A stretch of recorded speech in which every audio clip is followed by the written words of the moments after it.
All right. We made it. Good morning, everybody. Welcome on in. Welcome for a little bit of Coral Island. I thought I switched you over here. Let's get over here. Good morning. Welcome to the show. Happy Wednesday. Good to see y'all in the building. Welcome in. Good to see you, Emo Eyes Cast Assassinator. What up, NJ? What up, Kita? What up, Foes? Detective Rach? Marshmelly? Good to see you this morning. Leia, Kita Benita again, just in case I missed you. Slappy the Pancakes. Welcome in, Magnolia Rose. We got Gaming Daryl in the house. Made it to a Wednesday. Let's go, Gaming Daryl. Rachel Green Tea, how you been? Rachel Bongos. Miss Bernia, how you been, dude? Good to see you here today. What's up, Tater Tot? Nerdy Nurse, good to see you as well. VCat, Yuki B Games, Quince 3, Strawberry Kells. Yo, I don't think I saw all of y'all Monday. Yo, if you're just jumping in for the first time this week, jump in the chat. Let me know how you're doing. I'm seeing some fresh faces this week. Yo, good to see you, fam. What up, Ebony Bo? How you been, Ham Labs? How you doing, Oodle Doodle? Welcome to the broadcast. Alto Girl in here, bright and early. All right, I think I got a controller around here somewhere. Enjoy those lurks, all right? Enjoy those lurks. Thank you so much, lurkers. Hi, I'm new here. What's up, Silver? What up, Silver Papa? All right, we got our controller here. Yeah, well, welcome first time chatter. Yo, Rain's in the house. Yo, welcome to the show. How was everyone's Tuesday? I missed the heck out of y'all yesterday, but it was an all right day off. Definitely didn't do much, and that's exactly what I wanted. Here, let's actually switch back to the other side of the screen so that I can do a proper beard check. Because the other side of the screen is mirrored, and I'm not used to looking into the mirrored version of me on stream. I know that's weird because of mirrors and all. But on stream, I'm not used to the mirrored version because I don't use it often.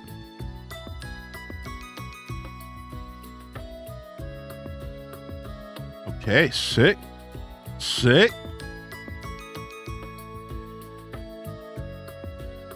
The Palia Festival. Did you log into Palia? Did you check out the festival? Are you guys having a good time with it?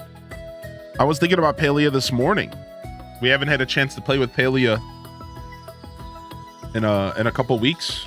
And I want to try to splice it into the schedule at some point, but I don't know when. I could maybe do it tonight instead of Animal Crossing, or maybe alongside AC, but I'll probably stick to AC tonight. Is it dope? Yeah, I'm looking forward to checking it out. Maybe Sunday. Sunday's honestly a pretty free day for us. Sunday's probably a really good day for it, so maybe we'll do it this Sunday if y'all want to. Do the because I'm sure it's just like the first event where they have where it's like there's a lot of co-op stuff where you could do the mini games together, so that's always fun. Yo, good to see you this morning, Chris. Welcome to the broadcast, Sater. Oh yeah, US region servers are still locked. I'd only be able to play with US fam. Well, at least it's something. What's up, Dista? Yo, what up, Mystic Isis? Trips 14 in the building. How you doing today, dude? Yo, welcome to the broadcast. Do we have this on shuffle? We don't. Let's rock this album out for a little bit, and then we're gonna put on our own tunes today. So that's what we're gonna do here. We're gonna jam out to our own tunes today. As much as I've been loving the Coral Island experience, trying to like provide as close to the regular experience as possible with the music, today I think we're gonna mix it up. We're gonna jam out to something else. I found an album on YouTube that I want to try out, some Zelda music. So we're gonna try that out here in a little. Oh, they announced yesterday that they needed to take down the US servers. Oh wow, I don't know anything about that. No. Yo, what's up, PBV? How you doing today, homie? Yo, welcome to the show. Hope everyone's feeling good this morning. I appreciate y'all tuning in and welcome to the Wednesday show. Now, of course, it being Wednesday, there's only one proper way to start the broadcast. I know. Some of y'all were like, thinking about it, but you didn't want to say it because you're like, you know, I want to let Hylian do his thing, but you're probably over there thinking about it. You're like, what's going on? Wait, you know, normally, yeah, believe me, Chet, I know.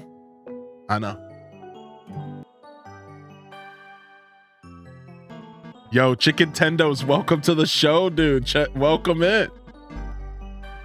We'll play that alert here right after we get wide. Thank you so much, Chicken Tendos, for 9 months. We'll play it once we get wide. But for now, this one's for you, Chicken Tendos. This one's for you. I wanna see those Chicken Tendos in the chat. I actually don't know what that means. Tendies, I guess? Anybody got nuggy emotes? Chicken tendies. Yo, there it is. Alto girl. There it is. Oh my gosh. When Chicken Tendos resubscribes. For 9 months, my whole life was a lie. Before this specific day, when Chicken Tendos came and said and took away the pain. I wanna see those wide emotes in the chat. Come on, Chicken Tendies, where you at?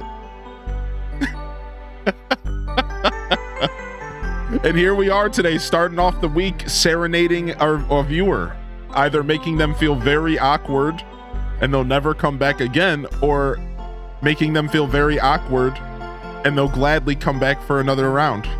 Oh, there's their butts in the chat. Do got to do. Yeah, wide. Stay wide, baby. Stay wide, baby. You know what to do. You know what to do, chat room. Yeah. Wide bald happies. Wide peepo happies.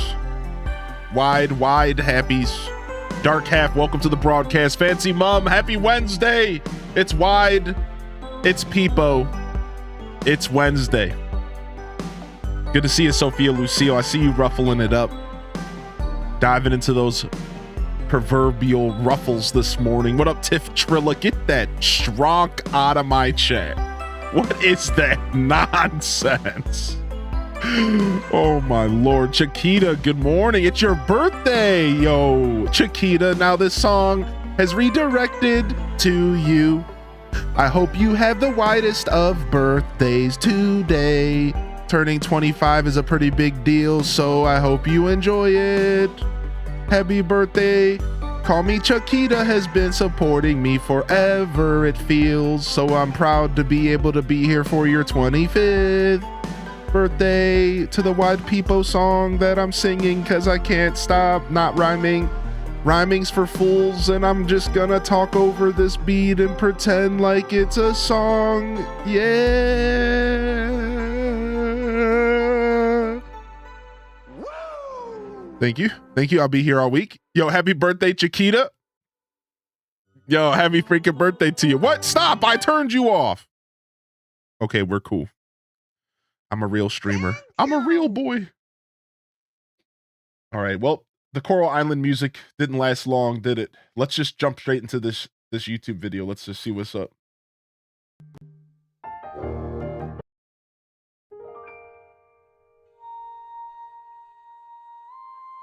A long day in Hyrule, relaxing Zelda music up to Tears of the Kingdom.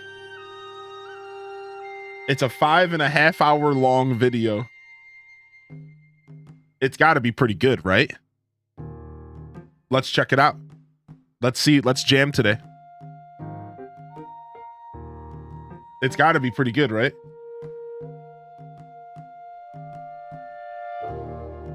I bet you this would be a great album to relax to today. Play some Coral Island. You're actually too good at singing on the spot. Just a little bit here and there. Yo, happy birthday, Chiquita. Seriously, I hope you have a wonderful birthday today. Thanks for coming to spend it with us. Even just a minute of your valuable birthday time, you're coming to share that energy with us. It's keeping me young. I'm sucking up the youth in the chat. All that youth that you're giving up, transferring ages, it's coming to me. Give me that youth. Thank you so much, Chiquita. Seriously, Absolutely appreciate you, Chiquita. And I hope you have a wonderful birthday. May I ask, before we get started into some games, what do you have planned to do for your birthday? Do you have any plans? You gonna do anything? Is it just another day? I understand if it is just another day. Grabs vacuum. Yo, what up, Tina? All right, we're gonna have to play a little bit of DJ with this album today, but I think it's gonna be worth it. I think so. So it's gonna be a little bit up and down on volume, but the Aquarian Barbarian. Yeah, I hope you have a wonderful day today, Chiquita. I'd love to hear what you have planned. Hopefully you're celebrating a little bit. And hey, you don't have to celebrate on the day. Celebrate over the whole weekend. The whole week. Yo, I see Wavy in the chat storming on in. Good to see you, dude. Anybody else I missed? Good morning. Welcome in, Pine Crossing. Welcome to the broadcast, Dark Half, Fancy Mom. Anybody else I missed? Welcome to the show. We're going to play some Coral Island today, as you can see. Coral Island, I think this is episode 2021, maybe. We'll do a recap here as we go forward, but we've been grinding away. It's been a lot of fun. I'm excited to play more of it today. We'll only be showcasing one episode of Coral Island this week, just due to taking off Tuesdays. So hopefully we can manage to make a nice hearty stab at our playthrough here. And then we'll be diving into some Prince of Persia tomorrow. So mixing it up, flipping the script, going back over to the Metroidvania for Variety Thursdays. Variety Day is back on the schedule, and we'll be doing some Prince of Persia tomorrow. But tomorrow is, well, tomorrow. Let's go ahead and stick with today. We also have a night stream later today, and I think I've decided I'm going to do Animal Crossing GameCube for the night stream. Yeah, that's right. Now, I don't think I'm going to have a ton to do, though. So I think I can only squeeze about 2 hours out of the game tonight. And then I think we're just going to switch to ACNH and round off the stream with a little bit of New Horizons and maybe some hanging out with each other. We did it last week. Maybe y'all want to vibe again and some islands. I think that's what we're going to do. So I think we'll start with ACGC, then we'll go to ACNH. I think that's what we're going to do, because I only have so much I can do in ACGC right now, besides for just grind away my debt. And sometimes I catch a flow and I'll sit there and grind for 4 hours. So we'll see. We're going to feel out tonight, but I think we're going to do some Animal Crossing GameCube because I miss playing it at nighttime. I love that game. No plans. I had surgery on Friday. I'm still recovering. Oh, Chiquita. Well, I hope your recovery is going well. I hope you're on the mend. And I appreciate you. Hopefully we can make your birthday the best day it can be today. Even if we're just relaxing with some Coral Island. Appreciate you, Chiquita. Thanks for sticking with me, homie. And thank you, Chicken Tendos, for 9 months. And appreciate you as well, dude. Thanks for 9, homie. It'll be Chicken Descent or it'll be Highly Intendos. Nice. Nice, dude. Did an island reset about a year ago, never really touched it, but now I'm back and loving it. Dude, you know we love our AC around here. This is a country bumpkin song for some Zelda. It's called The Lumpy Pumpkin from Skyward Sword.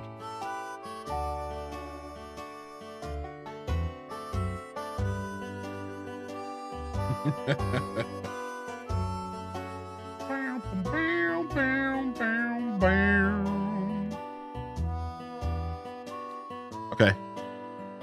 I did play New Leaf, yeah. Yeah, we played New Leaf for our first full year of streaming on Twitch. So for all of 2019 was New Leaf. And the first 2 months of 2020. And then we never really went back to New Leaf, besides for 2 years ago, we did a Animal Crossing marathon where we played every Animal Crossing for a month straight. And we did a whole fresh save file of New Leaf for 7 days. And we're doing that again starting at the end of February this year.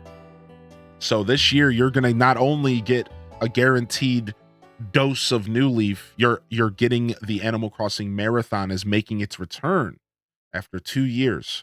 And we're going to be playing some more New Leaf here. So, but to answer your question, yeah, we played a lot of New Leaf. A lot of my old VODs, like very old stuff, is New Leaf. We played, I wouldn't be surprised if New Leaf is still my top 3 games played. I'm actually kind of curious. I'm going to look it up really quick since we haven't started gaming yet. I'm allowed to be distracted. Twitch tracker. I kind of like Sully No more than this. I like Sully No more, but... All right, highly in descent. Do do do do do do do do do do do do do. Most streamed games. So look at this. From March 2018, which was like a test stream. I started streaming officially in 2019. So from my first official stream until now, New Leaf is still my third most streamed game on the channel. Now you have to ask yourself a question. How, if you haven't seen New Leaf, it was last seen in 2021. How? Well, that tells you we played a lot of New Leaf in that first year, dude. Look, 566 hours of New Leaf was bundled into one single year of content. Not even a full year. We didn't even start until March. So yeah, like there's a reason we haven't played a ton of New Leaf on the channel since then, because I went absolutely hard. It was nothing but New Leaf and Stardew Valley for the whole first year of our stream. A tiny bit of Zelda. Yeah, no, Tears of the Kingdom is up there. Tears of the Kingdom is my 5th most played game on the channel, which is pretty crazy. Retro is like a culmination of Saturday morning cartoons, and I randomly use it for Animal Crossing and all sorts of stuff, right? Pokemon's pretty high up there. DDV is right behind it. My top 10 games are City Folk, Palia. Here's why, like, this is kind of funny analytics for the morning. There's a reason why I take it personal when people don't remember that I'm an Animal Crossing streamer. In my top 10 most streamed games is every Animal Crossing game. Look, 4 out of my top 10 games, City Folk, GameCube, New Leaf, New Horizons. 4 out of my top 10 most streamed games in 5 years is all 4 Animal Crossings separately. And the funny part about that is think about how often I stream those games in the New Horizons category. So you could take 500 hours off of New Horizons and distribute it through each of those games too. And they would be even higher. It's actually completely bonkers, dude. It's actually so crazy. I haven't looked at these analytics specifically in a little while. I've been on this website doing a bunch of research recently, but I haven't taken a good look at my top streamed games.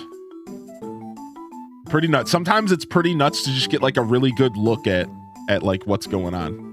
My most popular game of all time was Fae Farm because I only played it for 2.5 hours.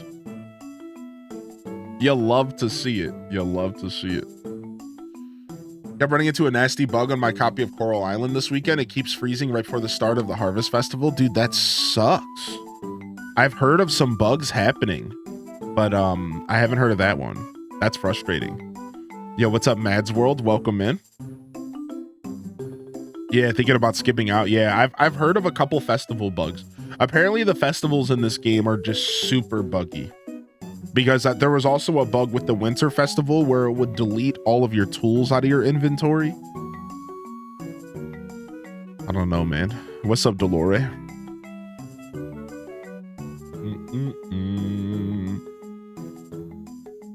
Yeah, isn't that interesting, Tina? Yeah, we've played a lot of New Leaf. Somehow still managing to be my 3rd most streamed game. 5 years later, it's pretty nuts, actually. I also would have thought that it would have fallen from grace. Just waiting to play more until they patch it up a bit while I cry. Oh, what's up, Phoenix? You talking about this game? Just got a coop and a chicken in Coral Island last night. What up, Stranger Gamer? Nice, dude. All right, let's go. Let's do our recap. It is winter year 2 here in our Coral Island journey. Last where we left our farmer. We were diving into winter and doing it in a very productive fashion.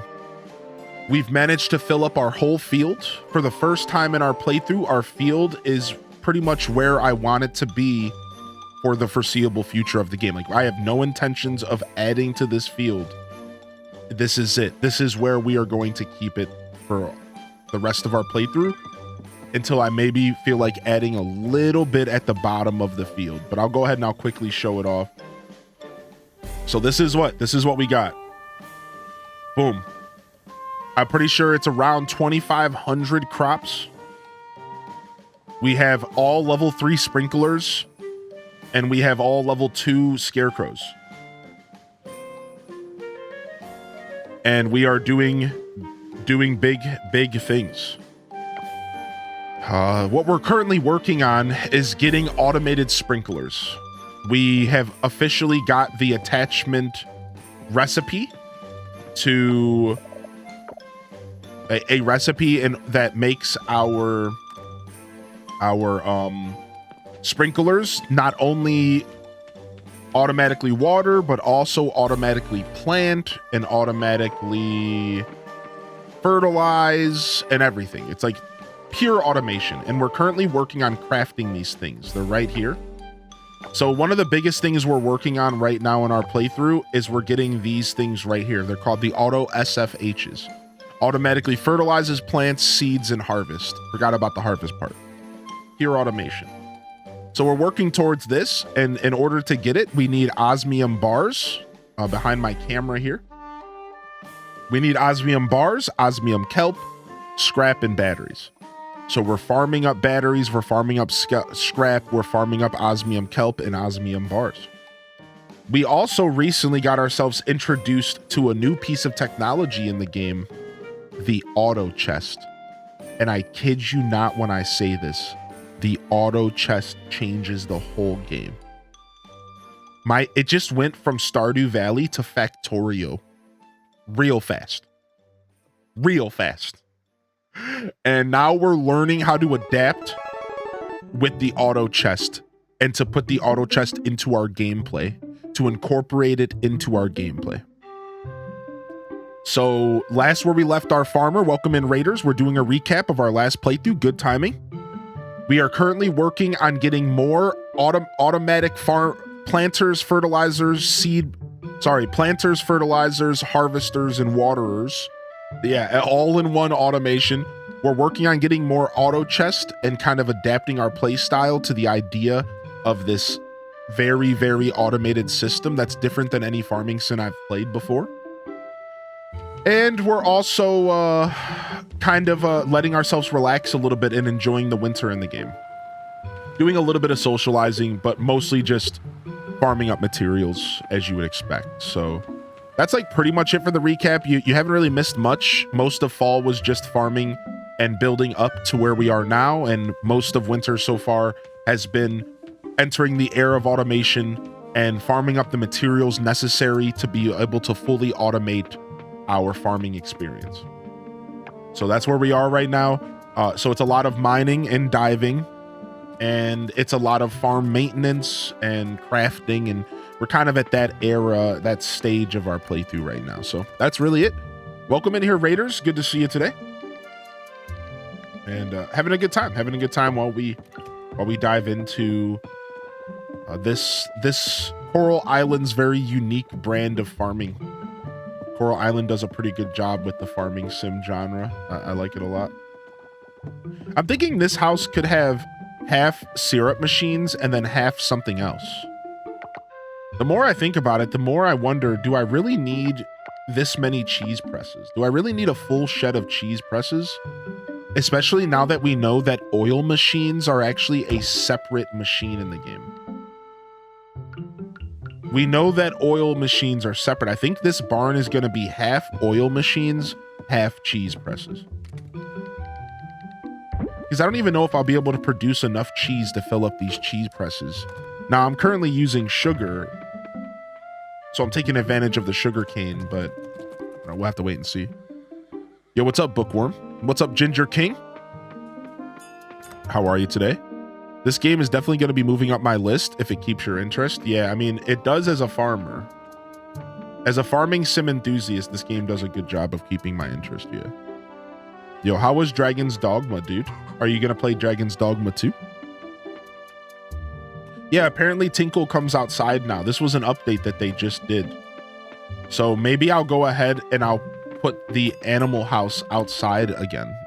There's an animal house that I have that can go outside, but it hasn't been outside because my pet like wasn't working.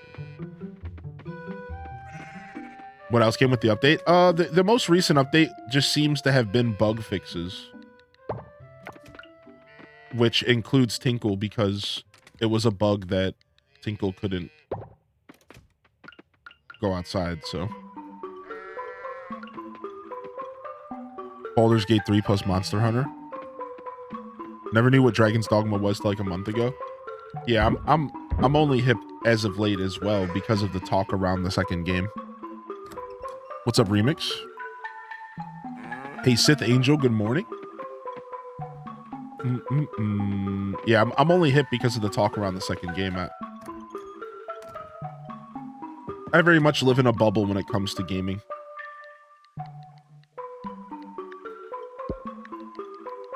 Very much live in a bubble when it comes to gaming.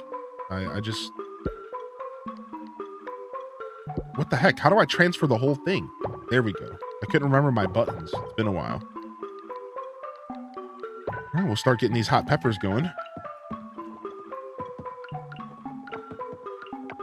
Yeah, I don't tend to spend too much brain power learning about games that are like completely off my radar.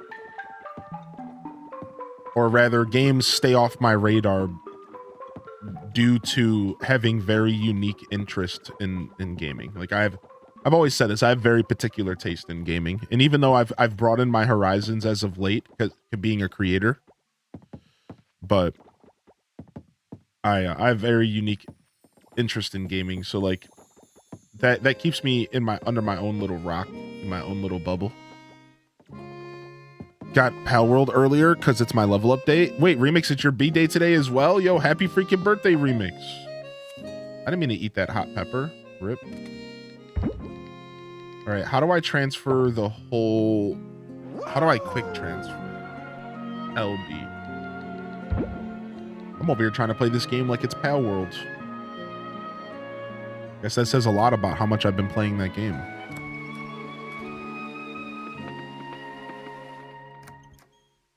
Today's my last day of being 28.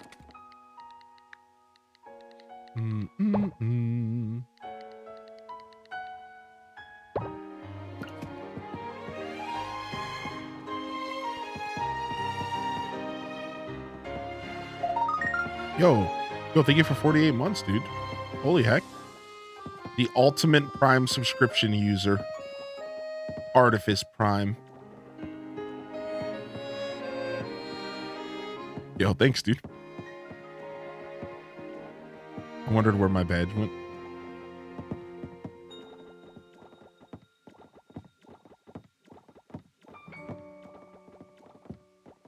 Yo, appreciate you. Thank you so much. All right. All right, nice. All of our kegs are taken care of. All of our sheds are taken care of. We're just filling up our kegs with hot peppers to sell Sriracha sauce because this game likes to get a little cheeky with it. Sriracha instead of Sriracha. All right, here's all of our trees that are growing cocoa beans and lemons and whatever else. Here's my first auto chest. So it takes what I put in here and automatically puts it into the machines. And then it takes what the machines produce and automatically puts them into the chest. It's beautiful. It is absolutely beautiful. All right.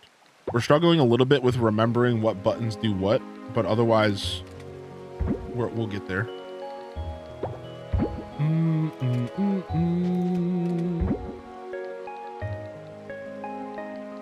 All right.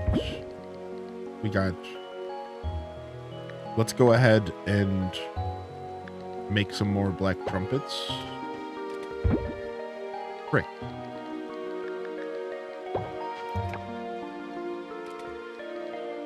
Boom. Drop all that stuff off. Okay, and then where are we keeping the salt? I thought I had salt that needed to be ground up. Maybe I ground it all up.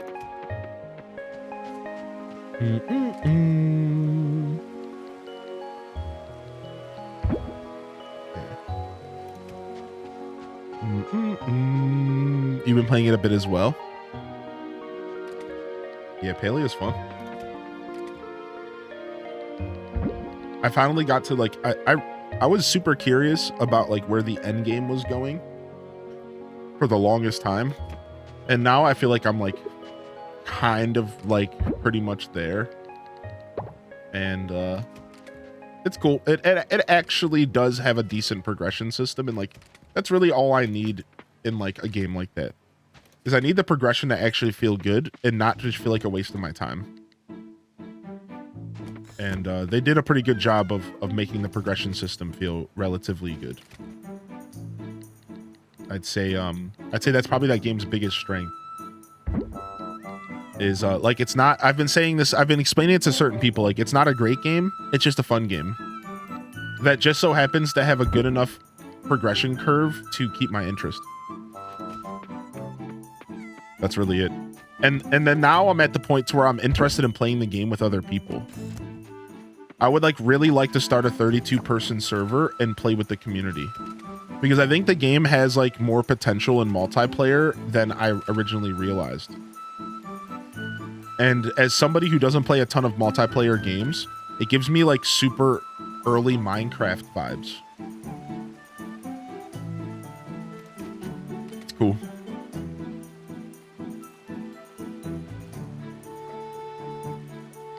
Like super early days of Minecraft where like the game is super janky and like no one really knows what's going on, but like you just come together to try to figure the game out and play it. And like, and then the monster collection side, I started off like didn't thinking it had any depth to it.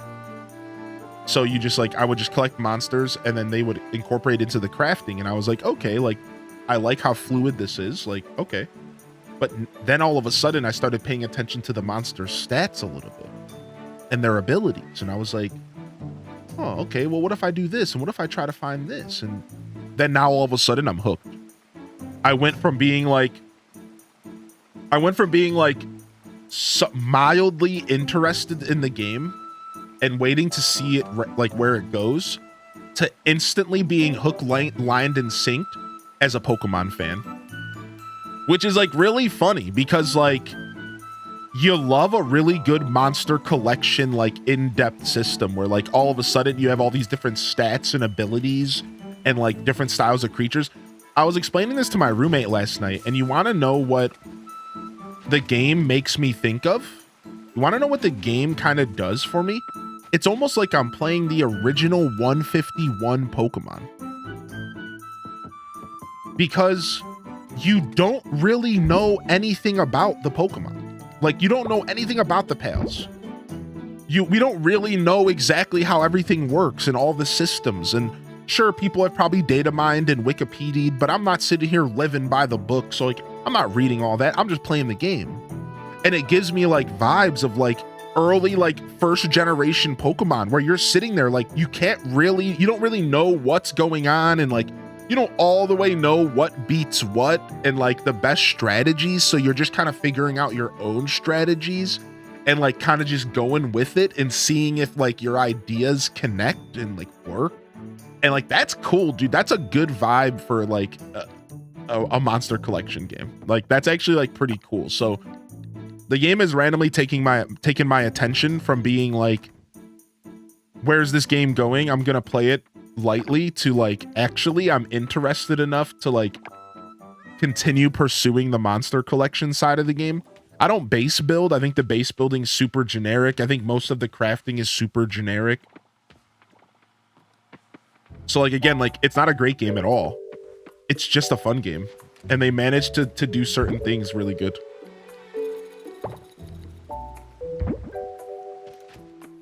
Yo, enjoy the sleep lurk, Ginger King. Where's my animal house at? I had an animal house sitting in a chest somewhere, I think, that I couldn't put outside. I want to put it outside.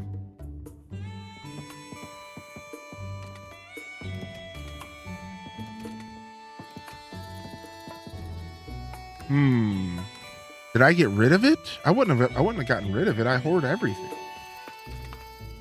Oh, there's the salt that I was grinding up.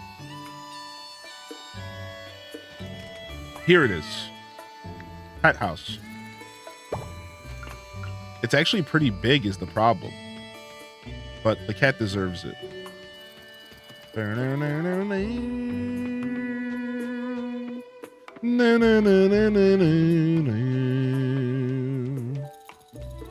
I guess we'll put it by our horse.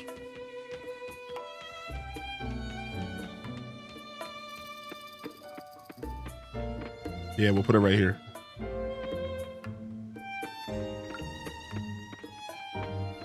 Now maybe Tinkle will have a place to hang out outside. There you go, you little buttum. There you go, you little buttum. You little cutie. All right, what are we doing now? We're trying to remember how to play this game. We're trying to actively remember how to play this game and like what we were doing. All right, so we need to get some flowers inside of our beehives.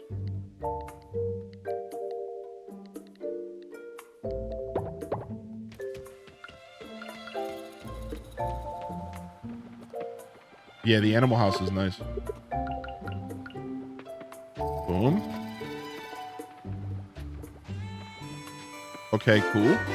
Can we make another beehive? I need to make a whole new shed for this. I'm gonna have to make a whole new shed for this.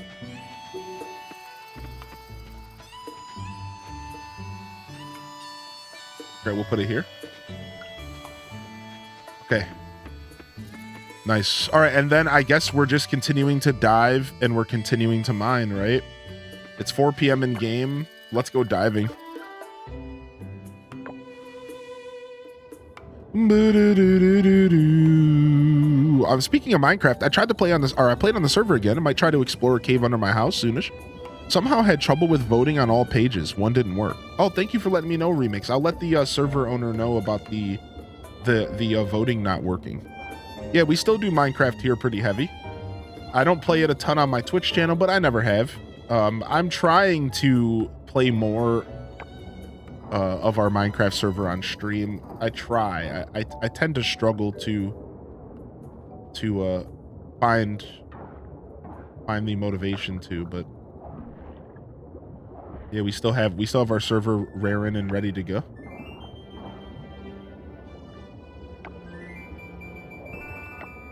But I try to log in my free time.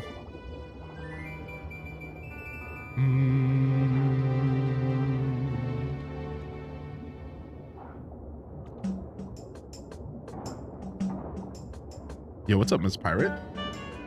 Yo, welcome in, Unyawn.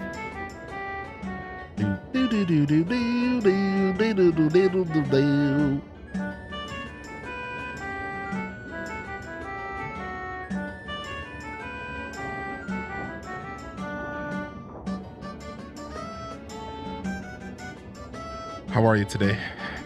How are you today, buddy?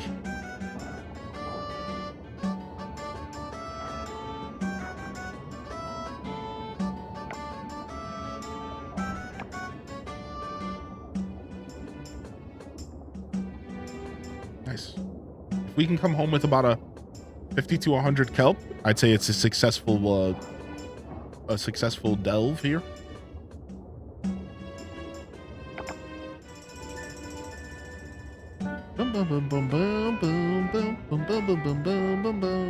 It seems as if I was just down here recently in game because there's not a ton of kelp spawning. It seems like if I come down here and visit too frequently, I don't get as much. As if I should put more time between when I come and visit down here. Could just be an RNG thing though. and just having bad luck. What's up in off day?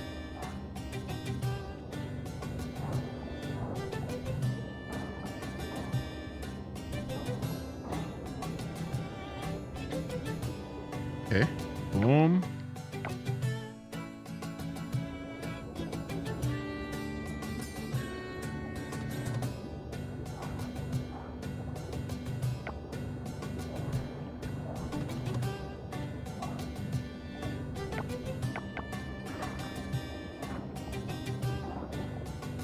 Oh, nothing more satisfying than cleaning up the ocean in this game. Absolutely nothing more satisfying. Yo, good morning to you, Lucas. How are you today, buddy? Good to see you popping in the chat. Just diving into some Coral Island, just getting ourselves settled into some Coral Island. Coral! And we're right back to farming up materials for automated sprinklers. I think the big thing I'm going to benefit from when I get this automation going is the harvesting. I think I currently spend the most time and energy in game harvesting my crops. Because even though the planting season can be stressful on like day 1, 2, and 3 of a season, once day 1, 2, and 3 are gone, I no longer am feeling the stress. But every couple days I have to harvest. I have these massive harvests that take up a bunch of time and effort. I feel like that's going to be the biggest benefit from these automated sprinklers. Is I'm not going to have to harvest anymore. And that is huge. I'm only going to have to harvest my trees. And then go and take care of my animals. And I'm going to have so much more free time every day. Probably a couple hours every day in game I'm saving. Like right now, on a bad day, I don't leave my farm till like 4 or 5 p.m. in game. But like on a good day, I leave at like 11, 12. I'm hoping to bring it down to like 9 even.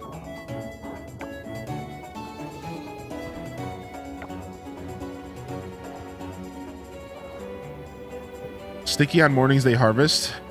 They have to give the game a minute when you wake up. Oh no, is that so? It's laggy. Well, we're playing with fate today. We're tempting fate. Yeah, I appreciate the heads up. Well, considering I've been playing Pal World in my free time, I know all about tempting fate with bugs. I spent 15 minutes last night getting myself out from under the game's earth. Because I logged in and they placed my character under the game's earth. So I like jumped on my pal and flew and rubbed my character's body up against the roof of this hole that I shouldn't have been in until the game just popped me up to the surface.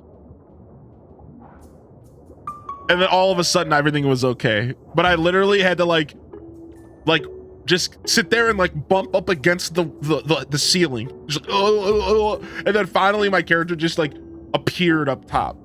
Because again, like I have enough experience with games to kind of know like how to break games. So there's been yet to find I've been yet to find a bug that has stopped me from enjoying this game. Because every time I get stuck underground or my character automatically just dies or something, I figure out a workaround every time.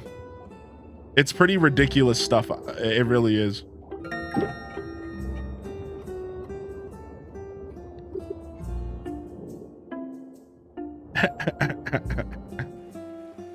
Like, I was in the worst spot that I had been in ever in that game last night. I was trapped under a mountain, under a mountain, under a mountain. Like, I kid you not. So the first mountain, I couldn't even summon my pal. So I was stuck. So I climbed on the wall and climbed into the corner of the wall with my character. After about 5 minutes and almost losing hope.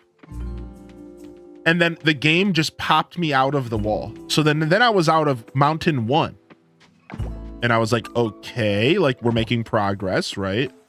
So then I'm in mountain 2. And this time I can fly with my character though. So now I'm flying and rubbing my body up against the wall into a corner. to hopefully like jerk the game into doing something and getting my character stuck. And then I popped into Mountain 3. And this is where I was used to being when the game would bug out. So from there, I just like did my normal routine of like flying against the ceiling, and I popped above the ground. Absolutely ridiculous.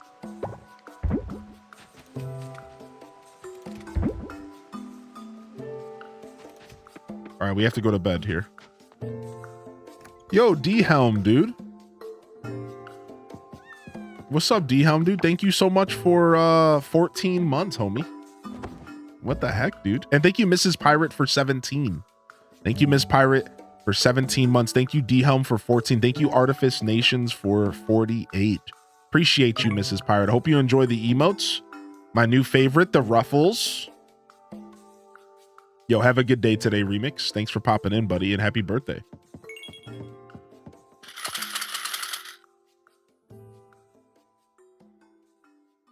Second.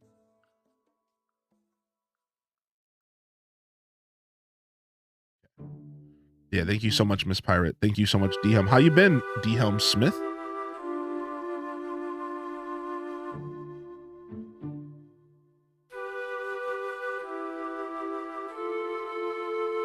Hey. Thank you for the best vibes on Twitch, dude. What a legend. Thanks, man. Thank you so much for the kind words.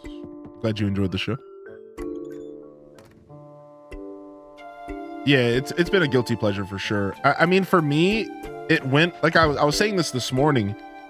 It went from being a game that I was only playing out of curiosity, right? It was a game where I was like, okay, this is. I identified that the game wasn't that well put together. That you could argue that it wasn't even really a good game.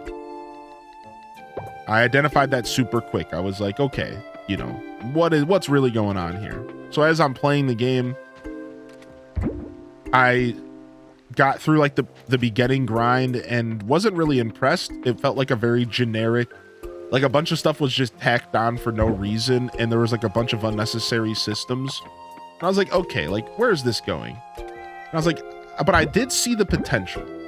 So I told myself, why don't I play until the game potentially opens up? Let me give it a fair survival game try, because survival games do tend to take longer to open up, right? Like you have to like grind. So I was like, you know what? Fine, I'll do the early game grind and I'll see like what this game offers. And as I progressed through the early game, I was actually impressed on how they incorporated the pals into the crafting. That was the first thing that actually impressed me much, was how they incorporated the crafting and the monster collection as one entity. And I was like, that's kind of cool. Like, that's very interesting. Like, so you like, okay, so like I'm getting into like the crafting a little bit, and I'm like, I'm actually unlocking interesting tools. And I'm like, okay, all right. Like I see some potential here. Still very generic, but like, okay. And then what got me was I decided to start paying attention to the combat stats as if it were Pokemon. And I was like paying attention to their traits and their abilities and their different spells and attacks. And I was like, wait a second, like this game actually has like a decent monster collection side of the game. Like it's actually kind of interesting. And like I could totally see myself actually like trying to build like a legitimate team and like running around. And like I said earlier, it reminds me of the original 151. It reminds me of playing Pokemon Red and Blue. It really does. It really does. It gives me a super nostalgic energy of running around in the first Pokemon world ever made. And you're just in this new world with a fresh experience. You have no idea what's going on. You have no idea how anything works. You find out later that everything was jank and nothing worked like the game said it worked. Like focus energy gave you minus. Focus energy in Red and Blue gives you minus crit. But it says that it boosts your crit chance, but it actually lowers it, right? Like that's the kind of stuff that we didn't know we were dealing with back in Red and Blue. But we were playing the game and we were like strategizing and like attempting to take the game serious, but we had no idea that it was just a mess, right? And that's how I feel with stupid power. It's like I'm like playing using these creatures and stuff, and like it's obviously a mess and like nothing really makes sense, but like I'm doing my best to make sense of it and like actually get like play the game legitimately, and like that is fun to me. Like that's super fun to play through the jank. It's like sick, dude. Like it's actually somewhat entertaining. So it's really crazy that, but it actually gives me strange like original Red and Blue vibes, dude. It really does. Yo, what's up, Knight Rider? Welcome in. Oh wait, we're not supposed to let the animals out in the winter at all, ever.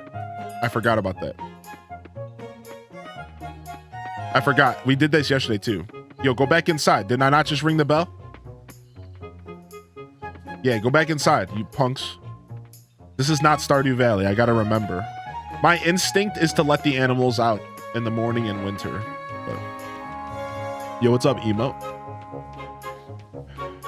Good to see you today. Yo, Peaches Danny, welcome to the show. Good morning to you. Super crazy busy with work, but that's nothing new. At least I get to work and lurk. Hey, dude. Thanks for choosing to work and lurk on my show, and I hope I do a good job providing a space for you to work and lurk and enjoy your morning, and maybe even make that work day go by a little bit faster. Maybe. A boy can dream, right? Hello? Did you guys not... Did this bug out? Yeah, I think it did. Dude, I love this song so much. Outside Island is actually probably one of my favorite video game songs of all time. Any other Outset Island enjoyers out there?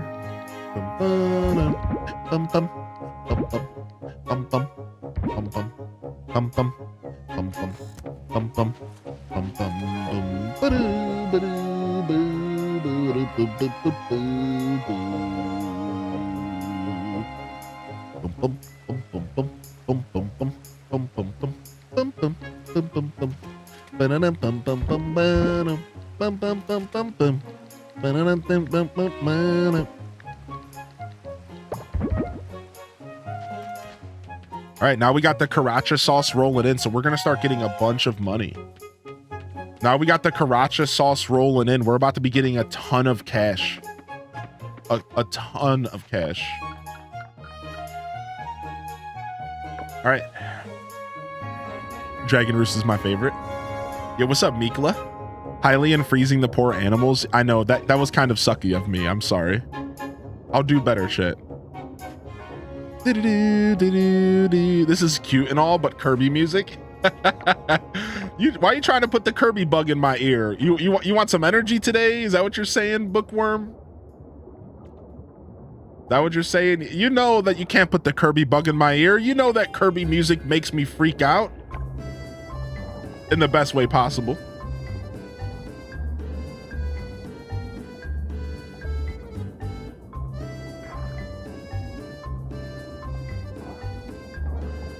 Gourmet race, dude, for real.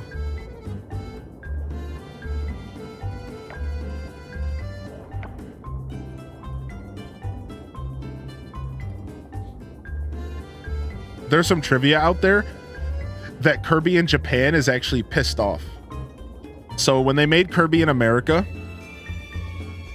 they put a smile on his face and they made him pink because they thought that it would relate more to Americans. But Kirby's original form, he was all white and he was pissed. Yeah, like Kirby's original form, he was like this white and black creature, and he had a frown on his face. He was angry, like F y'all.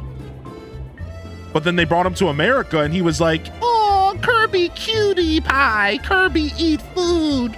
But like in all reality, like Kirby was out for blood in Japan. Yeah, like Kirby was like out for blood in Japan. Like he was nowhere near the same creature as he was in America. Isn't that a crazy little tidbit? If we're talking about the original games, like, I'm sure he's the same in Japan now. You know what I mean? Like, this was back in the day we're talking.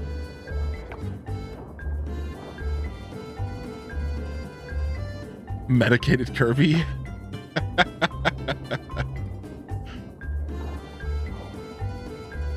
Trying to tell that to my wife, but she won't have it. Well, that means Nintendo did their job.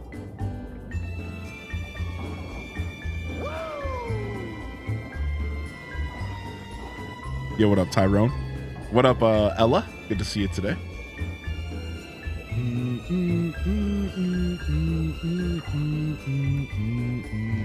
Yo, good morning, Cozy. Sorry I missed you pop in. What's up, Pixie Skies? Kaiski's in the house. Good morning, Pixie Skies. How you been? I see you wiggling, dude. Hope you're having a good day. If you already work lurking, enjoy your work lurk, all right? Yo, Lolive Garden. It do be like that, Lolive Garden. It do be like that. Yo, good morning, Gil Wen. Welcome to the show. And we're diving into Coral Island episode 20 or 21 today. And we're just farming up materials for our automated sprinklers. So just very much taking our time, very methodical morning. Honestly, our gameplay in this game is mostly methodical. So I'm sure you have come to expect a certain style stream with this game. It reminds me of Stardew, you know, funnily enough, and how our Stardew gameplay is a very methodical style stream. It's just a very satisfying, relaxing, and like laid back style thing. What's up, Vitans? I see you. You're gonna have to show this old school Kirby because I don't believe you guys either. Oh my gosh. Doesn't surprise me at all with the video games are violent BS that was going on back in the day. Yeah, they had to like tone down angry Kirby for the Americans. You filthy Americans. That's me.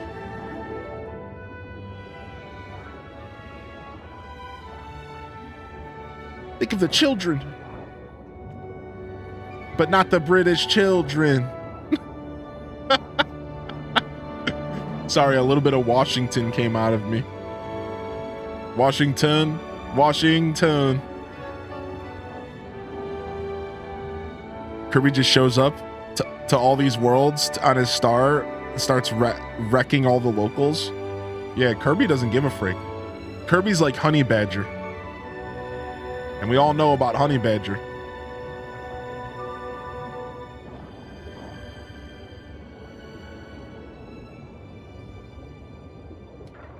Yo, what's up, LPK? You've been missed too, dude. How are you? I know you've been back into work. You've been in your workflow. You pop into the chat when you can. I see you and I appreciate you, even if I do miss you sometimes. Popping into the chat, because I know you're busy and sometimes you'll pop in and I won't get a chance to reply to you right away. But just know I do see you popping in. I do see it.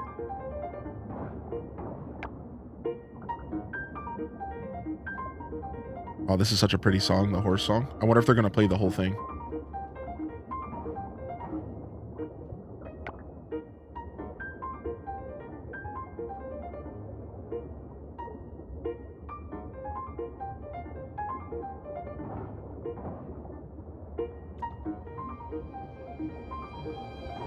Yo, what up, Taiji? Kirby's actually a monster if you think about it. Kirby's totally Boo. Kirby and Boo remind me of very, very heavily of one another when it comes to the actual diabolical nature of one. It's like they're actually very on point with each other.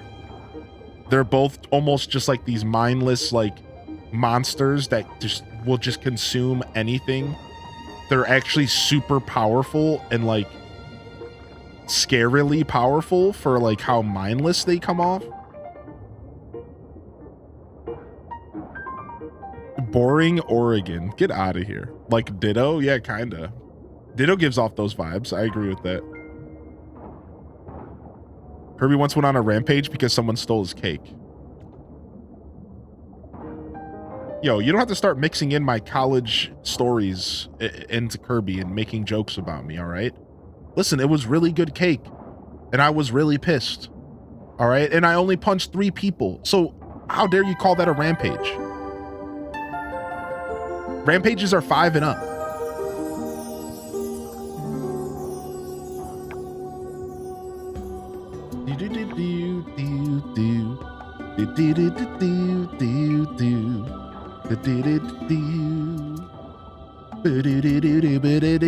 Why does this song give me instant goosebumps? My skin is crawling with goosebumps right now. Thanks. Thanks, Zelda.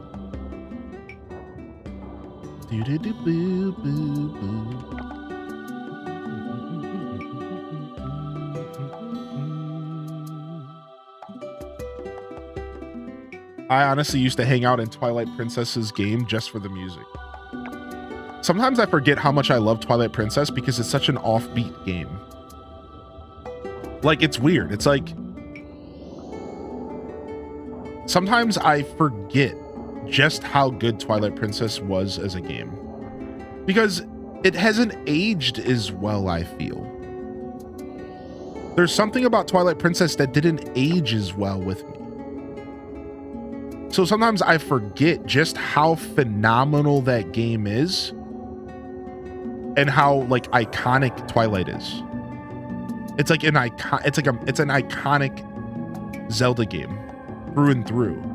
But sometimes like I forget because like the game aged differently than a lot of other Zeldas. And it's hard to like put into words why I feel that way. But I just do. It just, I don't know.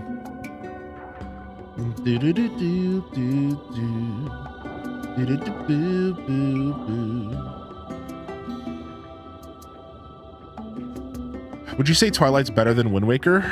I think objectively, yes, it is.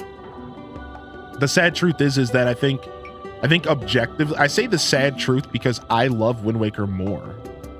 But if I'm being 100% honest with you, I think it's hard to deny that Twilight Princess isn't the objectively better game. Twilight Princess has more dungeons, they're more intricate, it's more close to a traditional Zelda experience. It's the technical sequel to Ocarina of Time. If you take away Majora's Mask. Majora's Mask was a sequel, but Twilight Princess was the successor. Does that make sense? So Twilight Princess was the true successor to Ocarina of Time. So like,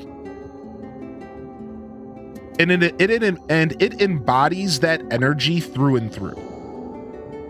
Besides for like the wolf points, besides for like the wolf portions, you could argue were pretty lame. I think they were great. I think beside the only argument I can think of off the top of my head is for the wolf portions of the game. But if you take the wolf portions out of the equation, I think it's hard to deny that Twilight Princess isn't the second best Zelda game of all time, next to Ocarina, before Breath of the Wild and Twilight Princess. I know that was a very complicated thing to say, so let me say it again.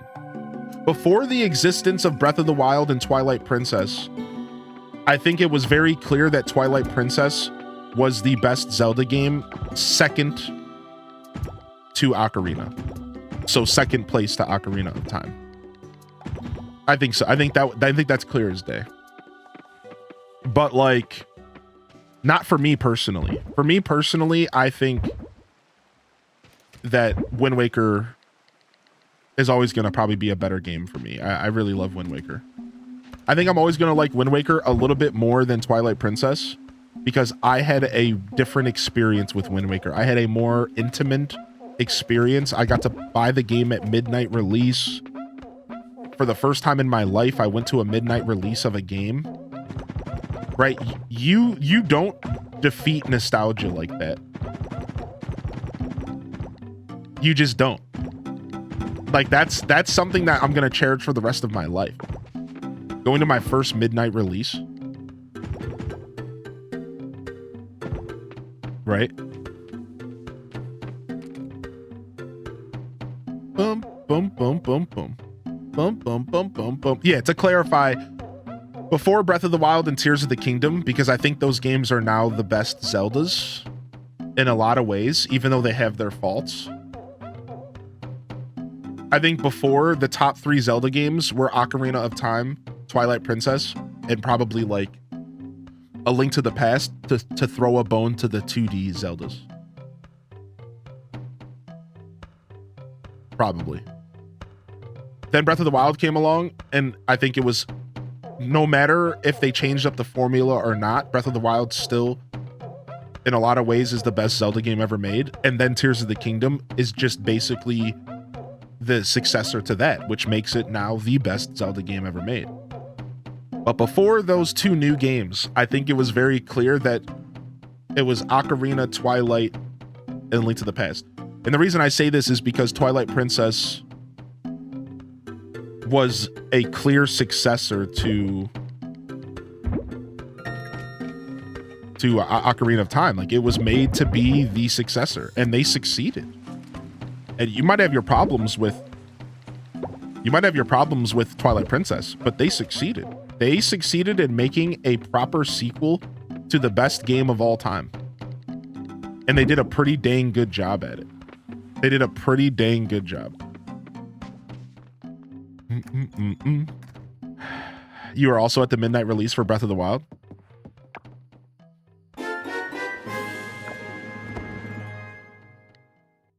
Yo, Mixed Skies. 16 months. Thank you for 16, dude. Yeah, sorry if I misspoke there. I'm still kind of waking up after my day off. Yo, what's up, Flip? But yeah, this is just my opinion. Clearly, there's no definitive answer. Clearly, there's no definitive answer to what the best Zelda game is. But to answer your question, I do think Twilight Princess is fundamentally better than Wind Waker. But I think Wind Waker is better for me personally. Right? Like, if I were to take Twilight Princess and Wind Waker and put them both in a vacuum, separate of one another, and feed them to 1,000 people each, I personally think that even in 2024, let alone back when they released, which was clear as day, that more people would enjoy Twilight. Because Twilight was a more traditional Zelda experience, and that's what people want. People are still complaining about it today.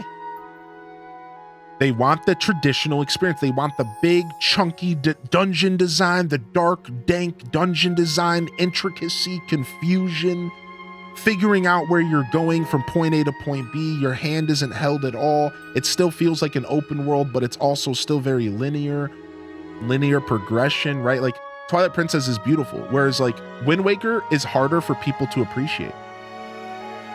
You know how many people talk down on Wind Waker because of one thing? One thing alone. Oh, but you gotta sail everywhere. Oh. Like, personally, that is the worst thing that you can talk down on Wind Waker about.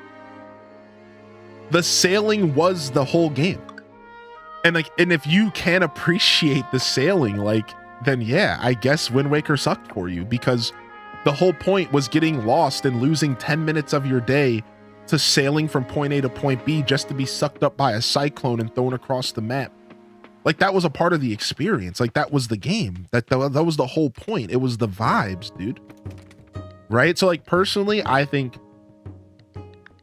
I feel like Wind Waker is the better experience for me because of that, right? I think it's the better experience. I think I love the ocean vibe. I love the open world feel, but it's still linear. The dungeons in Wind Waker might not be as robust as Twilight Princess, but they're good freaking dungeons.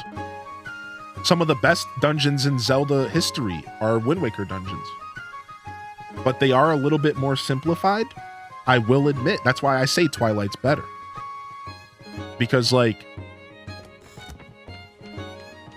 you know, like, I get it. I understand that people prefer the more robust, that more dark feel, that energy, that the vibe that Twilight Princess gives is immaculate. Yeah, exactly, Neanderthal, exactly. So yeah, like, for me personally, I put Wind Waker above Twilight Princess just due to nostalgia and just due to loving sailing. I just love the sailing, you know, like, and that's okay. And that's why I'm willing to get off of my opinion and not push my opinion as fact or anything, because I identify that that's just a personal preference. Some people loved running around in Twilight Princess. Some people loved running around in Wind Waker. Some people love them both. Hey, that's me. Right? And like, yeah, so like for me personally, there is no difference. And I love the setting of Wind Waker. I love the graphics. I love the whimsical nature of the game. As we're listening to a Wind Waker song, right? Like I love the whimsical nature of the game. Wind Waker to me is this free, whimsical, free game that takes me back to an era where I had no worries at all, where I could stay up until 5 a.m. playing Zelda. It represents true freedom in a world and in a time where gaming wasn't actually really that free yet. But somehow they did it. But somehow the Zelda devs did it. Again and again and again, they made these worlds that felt like these massive open world experiences. Even Twilight Princess. With all you Zelda heads in the chat, would you agree that Twilight Princess truly did feel like an open world game? Running around on your horse in Twilight Princess felt like the world was massive. The world felt so big. It was like, oh my gosh, like, holy heck, dude, I could ride my horse from one point to the second, like, right? So like, Zelda, they just did it. The developers were so good, and Wind Waker represented that for me.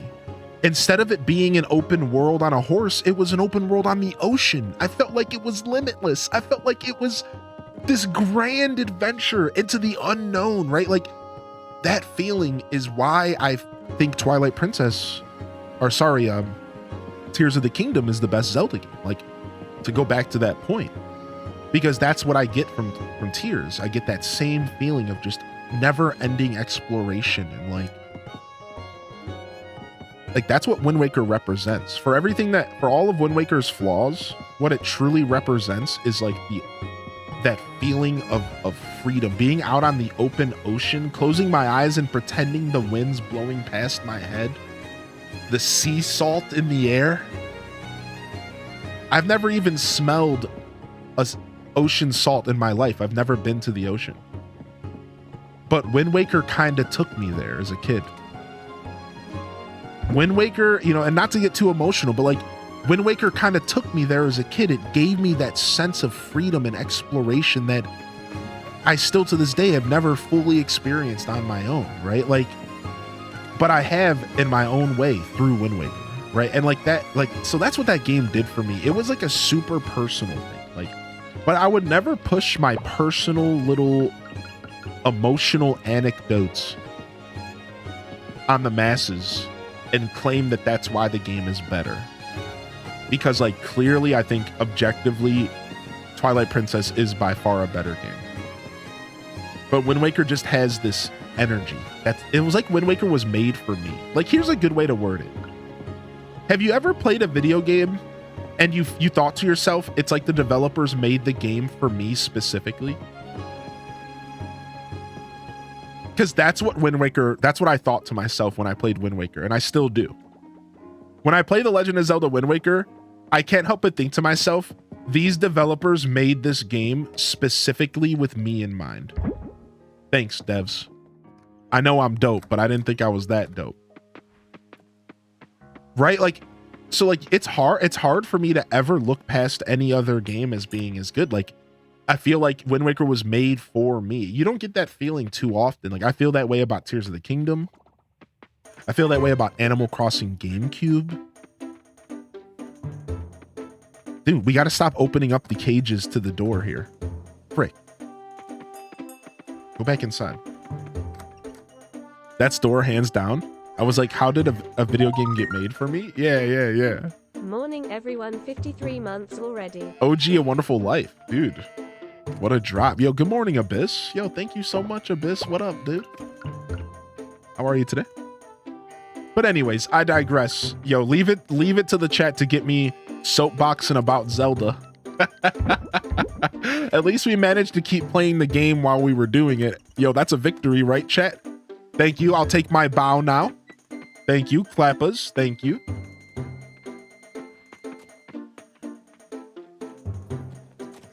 We know what the best Zelda game is, though. Wait, which one is it? The unreleased farming Zelda sim that we're all waiting for.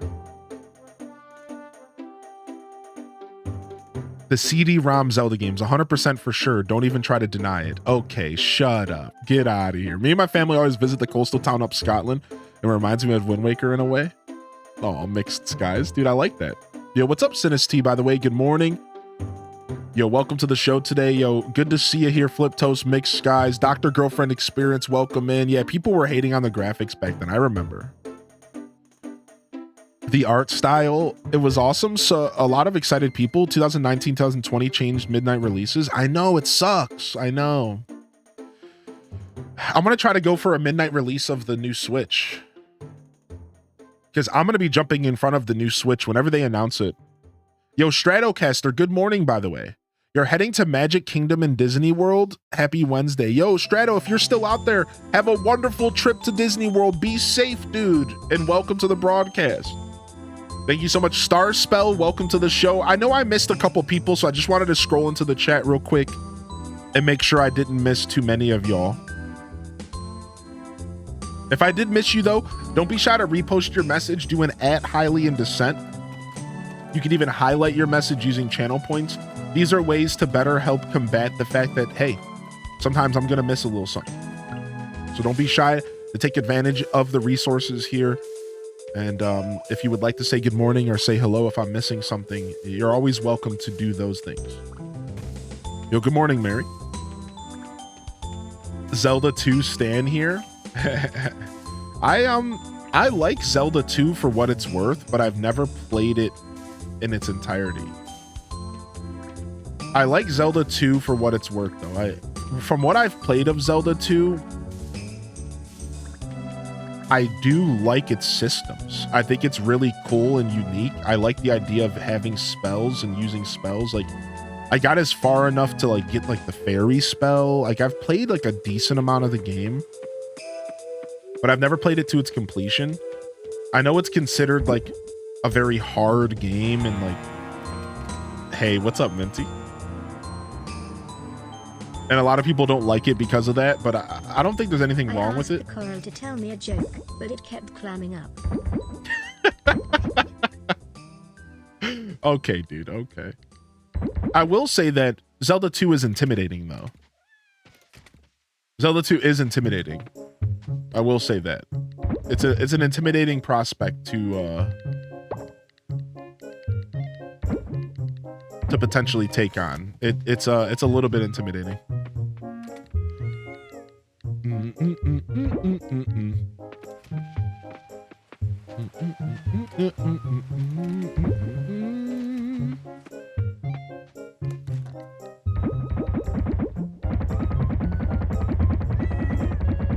Yeah. I saw the post you made in the Discord about Zelda 2.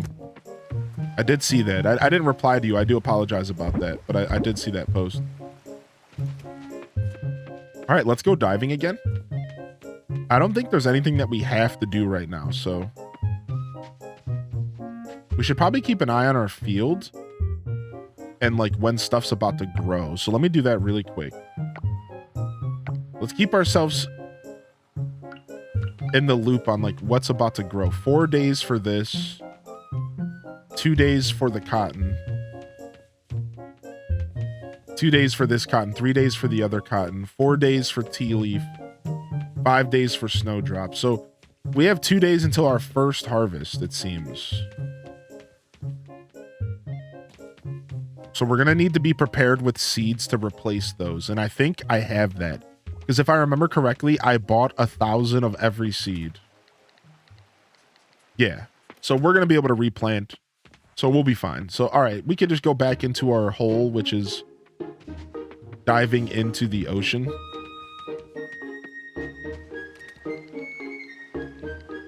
Let's grab this and some glass. And then let's grab some stone to make some more glass. We're going to want to go mining at some point. I think soon we should consider mining instead of diving. We got to get some osmium bars.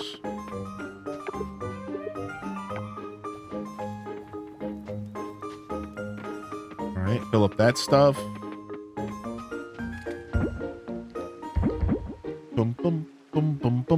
Let's just go.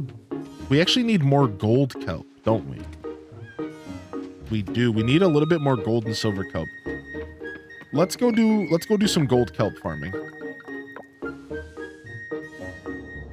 So this time you actually saved your seeds. I did. How you doing, Aelith? Thank you, Minty, for the 200 biddies. Welcome in, Nintendo. How are you, Nintendo? I love your name, by the way. Freaking love that tag so much. Good to see you, Lynn.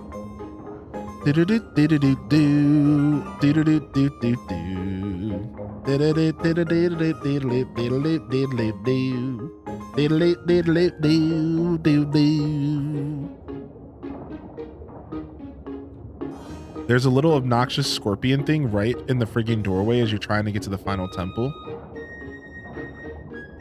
Oh wait, you're talking about Zelda 2? Yeah, I've never met Max, apparently. I never met Max. Yo, how you doing, Taco? Hey. What's up? It formerly known as Angry, currently known as Auntie, Mama, Taco. You got so many titles, Taco, I can't keep up.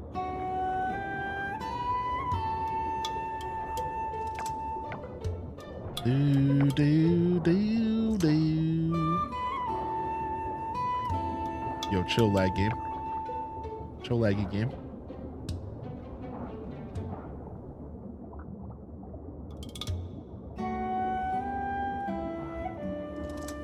I never noticed you actually get trash with your scythe. Yeah, yeah. Yeah, you can collect trash with your scythe. And then I use the trash for crafting. So it's actually pretty useful. The trash is how I turn the trash into, I use a recycling machine, and I turn the trash into scrap, and then I use the scrap for crafting. So it's like, it's not a bad deal. So coming back to the ocean and cleaning up the trash down here ends up helping a lot, actually.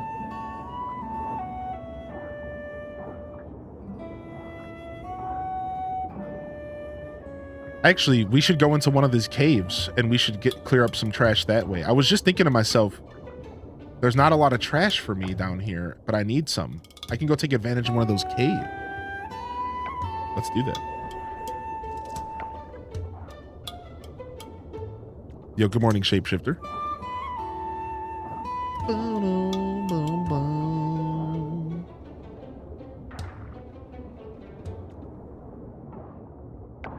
There's that shark that we freed. What up, dude? Looking like a street shark. Y'all remember street sharks?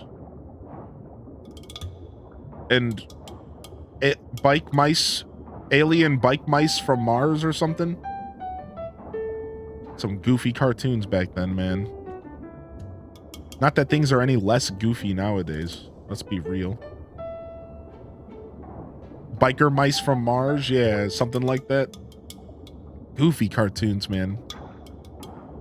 They weren't bad, though. The funny part is I think all those cartoons appeared because of Ninja Turtles. I used to always think that they were just kind of knockoff Ninja Turtles shows. Which is kind of true if you think about it. Because, like, Ninja Turtles popped off.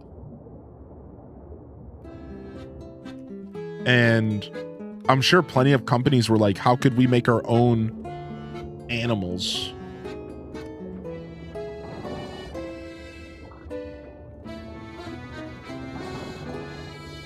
SWAT cats? Dude, I remember SWAT cats.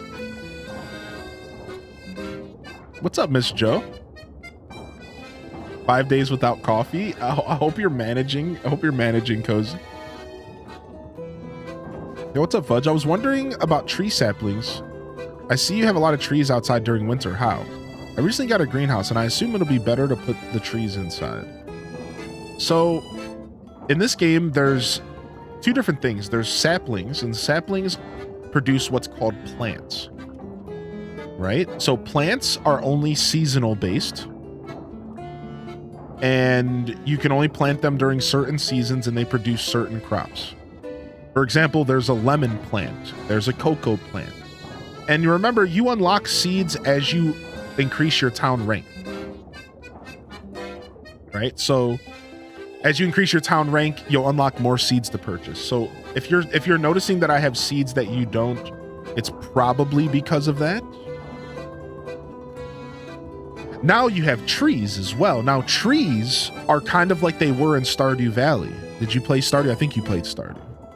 Whereas trees are like apples and oranges and peaches. And they take a full season to grow. They stay around permanently. And they only produce fruit in one specific season. So, for example, apples only produce apples in fall. Otherwise, the tree just sits there like a boob for the rest of the year. So there's saplings which produce plants, and there's trees which produce fruit. But saplings are plants and seeds are trees. I think that's how it works, right? Yeah. Maybe the other way around, but regardless, hopefully I answered your question. Now, I haven't messed with the greenhouse myself, so I can't answer those questions yet. But as you suspect, the greenhouse is probably better. Because the greenhouse probably allows your trees to grow fruit every day, no matter the season. So yeah, you're thinking correctly, Fudge. You probably want to have your fruit trees in your greenhouse. Maybe not the saplings, maybe not the plants. The lemon trees and the cocoa trees, that stuff you could probably plant on your farm if you want. But I do recommend you plant the trees in your greenhouse, because then you'll probably make way more money. Okay, the game is just shutting down on itself. Okay, hold on. The more I play my save file, the more buggy it gets, I swear. We're good though, we're good. Hey Stranger, yeah, how you been, Miss Joe? It's good to see you here. You're saying hello to Stranger Gamer. I see. You're halfway done with year 2. I got all 4 caverns done, working on the ocean. Nice. I just finished my 4th cavern. We have the ocean done, and now we're working on the Age of Automation.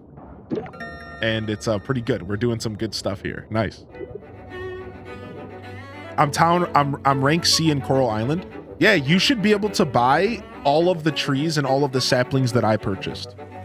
But like you said, if you have the greenhouse, probably plant the seeds, the tree seeds in your greenhouse. The peaches, the apples, that stuff. Probably plant that in your greenhouse, and then probably continue to plant your saplings on your farm if you want. Just remember that saplings are seasonal.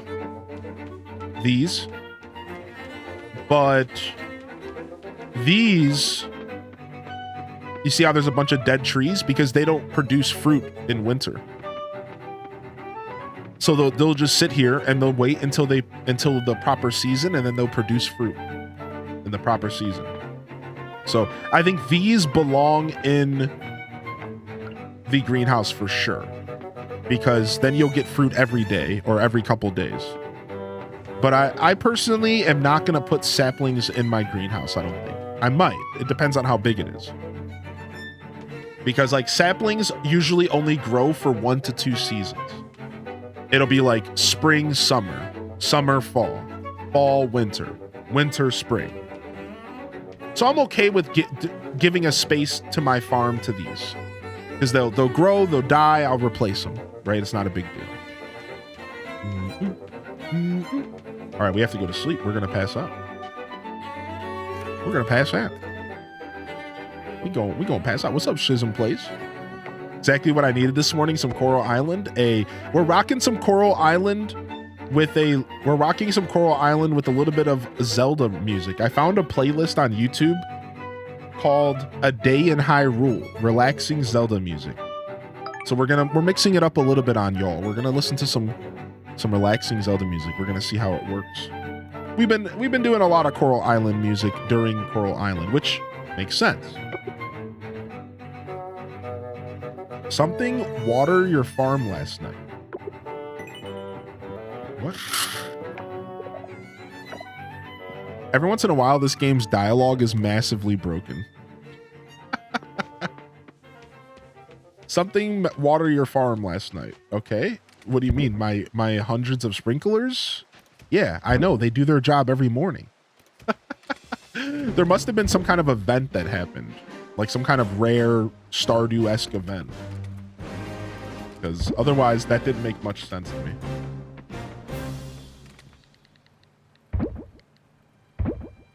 The clock is moving too fast. I gotta go back to work. No! Give me your boss's phone number. I'll handle it. Don't even worry. I'll be nice, I promise. I'll just simply let them know that we're busy watching Twitch. And we don't want anything to do with work.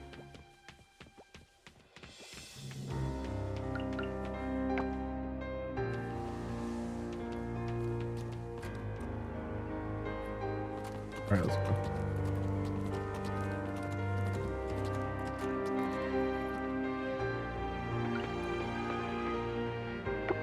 Going YOLO in the sea about saplings, isn't that the fun of the farming sims? You learn through mistakes. Yeah, I learn through a lot of mistakes. I make them all the time.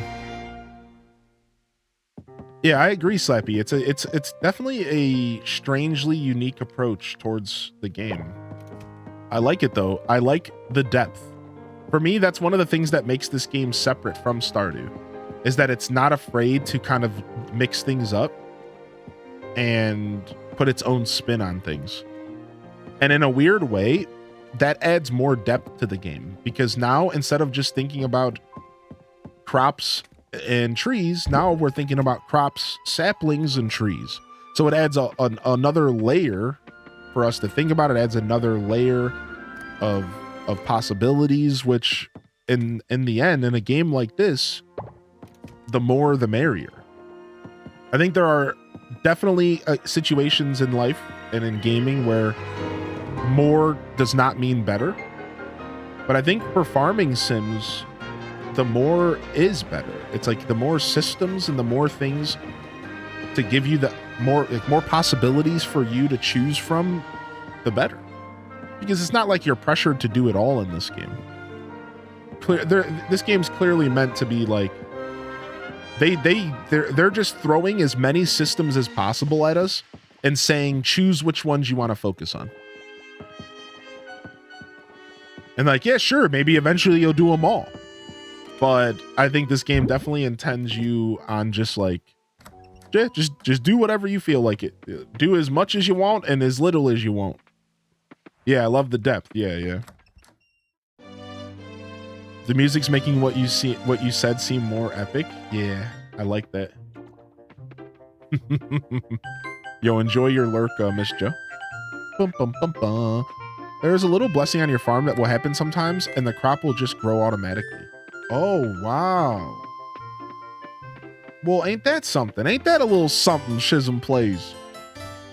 Yeah, what up? What up, Kels? Good morning, Kels. Boo-boo-boo-boo-boo-boo. I'm gonna brush my sheep, and now I'm gonna pet this stupid cow.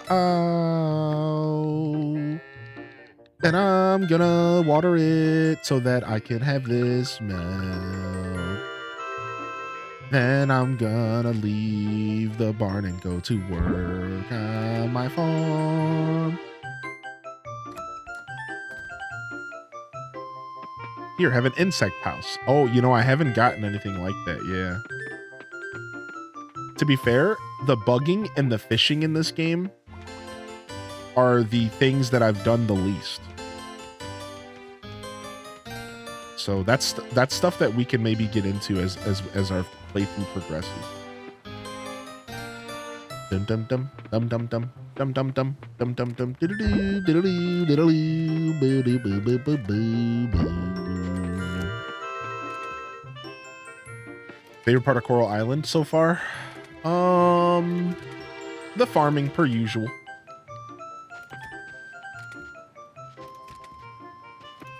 Where the heck am I keeping the almond?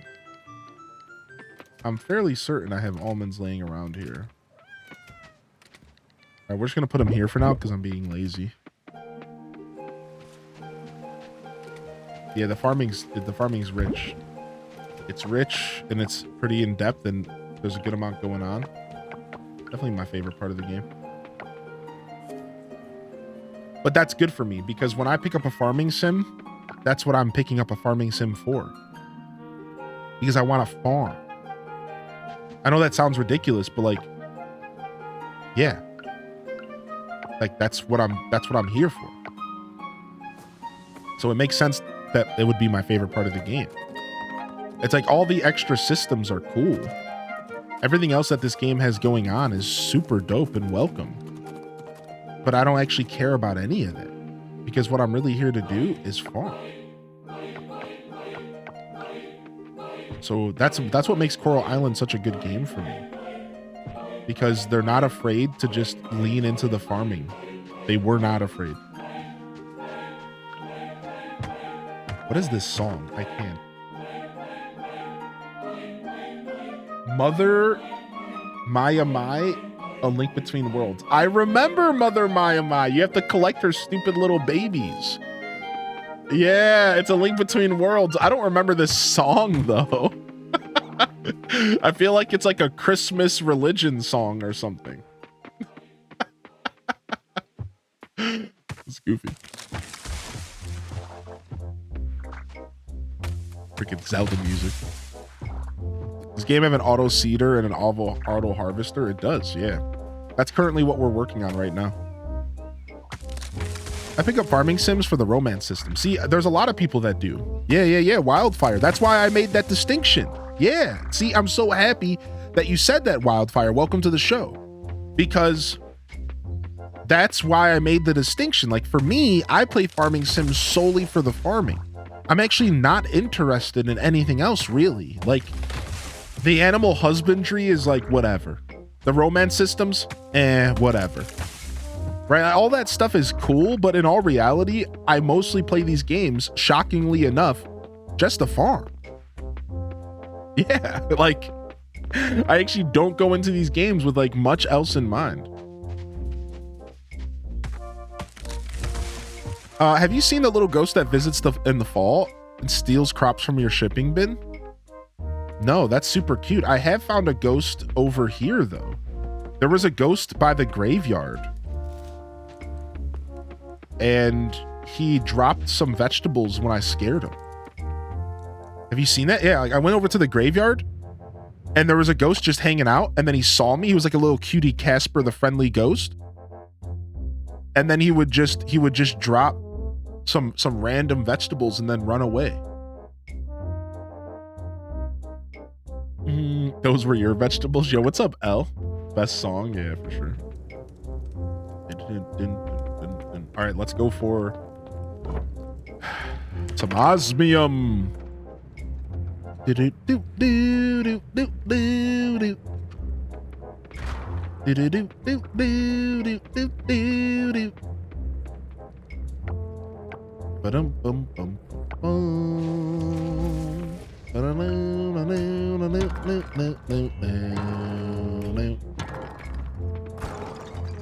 All right, we're gonna go do some mining for some osmium ore, but we're gonna enter the fire mines and we're gonna do the classic go to the every 5th floor.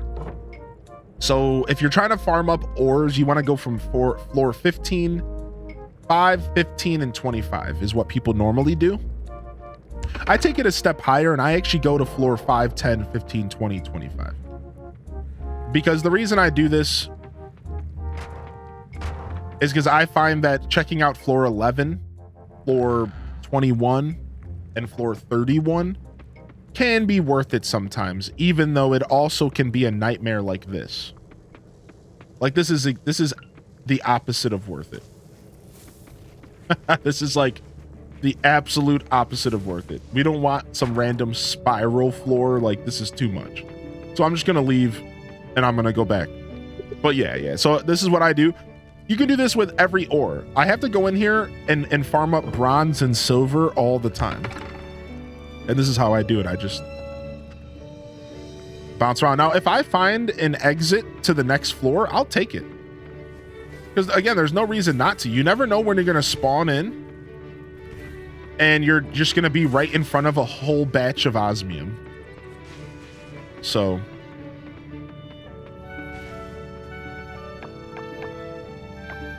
I like to take a look at most of the floors. Not the B drills, straight up B drills, yeah.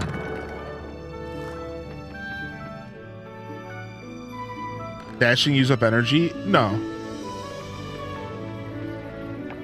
No, the dashing is the equivalent to jumping in an MMO. I don't know if you ever played an MMO where like you can jump with the space bar and you just repeatedly jump just for the heck of it. That's kind of this game. But it's also somewhat faster to dash around. So there's a reason to do it, but it's kind of just satisfying to dash everywhere.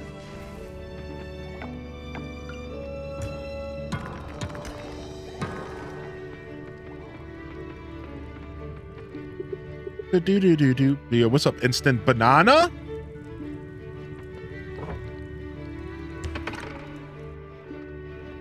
Who would have ever thought about doing something like that? I know, I'm a pioneer.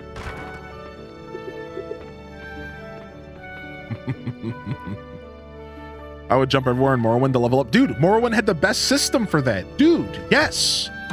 Morrowind had the best system for that. You would just hop everywhere so that you could get your acrobatics up. Yes, dude. Oh, I remember. Pepperidge Farm members.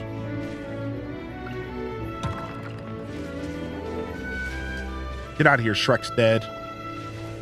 No one likes you anyways.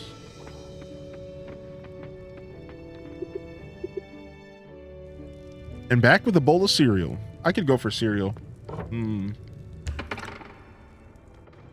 Yo, good to see you today, Fo. What's up? Fo for all? Thanks for tuning in again. And thank you again, Abyss, for 53. Thanks for sticking with me, homie. Hope you've been well, Abyss Hans. Chat, what's on the gaming agenda? What have we been gaming on? What have we been gaming on? I think we're gonna come back tonight early and watch the PlayStation State of Play. Y'all down? 5 p.m. I think. Can we get somebody to confirm what time it starts for Eastern Standard? There's a PlayStation State of Play today, which is like a direct but way less cool because it's only for Sony and like who cares? Who cares about Sony? You've been playing Paleo. The update's fun. Yeah, we were talking about it earlier. Pale World and Sea of Thieves. Yeah, I've been playing a ton of Pale World. Yeah. 5 p.m. Eastern. That's what I thought. Yeah, we're gonna watch that tonight. Y'all down? We'll show up for the night stream earlier than I expected, and we'll just watch it. Sure. Maybe I'll save my sleep schedule tonight and go to bed a little earlier. Y'all down? So the stream tonight is not going to start at 6 p.m. It's going to start at 5 p.m. or like 4:50. So you're going to want to be here as soon as possible because we're going to go straight. We're going to go straight into the State of Play, which is about 40 minutes long, it said. The Sony State of Play. We're going to watch the State of Play. And then we're going to play some Animal Crossing GameCube tonight. It's going to be an Animal Crossing kind of night again, all right? Maybe some Animal Crossing New Horizons if I feel like it. But I'm going to stick to the GameCube. We're going to do a nice solo GameCube night. So come on by. That'll be tonight around 5 p.m. So let's watch the Sony State of Play together. Again, Sony State of Play starts at around 5 p.m. Eastern. So that's an hour before I originally planned to go live. But we'll go live early. I'm fine with that. We'll just do a shorter morning show today. And then we'll do a earlier night show. I have no problem with that at all. Let's go ahead and grab some bronze.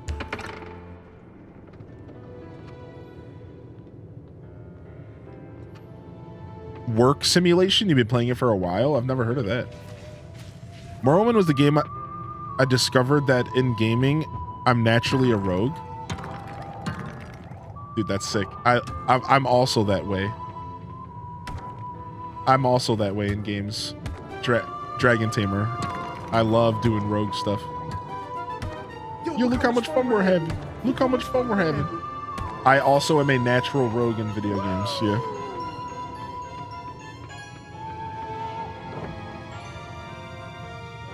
There's a lot of behind the scenes stuff. Oh, that doesn't sound fun. Are we gonna be put to sleep? Are we gonna be put to bed? Yo, Kalika coming in with 12 months. Nailed it.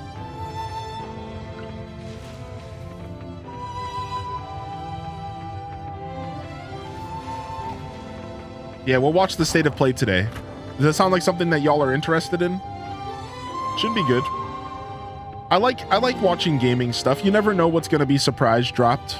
That could be relevant to all of us as gamers. Could be cool. Sure, why not? Yeah, exactly. It's like I might not own a PlayStation or be a massive PlayStation head, but you never know. I heard Capcom's making an appearance. Or sorry, Sonic. I heard that Sonic is making an appearance. The rumors are saying that we're going to be getting a Sonic Generations remake. Where are you at, Sega heads? The rumors are that we're getting news on Silent Hill. Here, y'all want me to pull the rumors up real quick? Hold on, I won't stay on this long. Give me just a sec.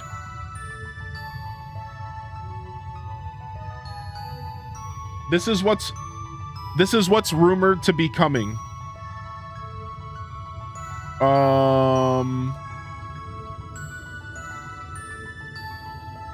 Rise of the Ronin, Death Stranding 2, Final Fantasy VII Rebirth, Sonic Generations Remaster, Silent Hill 2, new Metro game, Judas, and Until Dawn Remaster.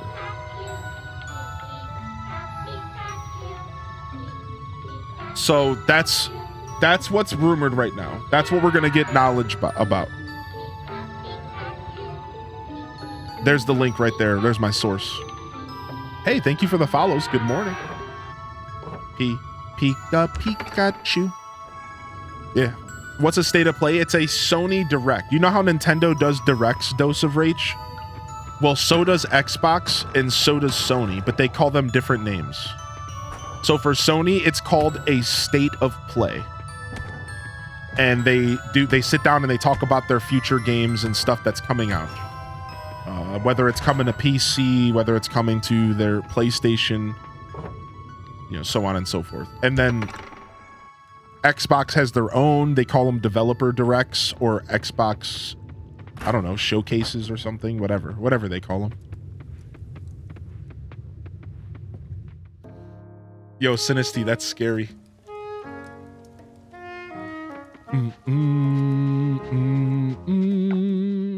All right, let's go to our farm and drop off our ores.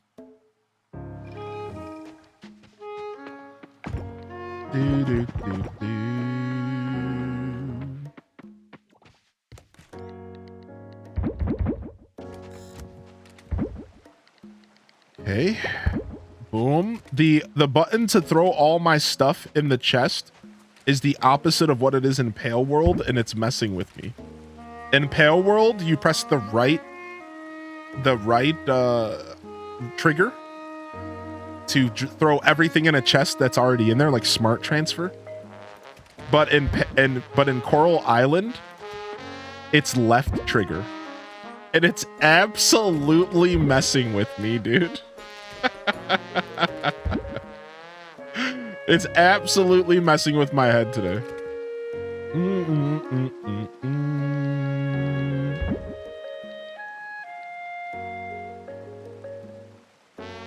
How do you get an oil maker? Ranching, but I don't know how. You unlock it through ranching though. So I think it's like level 8 or level 9 ranching that you're gonna get an oil maker recipe, and then you just craft it.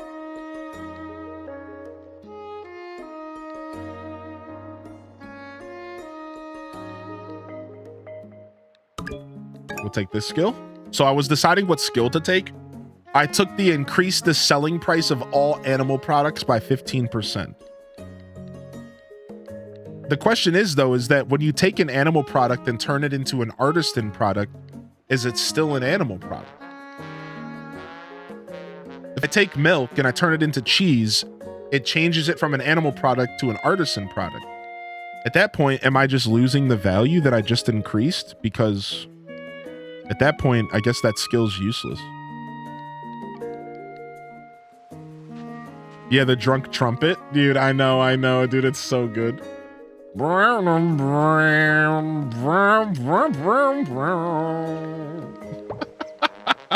Here it is.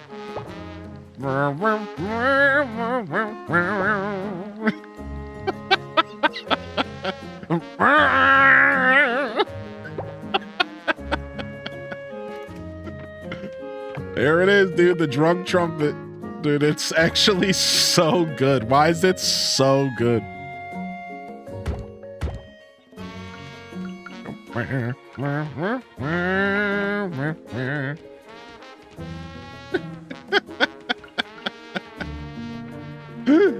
Oh, I can't breathe.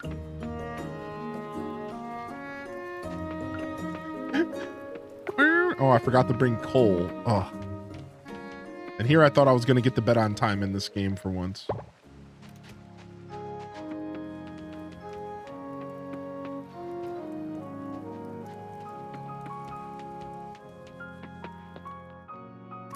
Signs of a true gamer, always having to relearn the controls of a game being played. Yeah. Took apart my New Horizons kitchen and chill room in my house to remodel, and I've been completely stumped for 3 weeks now. I hate everything I do. Oh, dose. Maybe try to step away from it and do something different to spark some imagination. Like, why don't you go do a Happy Home Paradise design? And like, see if that triggers some creativity. Because the Happy Home Paradise designs will force you to design under a certain set of rules, right? Because like one of the villagers will ask for a specific design. And then when I find that when you design under a certain set of rules or guidelines, it actually helps you be more creative. So you don't actually have Happy Home Paradise. Yeah, you might have to do something. You can still do something similar to what I just said though, right? Same idea, just maybe do it on your own. Go to Harvey's Island or something. But yeah, I find that when I decorate with like some limitations, it helps my overall creativity. So when I say limitations, I mean like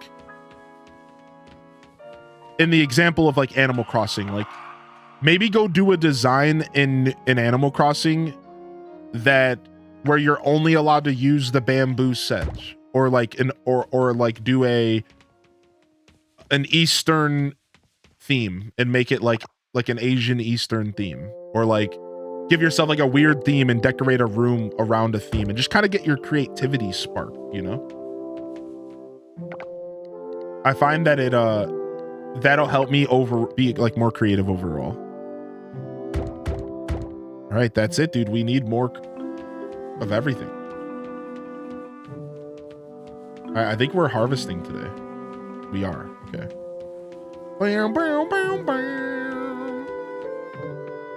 Yeah, limitations breed creativity. Exactly. What's up, Top Headed? How you been, buddy? Good to see you.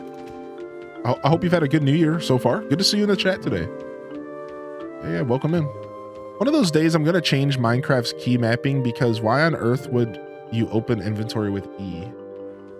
I somewhat agree with that statement, but I've seen games do E before. If it makes you feel any better, which I don't know why it would, I've actually seen other games do E before for inventory. I think Bethesda, no, not Bethesda. Bethesda E is interact.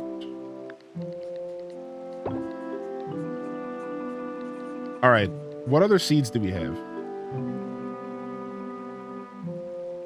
That's it. That's all we have on us right now. So let's plant tea leaves since there's 11 days for tea leaves to grow. All right, it's harvesting time.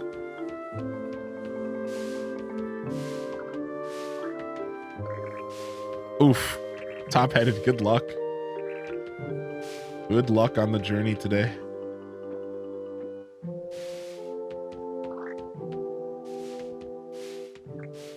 All right, I guess we'll start planting seeds here because why not?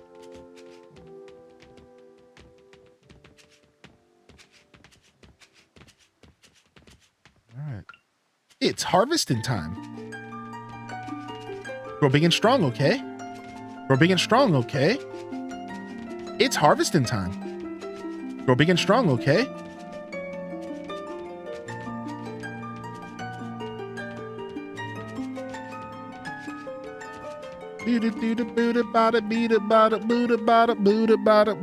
Sadly, this song's one of the many Zelda songs that can get your VOD muted. But anytime my VOD gets muted, you can put in for an appeal, and the appeal can be accepted by Twitch. And I've started appealing more VOD mutes because I realized, like, nah, man, it's only being muted because of some automated system. And if anybody with any kind of sensible mind sees why this happened, they're going to be like, no, this guy didn't do anything wrong. So nowadays, I've been kind of fighting back when my VOD gets muted because I'm like, no, my VOD shouldn't be muted because I'm listening to Zelda music. And like, it'd be different if I was listening to it in an untransformative way, but like, I'm using it in fair use under my content. I'm generally commentating over it. Don't be weird with me. There's no reason why I can't listen to this on stream. And every single time I've appealed it, I've had success. They have accepted my appeal every time when it comes to video game music. So I'm onto something, I think. But I won't appeal it if I know that I was listening to something I shouldn't have been. Like sometimes, like I'll get muted for like listening to a commercial or something. I try not to go too hard with the appeals. I only do it with video game music because I find it pretty lame that like your VODs can be muted from like such old video game music.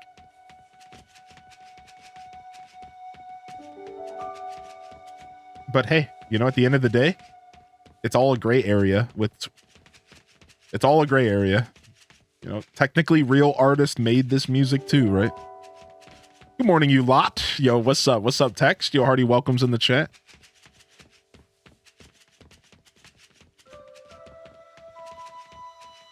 Stop using Minecraft music because of all the mutes. Got tired of appealing. Yeah. That's a good one, right? Because Minecraft music gets remixed into so many people's music nowadays that like the Twitch automated system just gets confused that you're stealing someone else's content. And it's like, no, actually, you're muting me because some douchebag, you know, and this is kind of rude. So let me calm down here. But some person decided to remix Minecraft music into their hip hop. And then now all of a sudden I'm being muted, right? It's like, come on, dude. That's not how that should go.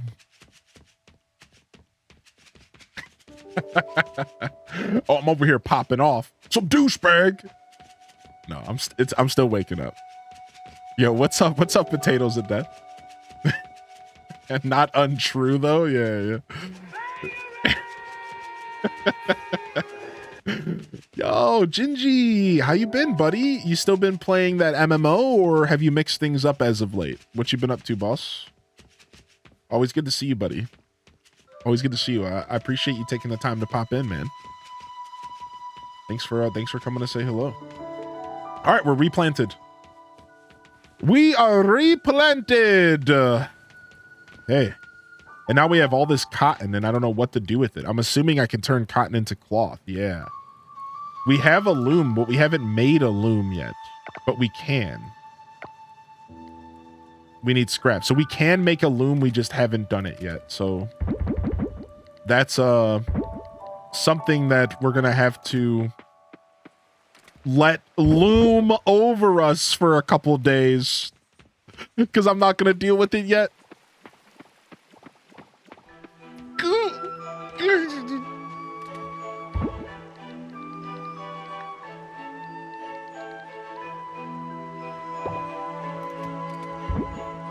Frick, I keep pressing the wrong button. Okay, that's all the time I've got. I gotta get back to playing Animal Crossing New Leaf. On my Nintendo 3DS. That's right, Reggie. The God has spoken. All right, it's the 10th in game. Let's go back into the mines. What are we missing from more sprinklers now besides for scrap? We're hurting pretty bad for scrap still. We need bars, which are cooking, and we need scrap. Let's go diving. Let's go diving for scrap. had a question about this game. Is it just my game on Game Pass PC where the furnaces don't complete overnight? No, that's not just you. There's like a known bug where sometimes your machines in the game won't like finish. Like they'll freeze. They'll like get stuck in time. It's actually kind of frustrating. And you'll have to like turn off your game and reload it. The fix for it is if you wake up in the morning and your furnaces or your crafting machines aren't moving, what you want to do is turn the game off completely and reload it.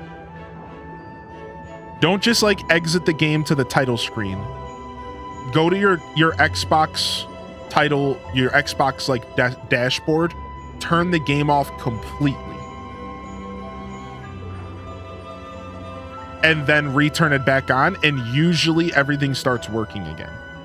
I've noticed that this hasn't been happening as much as it was for me, so I have a feeling that they patched it recently. However, patches don't make it to consoles as fast, and I think currently PlayStation and Xbox are likely behind a patch right now. So give it some time, and it's going to probably be better, because they just patched the PC, and the game feels like it's overall running better right now. However, there's also some new bugs, it seems. So like, you know, give them some time. But I'm sure y'all are behind a patch. That's just the truth of it. Yeah, they're still adding content. Yeah. They still have more content that's already scheduled for the game because of their Kickstarter. So their Kickstarter was actually a massive success. And they unlocked a bunch of different layers, a bunch of different tiers. For example, multiplayer is coming. For example, a Switch version of the game is coming. They've also have plans to increase to an S rank. So right now the game only goes to an A rank, I believe somebody said, and they're going to be adding an S rank later. Maybe that's already in the game and I'm misspeaking, so please correct me if I'm wrong. I'm just trying to give you examples of content that they plan to add that I've been hearing about from the community, because people will kind of keep me appraised of what's planned for the game. So they do plan to add multiplayer again. They do plan to add more content to the game.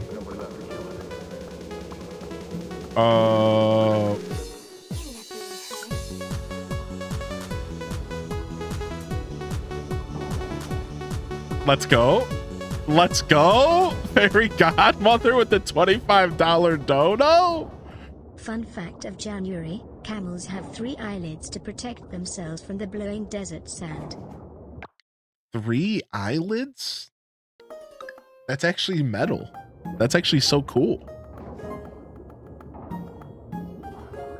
Yeah, Jevico, I definitely understand the frustration.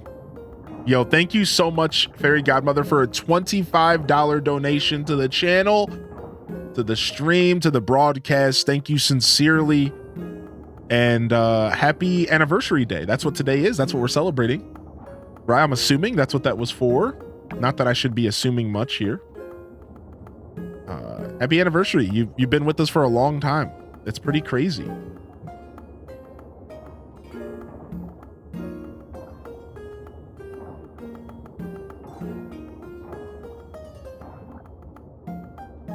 Pretty crazy.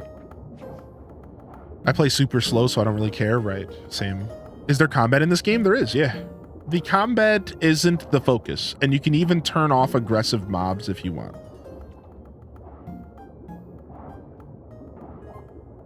So the combat is far from the focus. This game's, I would say that the combat in this game feels somewhat generic. To be honest, not to be too harsh on the game. But the combat in this game is somewhat generic. It's not like a fleshed out experience at all. It's pretty generic. And I think they've made it clear that they don't plan on having combat be a very integral part of the experience. To them, the combat is very casual. It's made to be casual. And it's kind of just a thing it feels like they tacked on to the end of the game. Because they were like, you know, every one of these games need to have combat. Again, maybe I'm coming off a little harsh. I wouldn't say the combat's bad. It's just not good. Yo, Fairy Godmother gifted 12 months to Toad and 12 months to Jevico. FGM is popping off, dude. Get the ruffles in the chat. No, I'm done. I'll stop. I'm sorry, Fairy Godmother. I know that this is the phase where, you know, we maybe I don't make such a stink of it, but I can't resist. Thank you. Thank you so much. Yeah, holy bananas, gorilla. That's 12 months of value. That's 12 months of 60 emotes and value, baby. Enjoy.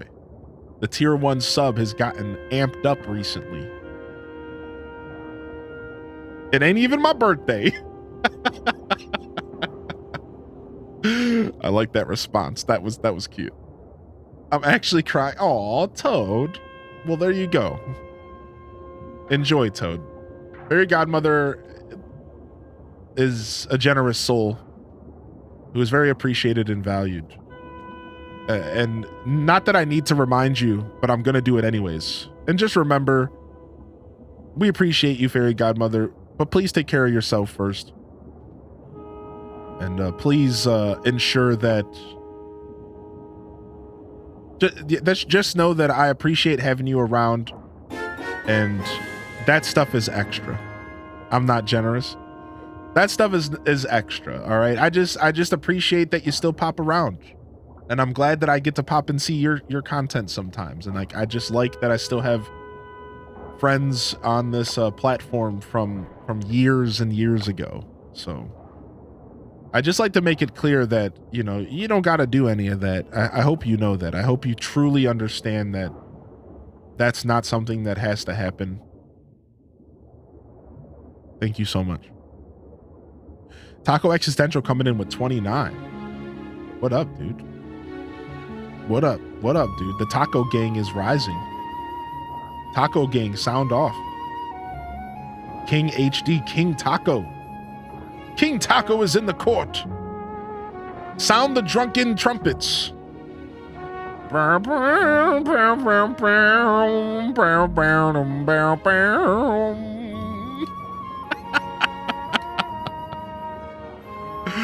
This can't be. Hold on, let me read your message real quick. I just thought I'd do a $50 donation, but I decided last minute to change it to 25 and do 2 times full year subs. Aw. Well, it's pretty cool that you decided to bless the community, because that's what it's all about here. So thank you for blessing the community in such a way.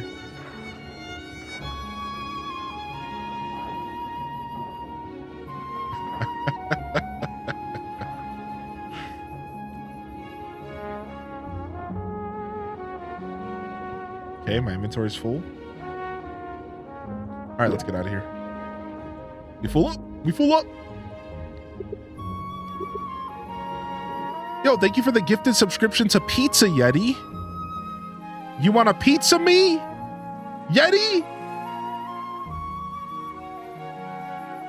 Yo, thank you. I think they might be lurking. Pizza time. I'm not sure if I said good morning to them if they popped into chat. Oh, there they are. Yo, I'm sorry. I didn't mean to pull you out of lurk. I was just being a dork.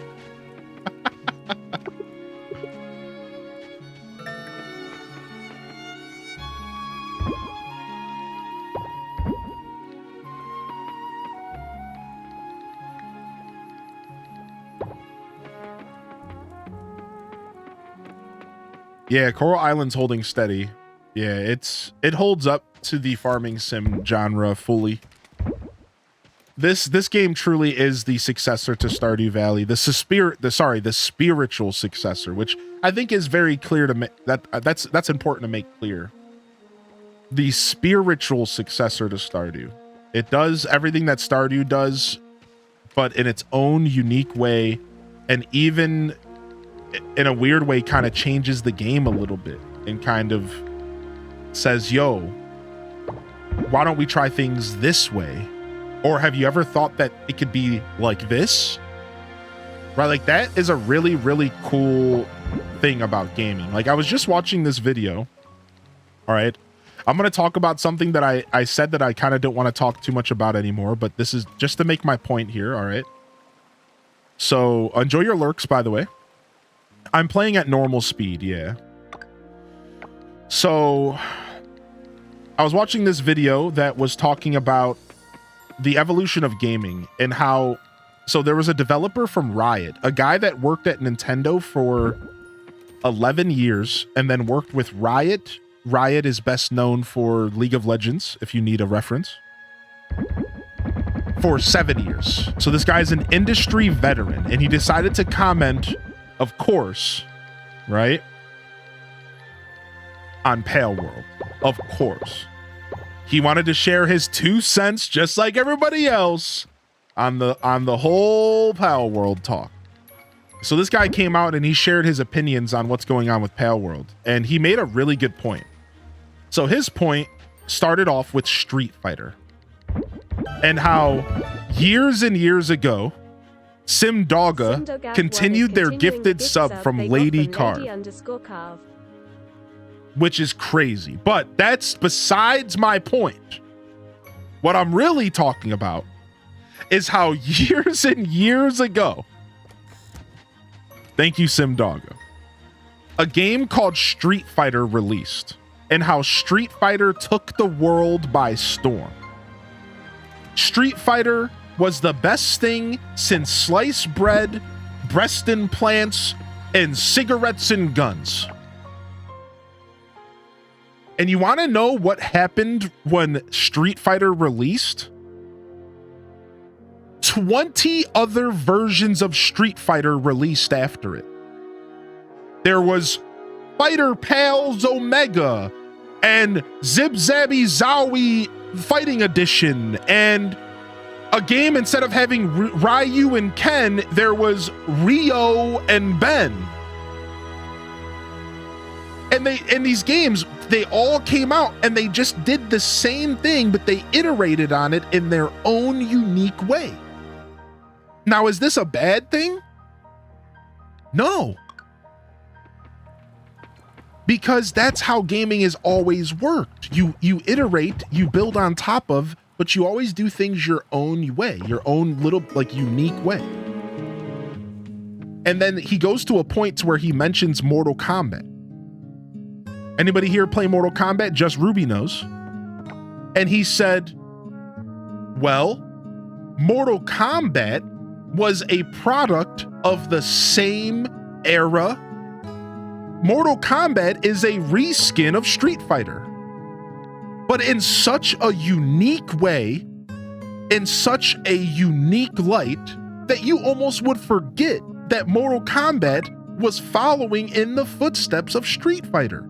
It wanted to be Street Fighter. It wanted to do what Street Fighter did in its own way. And we, as gamers, benefited because not only do we have Street Fighter, we now also have Mortal Kombat. And guess what? Winners win. And gamers were the winners of that equation. So now apply that to Coral Island. Coral Island is the product of that beautiful, beautiful evolution of gaming. The same way that Stardew Valley was the product coming from Harvest Moon. Stardew Valley's direct influence was Harvest Moon, and the game was made to be a Harvest Moon game with his own spin on it. And that's why I say that Coral Island is the spiritual successor to... Coral Island is the spiritual successor to Stardew Valley, because in my opinion, Coral Island is doing what Stardew did, but in its own unique way, and potentially even better. The same way that some people would argue that Mortal Kombat is better than Street Fighter, there's plenty of people who would probably argue that Coral Island is better than Stardew, which I know that sounds like a sin to even speak those words. But yeah, those people exist, right? So when you ask that question, like, how is Coral Island holding up? That is how I feel about the subject. I think Coral Island is holding up really well. And I just brought up that article that I read in that video I watched as just a way to further solidify my point that gaming has always been iterative of itself. Gaming has always built upon its previous predecessors and made a point to create a spin and a unique look at something that is popular. And a lot of times the winners win because of that. And Coral Island is winners winning. This game holds up really, really well, my dude. And if you're a Stardew Valley fan, you're bound to like this game. And there's only a couple things that would probably make you not like it. Like, there's a couple things that I could see somebody like not wanting to enjoy. Like, I have a couple opinions about what makes this game not as successful as Stardew, seemingly. Because I asked myself the other day, I'm like, why does Coral Island feel like it's not as successful as Stardew? And there's a lot of things to say to that conversation. Like, you can talk about timing. You can talk about how Stardew was the first in the indie revolution to start it all, where Coral Island is coming out in a sea of cozy games and so on and so forth, right? However, without going too deep into that rabbit hole, because it's a rabbit hole that I would love to talk about, but I know it's going to be a little bit too much. During my assessment of why Coral Island might not be as successful as Stardew, I did come to the conclusion that there are a couple reasons why you might not like Coral Island. Like, I totally would understand if somebody picked this game up and said, ew, I'm going back to Stardew. I would know why. I've probably already thought about you if you're that person. I probably already considered that. So, you know, my point is that it's not like some perfect game. There's things about it that are maybe off-putting, whereas I feel like Stardew might have a little bit less of that going on. But regardless, I think this game does a really good job superseding what Stardew did and changing it up and shaking it up and providing a unique but also still very, very good experience. One of the best I've ever played in the farming genre. It's by far. So high praise. I have high praise for this game. And I essentially just gave you what I would probably say if I were to review the game on YouTube. So since I don't know if I'm going to put out a review for this game, what I just shared with you was kind of what a review would probably sound like if I did review this game. I have very high praise for this game, and my only criticisms come from current industry decisions, stuff like early access, because I'm starting to not like early access for a lot of reasons. I'm starting to realize, like, most games would benefit from not being in early access. Now, a lot of games do benefit. Early access is a really good thing for gaming. But I'm starting to realize more and more that a lot of games would be better off not releasing until they're done. So I have a couple things to say about that subject. I have a couple things that I personally feel that gaming is currently struggling with because of this whole early access trend. And I feel like a lot of games are worse off because of early access. And it gives developers an opportunity to get a bunch of cash before they even finish a product. Right? Like, to give you an example, and this might be the most obtuse and maybe even ignorant example, but I'm just going to give you an example. Imagine you went to Home Depot and you were like, I'm going to go buy a product at Home Depot. And you walk in and they're like, early access refrigerators are out. Get your early access refrigerator today. The product's not completed. You're only actually getting a half functioning refrigerator. But we promise you, if you give us your money, we'll eventually finish the product, come to your house, and put it completely together. Well, the problem with that is that some people are going to think that's a good idea, and they're going to be like, yeah, sure, I'll buy this early access refrigerator. I'll support this. Not all the way fully realizing what they're getting into. And then what's to stop those developers from just taking the money and running? Oh, actually, we thought that this refrigerator idea was a bad idea, so even though you all committed to buying half a refrigerator for $30, actually, we're not gonna finish this refrigerator. And now you own half a refrigerator for $30.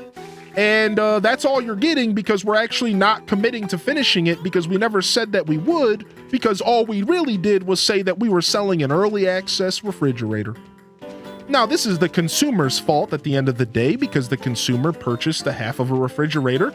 And hey, you're the person, you signed the deal, you got yourself in that situation. You made the purchase knowing that the game might not ever be finished. You gave somebody your money before even seeing the end product. You would never do this in any other facet of your life besides for food. Food is like one of the only industries that gets away with the same logic, where you can walk into a pizza shop, give them $30, knowing at zero idea of what the finished product is going to look like besides for pictures and a concept. And then that pizza comes out and you have to take that finished product that you already paid for. But aside from a couple scenarios like that, why do people think it's a good idea to give a company money without knowing what the finished product is? Dude, by the end of the game, they could change it. It could go from being a farming game to a racing game. And you have no idea that that's going to happen. So like, I don't know, man. I think that early access is like starting to become a big problem in gaming. And I think sometimes it's a really good tool for developers to like learn about their community and like what their community wants. And I think other times it's just a way for a developer to get a bunch of cash before even committing to a finished product. And then that just gives too much freedom. That's weird. Like, we're not holding these developers accountable.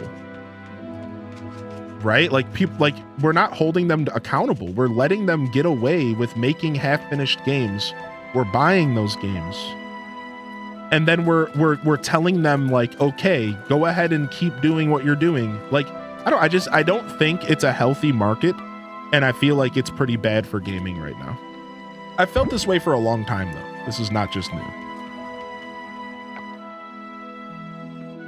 So it's like, yeah, like I think one of Coral Island's biggest problems is that it's another one of these early access games that it's promised a bunch of stuff and now we're all sitting here and waiting for it to follow through. Do I think Coral Island's going to follow through? Yeah, I do. I think it'll be just fine. But when I ask myself, why is Coral Island maybe not that popular? It's like, yeah, well, because the game is not done and they're selling it for $30. So people are giving their $30 to a game that's buggy and messy and not finished. And it's like, well, let me tell you, people get sick of that. And so I feel like sadly, Coral Island is not going to ever be as popular as it could be. I think that's what's going on with this game. I don't think it's ever going to have the like popularity that it could within the farming sim community, because I think everyone who's tried it by now has probably ran into some kind of game breaking bug, and it's going to take a lot for Coral Island to bring those gamers back. Like at that point, you're playing from behind, devs. At that point, you're playing, let me hope that I can bring gamers back to my court, because like that's just weird. Yeah, right. Like there's plenty of examples of early access working, and then there's plenty of examples of it not. I don't think you mentioned Stardew. I don't actually think Stardew ever even went through an early access phase. So like that even proves the point more, right? Stardew Valley was actually just a full feature release game. And everything added after the release was just extra content for free. But it was never released as an early access or anything. Yeah. Yeah, it was never released as an early access anything. So like, yeah, that kind of proves the point, right? It's like Stardew Valley is a good example of a game that found success by just fully releasing. right out the gate. Just fully releasing right out the gate. It didn't try to sit there and sell you a half-finished game. Even if the game had plans for more content, that doesn't matter, because the game released like as a full project. Now, it's hard for us to wrap our head around that. I'm sure if you're like me, it's hard to wrap your head around the idea of Stardew without everything that's in the game now. It is hard. It is hard to wrap your head around the idea of playing Stardew without all of the extra stuff in the game. So you do say to yourself, well, like, frick, like, was Stardew even a complete game when it released? Just because we have so much content in the game now. And it's like, well, the answer is, yeah, it was. I played it. It was a full game. You could play the game for 4 or 5 years, and the content started to fall off around the 3rd or 4th year, but there was still stuff to do. It was still a full-fledged farming sim. Right? There is going to be a night stream. Yeah. We have a night stream planned. We're actually going to watch the PlayStation. We're going to watch the PlayStation Direct tonight. So y'all come on by at 5 p.m. Come on by at 5 p.m. tonight. We're going to be watching the PlayStation Direct, and then we're going to play some games together. Yeah, it's going to be sick.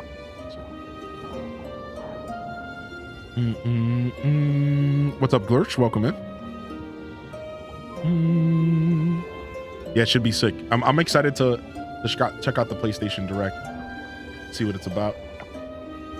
Not the biggest Sony head right now in my life, but I think I can still appreciate a good PlayStation state of play.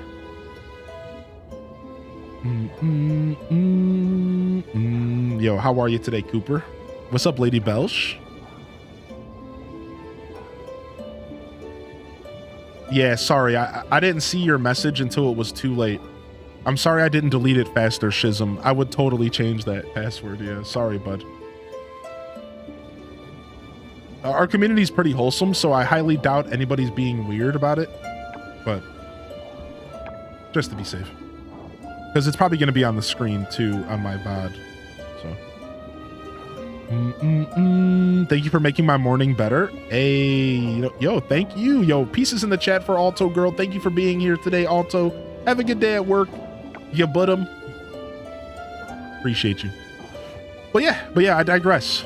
I think, yeah, exactly, Neanderthal. Yeah. But I digress. I have a lot of really good things to say about Coral Island outside of a couple little nuance issues. Like I said, with like some, like, I have like a certain opinions about the early access approach and stuff like that. But all in all, wonderful game. And I would probably if I were to give this game a full review, like one of my game rant videos, I would probably rank this game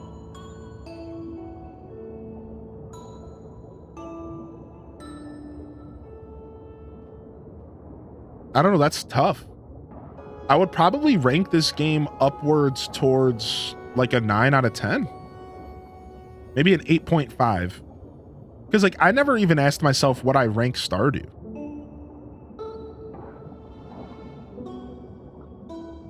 And I feel like Stardew would be a really good bar to gauge this game off of. Probably like an 8.5, 9 out of 10. As far as like the things that matter to me, which is like gameplay, music, atmosphere, right? But I don't gauge this stuff separately. I like to gauge this stuff all as one. I'll never forget when I was watching a review of a video game, and the reviewer said something that struck a chord with me so heavily. They said, why do reviewers break everything down when it's the full gaming experience that we experience it all, like, together? You get these game reviewers that are like, this game's music is this good, but this game's gameplay is this good, and like they separate it into categories.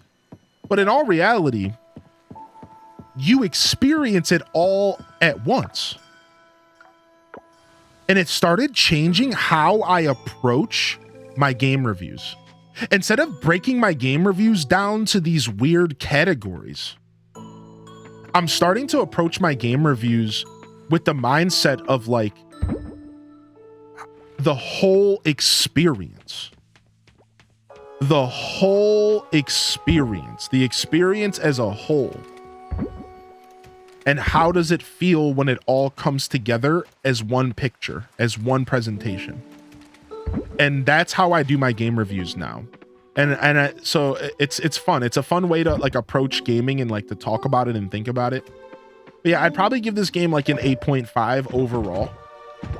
I try not to let a game be held back by its bugs and stuff, because I grew up in an era where bugs in games went hand in hand. And I don't think a game should be completely held back from its proper grading just due to bugs. I just don't agree with that. I think that to some extent there are a certain level of bugs, though. There is a certain level of brokenness and jankiness that does start to take away from the overall experience. So I consider it, but like performance and bugs are not something that I fully put into the equation of my rating. I try really hard to rate outside of the performance bugs, almost as if my rating is a potential gauge. My rating isn't just how good the game is, it's also the game's potential in a lot of ways. And like I'll let the bugs and I'll let any kind of glitches kind of sit, and I might look past some of them. Like that's why I was able to give Scarlet and Violet a proper rating. I was able to give Scarlet and Violet a proper rating because despite the game's bad performance and stuff, there was a lot of things that the game had going for it. A lot of really positive things. So give me just a second. I have to restart Coral Island. Yeah, look at Melee, right? Yeah, sorry. I just had to restart real quick because I think that I was dealing with a bug. Speaking of bugs, I think I was dealing with a bug.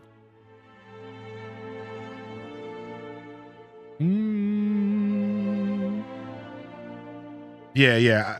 I do agree that you can judge a game in separate categories, but I think that when you're giving a game an overall rating, you should consider how all of the systems come together. And that's all. But I do agree, like, you can have a game that has the best gameplay, and you can have a game that's best music. I do agree with that. But I think if you were to judge a game as a whole, as a piece of work, you should consider less what all of the different parts feel like individually, and you should remind yourself that it's not what the music sounds like, it's what the music sounds like when you're in the middle of Hyrule Field, looking at the vista, smelling the Hyrule weeds while riding your horse. Does that make sense? So it's like, yeah, sure, I could just take Zelda music out of context and be like, Tears of the Kingdom's music was this good. Or I could remember that the music comes into play when I'm running through the fields of Hyrule and the vista hits and the sunset smacks me in the face and there's creatures skittering off in the distance, and then an experience is made. The music starts. Wow. Does that make sense? So yeah, sure, you could judge Zelda off its music, but why don't you take it a step further and judge the music alongside the graphics, alongside the gameplay, alongside the visual fidelity, and put it all into one package, because that's when you experience it as a gamer. You don't just sit there and turn on YouTube and listen to video game music for the first time. You experience it all as one package, so therefore it should be judged as one package. That's kind of how I look at it. Yeah, that's kind of my theory on it, if that makes sense. Yo, if I missed anybody rolling into the stream, don't be shy to jump in the chat. Let me know you're out there. Welcome to the show. Do a quick beard check. I got taken a little bit out of my element with having to restart the game, so give me just a second here. Yeah, if I missed anybody rolling into the show, welcome in Molded Sandwich. Sim Dogga, thank you again for committing to the sub, dude. I hope you've been well, Sim Dogga. Welcome in FXHNA. Hello from Thailand. Hello, I'm in America. Welcome to the show. What's up, Bookie Proud Mama? Welcome to the show. Fatalities changed gaming forever. True. Big true. But yeah, feel free to repost your messages. I'm sure I missed something. I know I did. Yeah, this has been a good playlist, hasn't it? It sure has.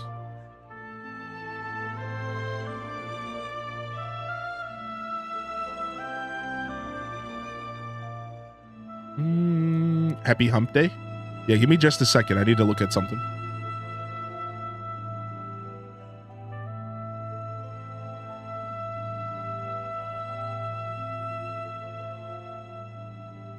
Okay.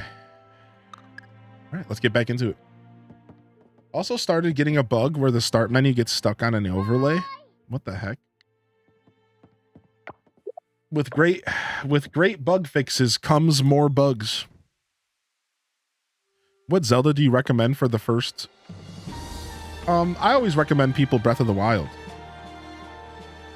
Why not play with the more why not play the more modern game? Are these still broke again?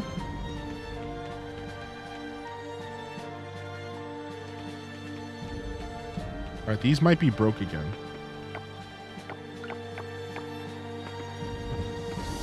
No, they're not broken. Okay. All right, we're good. All right, let's go take care of our farm. Yeah. I always recommend people start with either Breath of the Wild or play something off your Switch if you have Nintendo Switch Online and go play Link to the Past. I think A Link to the Past for Super Nintendo gives you a really good idea of the roots of Zelda and where it all came from, where it all started. And if you like playing old video games, A Link to the Past is a really good place to start, even if you don't finish the game. It'll give you an idea of like the roots of Zelda and like where Zelda truly came from. The traditional style. And then I recommend Breath of the Wild because I think, or I guess now Tears of the Kingdom, to be fair, Tears of the Kingdom is probably the better recommendation. Because I think it's a really good introduction to the series. It's a really good way to kind of ease yourself into the Zelda gameplay loop. So those are my recommendations.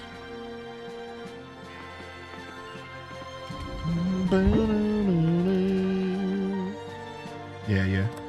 What's up, Allie? Allie Bobally, Banana Nana Fofally. Thanks. Yeah, no problem, dude.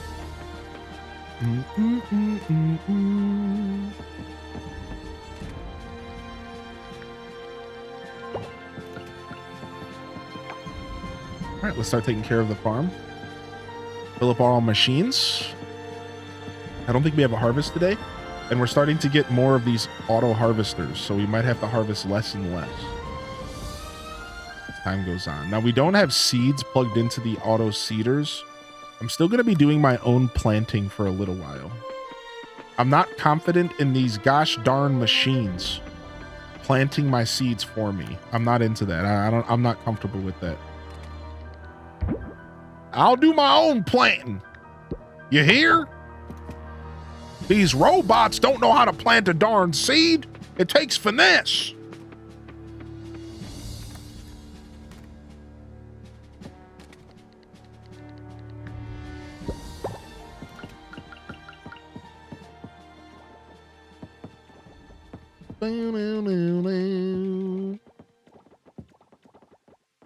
I'll plant myself, I tell you what.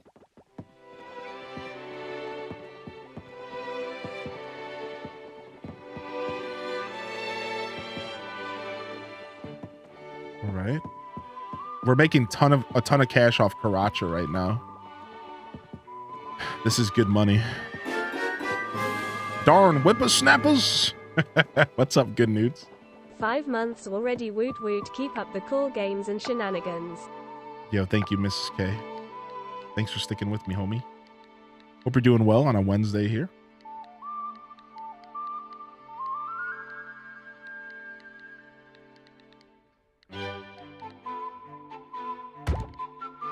All right, we'll make 2 more mason jars.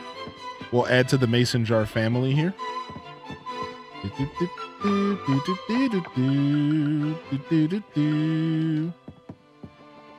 Yeah, this playlist is slapped. I agree with that, Cozy. Super happy we decided to try this out today. Big agree. Big agrees from me.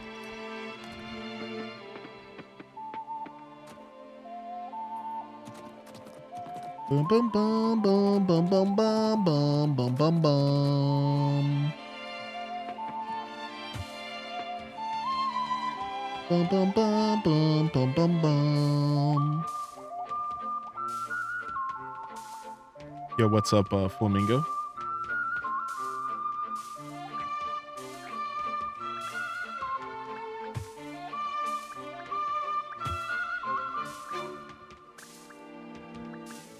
Nice. Look at all this harvest. Look at all these harvests. What's up, Frosted Chill?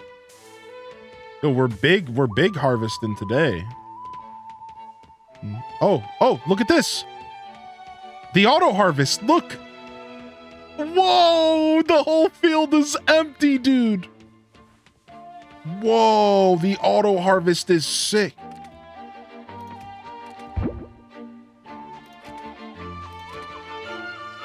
Do do do do do do do do do do do.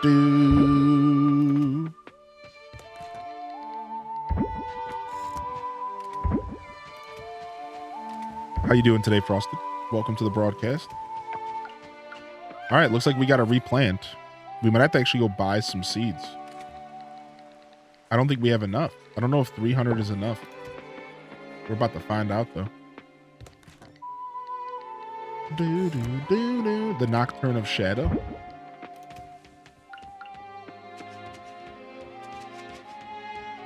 All right, let's see if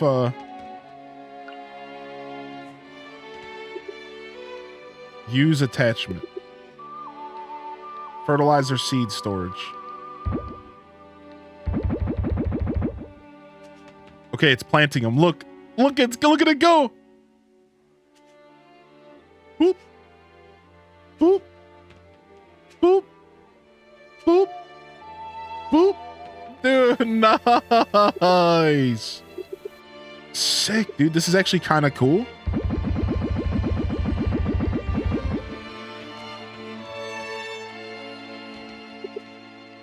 Use attachment.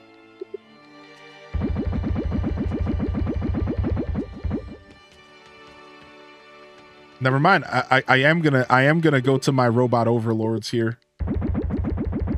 Yo, what's up, Jordan? Yeah, we are gonna take advantage of this auto seeds.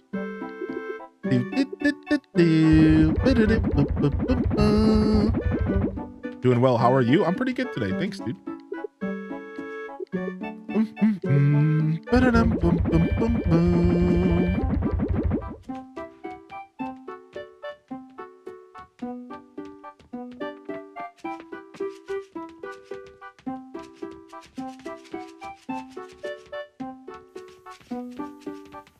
Playlist slaps. Something I'm working on this year. I'm getting us some new stream music.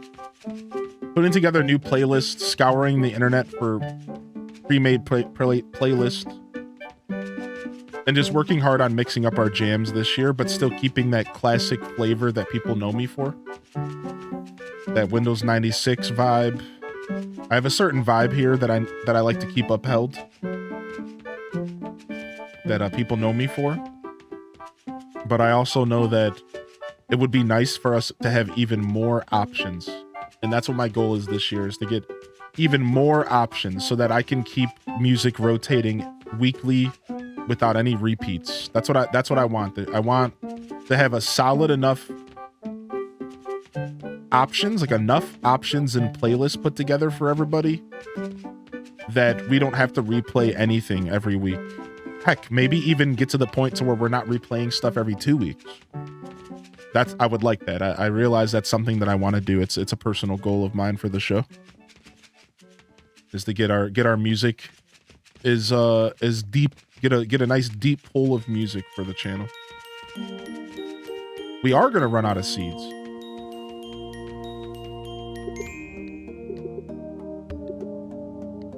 Give me that.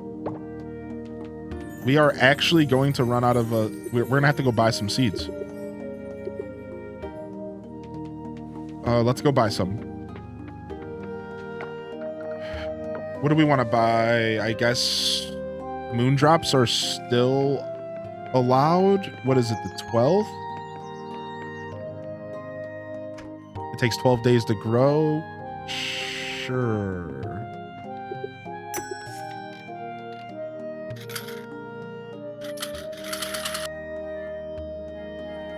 Yeah, I'll drop you the link in a second.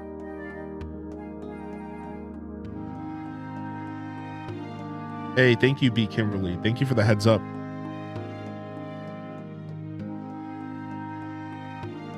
All right. We'll buy 500 of these. And then let's get some more cotton seeds just in case we need more of these too. How are you today, B? What's up? Go for it, Pats. Do you have the ability to control where it puts it? No, I don't think so. No, I don't.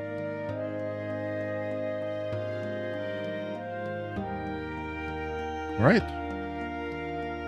We'll get 500 of each of these seeds just to hopefully get us through the rest of winter. I don't see myself needing more than this, but I'm probably wrong. I'm probably going to need one more restock. Probably one more restock is what I'm going to need here. All right, let's go.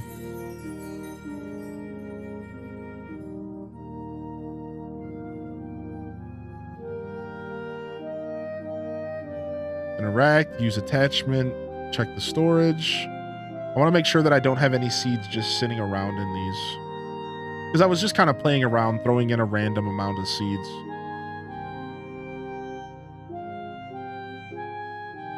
We'll plant snowdrops for the rest of these spots. Sure.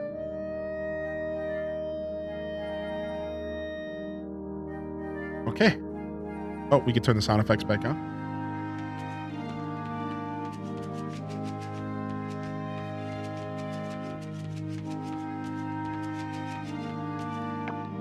Boom, boom, boom, boom, boom, boom, boom, boom, boom.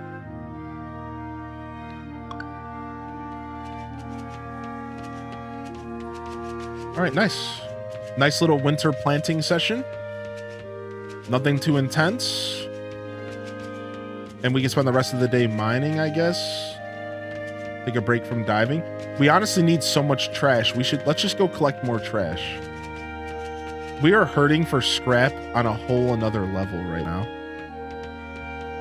I am, for the first time in my playthrough, I'm actually like hurting for scrap. So we need to do something about that. All right, grab all of that. Let's fill up our machines here. Boom. Some juicy cranberry wine. We love seeing that, dude. The wine money. Even my cat meowed. They love it so much. Yeah, that's right. That's right, Tinkle. Tell them. Tell them, Tinkle. Uh-huh.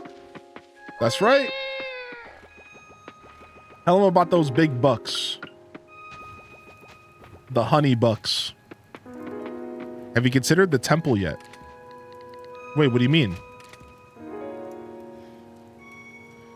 Boom. All right. Before I grab that YouTube playlist for you, let me grab some flowers to put in this machine.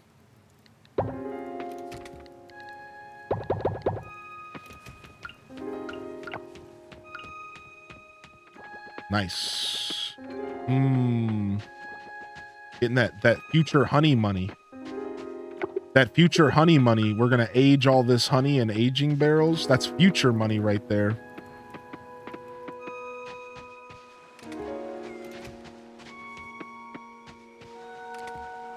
That's the future ducats. Oh, we need to grab some ore. We need to grab these ores real quick.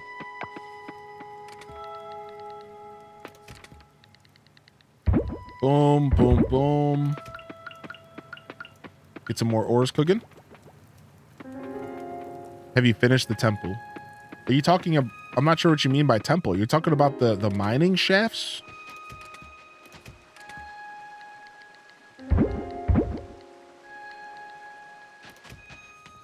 sincerely am not sure what you mean.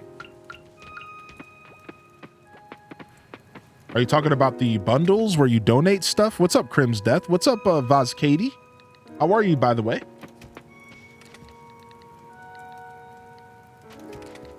If you're talking about the bundles and turning in bundles for the goddess or whatever at the lake shrine, I'm working on that actively. Yeah, it's something that we're working on actively throughout our whole playthrough. Yeah. I do have a Spotify account you can follow. Yes, Highly in Descent on Spotify. You're welcome to follow it. I think I still have a link somewhere. Yeah, just Highly in Descent. Making me want to reorganize my farm. I'm in year 2 summer. What's up, Dom the Dev? Well, let me tell you this. Reorganizing your farm gets a lot easier once you unlock a certain piece of equipment. I unlocked the piece of equipment that allows me to move anything on my farm at any time for just 50 gold.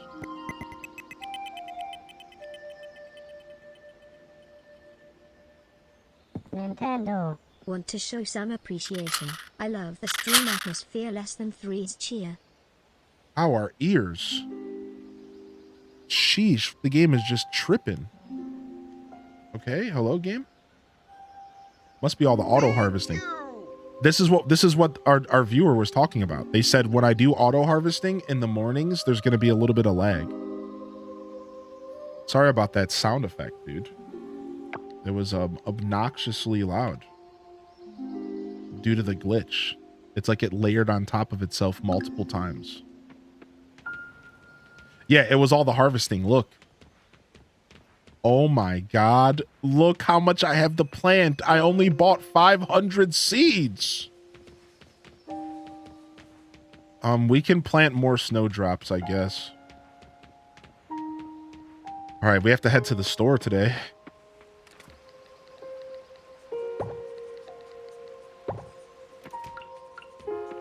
All right, we can now finish our first official bundle and get the greenhouse.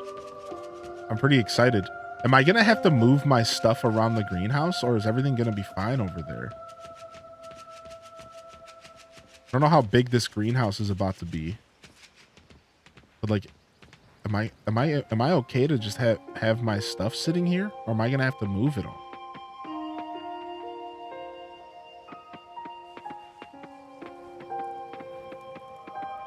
Wanted to show some appreciation. I love the stream atmosphere. Thank you, Glurch. Thank you, dude. Yeah, I agree. I'm gonna have to open up all these menus separately to collect my stuff. I should be fine. Okay, good.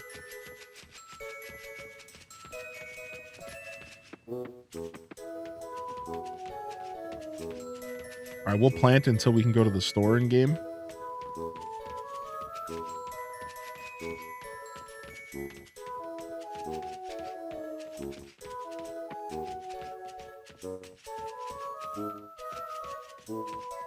And we'll go buy some more seeds.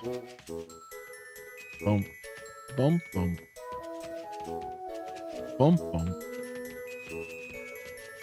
I need to work, but this makes me want to play. Good to see you, Dom. I hope you've been well, dude. Oh, let me drop off that YouTube playlist. One sec.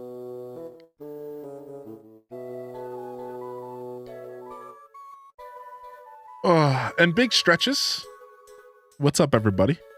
How we feeling today, chat? Here you go. We can go ahead and get wide here. It is Wednesday after all. And we get a hearty welcome in the chat for all those who are just tuning in. Welcome to the show. Happy Wednesday. I hope y'all are enjoying your Wednesday today. Get wide. It's Wide People Wednesday.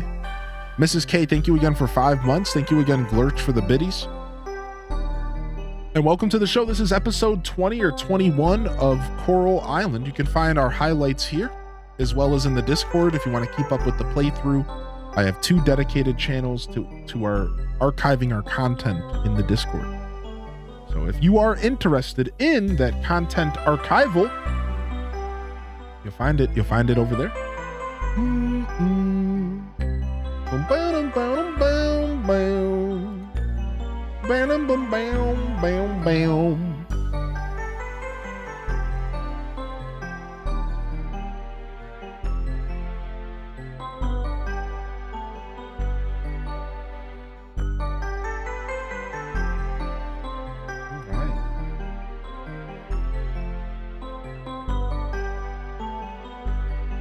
Hope everyone's having a good Wednesday so far, though.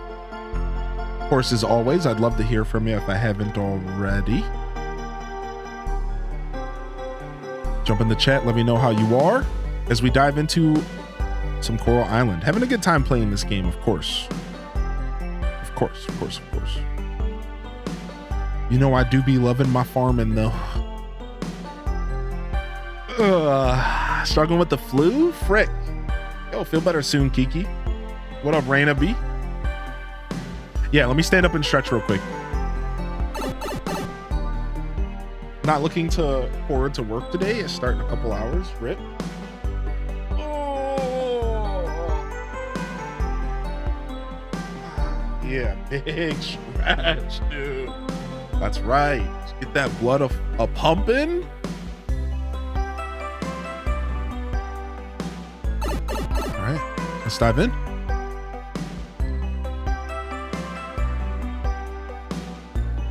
Ba-na-na-na-na-na. Wide People Wednesdays, the official broadcast of the Wide and the Peepo.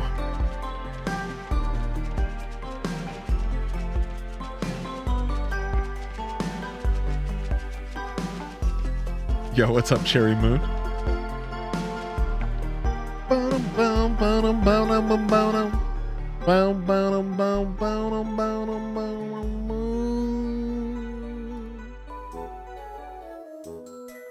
Tetanus vaccine. Oh, hope everything's okay. Yeah, a little bit of a headache. Yeah, I know. That's usually what comes with the territory there. Hope you're feeling better though, buddy. Or I hope you start to feel better.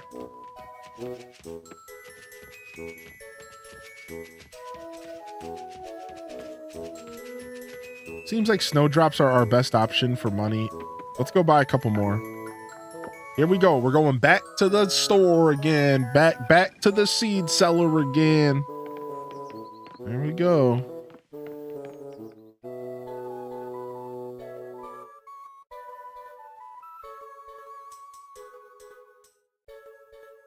Buy another 500 of these, I guess. Dire Docs really is such a jam. Really is. Coco Winnie been lurking, but had to hop in for Wide People. Yo, I hope you've enjoyed your lurk today, Coco. What up, dude? Hope you're having a good Wednesday. Appreciate y'all popping in for some Coral Island. I'm thoroughly enjoying this game. It's nice to have another farming sim that kind of scratches pretty much the exact itch that I look to be scratched when it comes to playing these types of games. That's a good feeling. No, it doesn't hold back at all. It scratches that exact spot. It knows exactly where to reach. It knows exactly where to scratch. And it's a beautiful thing.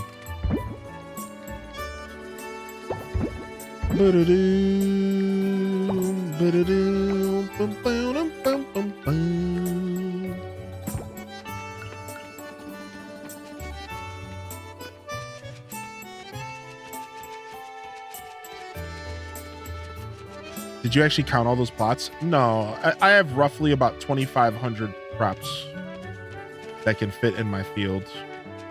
But no, I'm not actually doing any counting. Just winging it. Just winging it. Hoping to approximate it.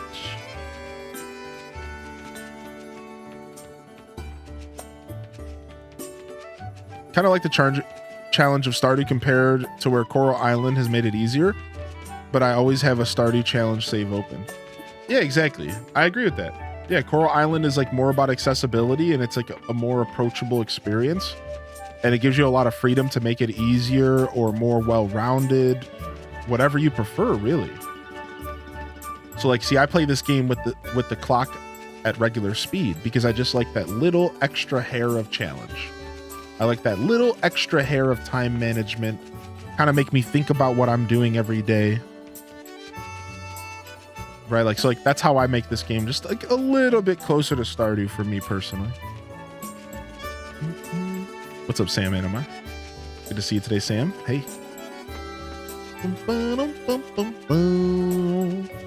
No way, Sam, you got an emote of my face there and you put it in the chat? Nice.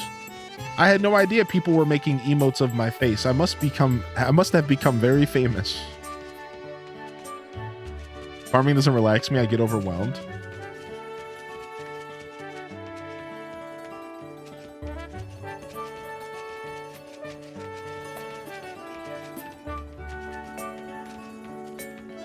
Yo, what's up, Mary Bella?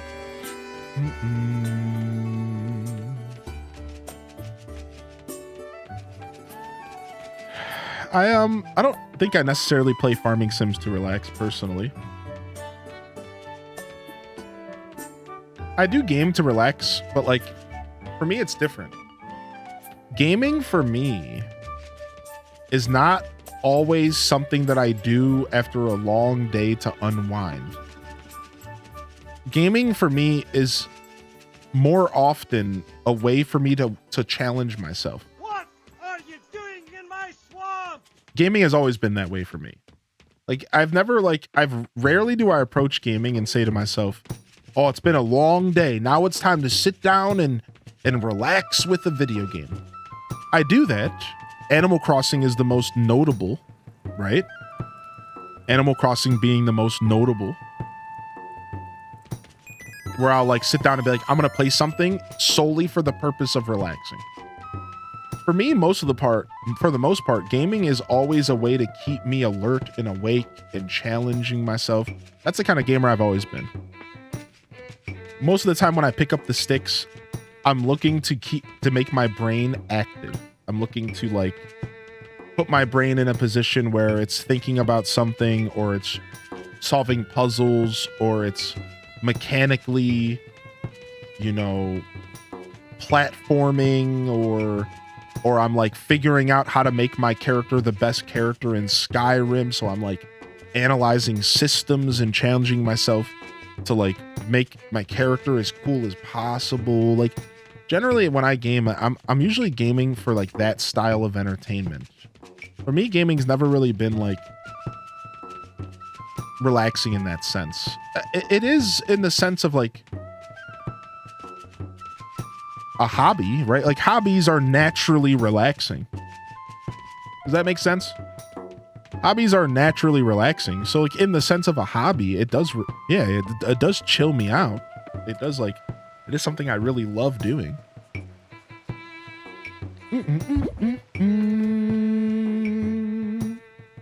Bum, bum, bum, bum, bum, bum. How do I... The scarecrow stopping me from grabbing... Here we go. Harvest storage.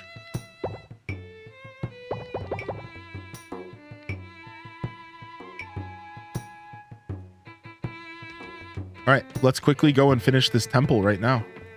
Let's get our greenhouse.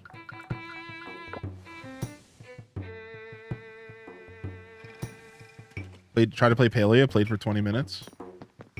Yo, good morning. What's up, Frigid Phoenix? Thank you again for making the work pass so easily and calmly. Thank you for giving me a space to just chill, listen, and breathe when I need to. Oh, appreciate you, buddy.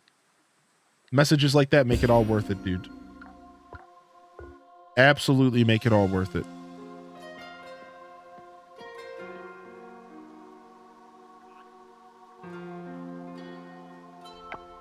Wow, the Zelda playlist is lining up perfectly with this right now. Good morning, random. Hylian, at long last our paths converge. I am known as the goddess of flowers. A simple goddess will suffice for our discourse. Through your tireless efforts, you have revitalized a fragment of my lost strength, enabling me to manifest before you. The privilege of this meeting is yours to claim. As the reservoir of my power replenishes, so does the healing I can impart on this island.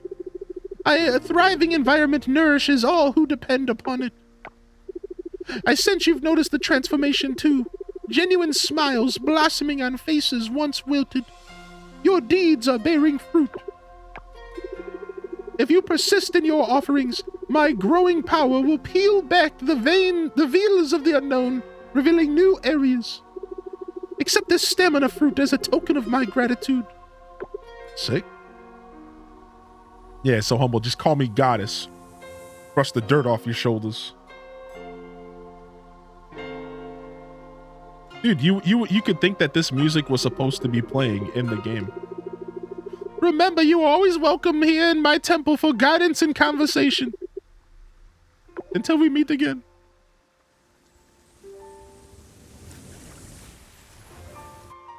Sick. Stamina fruit!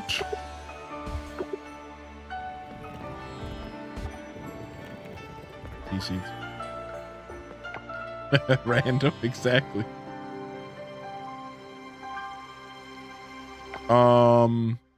So now more of the map might open up.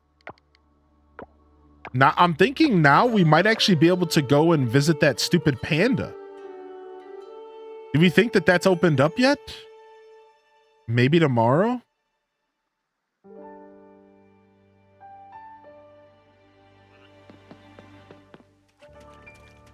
All right, we have a greenhouse coming.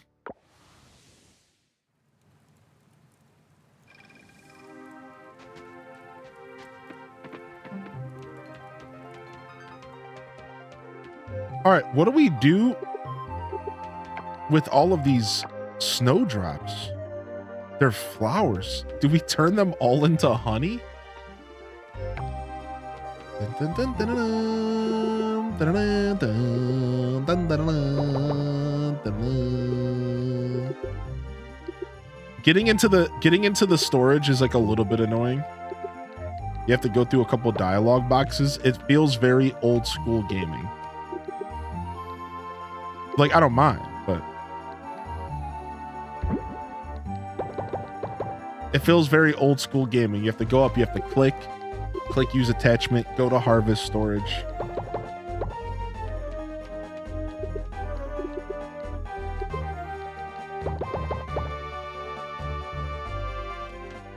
Children ushered out the door. Sorry, I'm listening to a YouTube playlist right now, Detective Rach. But it's a Zelda YouTube playlist. It's called A Day in Hyrule. And it's Zelda music all the way up until Tears of the Kingdom. Tears of the Kingdom music included. And it's relaxing Zelda music up until Tears of the Kingdom. And it's been fire. It's a 5.5 hour long playlist. And it just keeps going and it keeps firing off banger after banger. I can share the playlist in a little bit if you want it.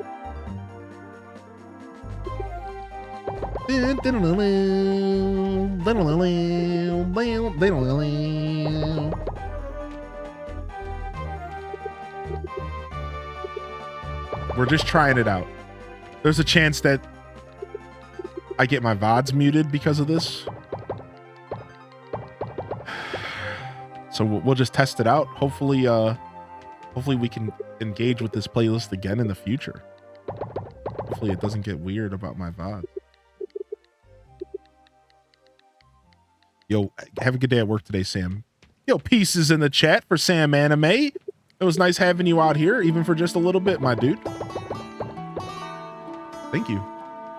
Yeah, Super Metroid, A Link to the Past. I've always wanted to check it out. I'm afraid I don't know Metroid well enough.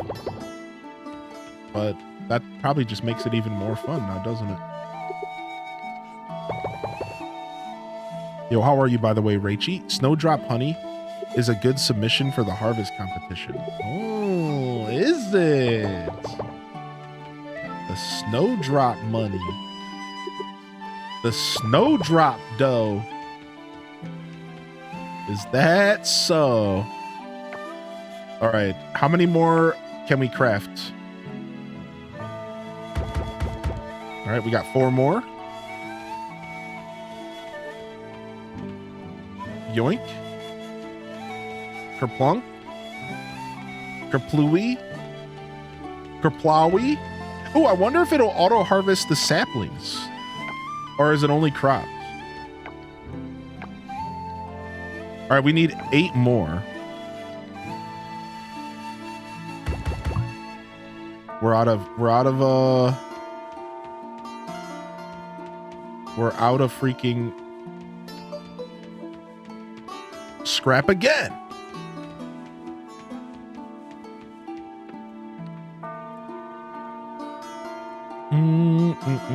Yeah, that's a pretty common thing that you can do. Random. It's not something I choose not to do that because it makes your VODs silent, and that's weird. So that person that you're talking about, like if you go to their VODs and you go to watch their stream, there's nothing but silence behind their voice. So it makes the VOD frogs get a lesser experience. And in my opinion, my VOD frogs are just as important as the people watching the live show. So I don't think that's a good trade-off. In fact, I think it's a pretty bad one, if you want my personal opinion. I think that's like, why would you ever do that to your VODs? Unless you are recording to your computer and you have VODs available with the background music and stuff that you could like do other things with, at that point, you're making your already time-affected content even more time-affected. Like, I think it's actually a pretty bad decision to make. Because you already, as a live streamer, you already deal with the idea that your content is less relevant once you're offline. Once you turn off your stream, that content is less relevant and will never be as relevant unless you put it on YouTube. So then to strip away the music in the background that's a part of the experience as a viewer, like at that point, you're taking your live content and making it only digestible live. And like, dude, all the power to creators who think that that's an okay trade-off. If you are a big enough streamer, maybe you don't have to care about your VOD frogs. But I find that my community kind of requires a little bit of extra love for those VOD frogs. The VOD frogs, you out there, VOD frogs, watching this in the future, just know I love you, baby. I love you, baby. I'm here for you. The library vibes? Yeah. But if it gets muted anyways? Yeah, which is why you just don't play music that can be muted. Right? There are so many more VOD watchers out there than I would have expected. Yeah, exactly. Specifically for you. I think it has to do with my time of day. And I think it also has to do with the fact that I streamed at night for a year. The truth is that I streamed at nighttime for a year. And I think that a lot of people found my show and then maybe aren't able to engage with it, but they do like my broadcast. Right? So I think that's a big part of my VOD audience. I also think it's because I stream at the, buttsbot crack of dawn, and that people can't stick around and watch because they're busy working. So it's clearly that too. So, and then also the last reason would probably be because I do enough variety that like, instead of trying to keep up with what I'm playing every day, I think some people just opt to show up and watch the VODs. Right? Like, instead of like, okay, what's Hylian going to be playing today, since he does like a good amount of variety? It's like, if it's not a guaranteed scheduled game like Animal Crossing or Coral Island, you might not all the way be sure like when I'm going to continue a playthrough. But you can always depend on the VODs to continue that playthrough. So maybe you just go back and watch stuff like as I play them one day a week. I play right now. I'm playing like Pokemon Black one day a week, but maybe you can't show up Saturdays, so you watch it like Tuesday morning or something. But anyways, what's up, Strawberry Grass? I've thought pretty long and hard about where my potential VOD view community comes from, and it puts a big smile on my face to think that people enjoy my content after the fact. I sincerely enjoy that. Like it's pretty cool. Gonna play Majora's Mask for the first time. I was thinking about watching your playthrough of it, as I do it because the game scares me. Oh, I do have a playthrough of it. available. I can link you the play collection if you want. The sad truth about the Majora's Mask playthrough is that it abruptly cuts off. Because for some reason, I didn't manage to save anything after episode 5. And I'm so sad about that. Even though it's super old content now, it's like I'm gonna have to replay it again anyways. Pretty much anything I played in my first year or two of content, I plan to play again anyways. Because I have a lot better of an idea of what I'm doing now. So like, I was already gonna replay Majora's, but holy heck am I sad that I lost that full playthrough. Right in the sweet spot, yeah.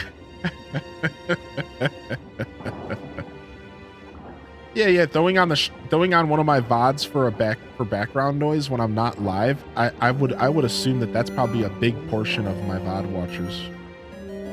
They're just like, I want to throw something on while I game, but no one else is doing anything I'm interested in. Let me go watch Hylie and play some Animal Crossing. Right, yeah. Love watching your Zelda playthroughs. Yo, what's up? What's up, Christine Panini? How are you, dude?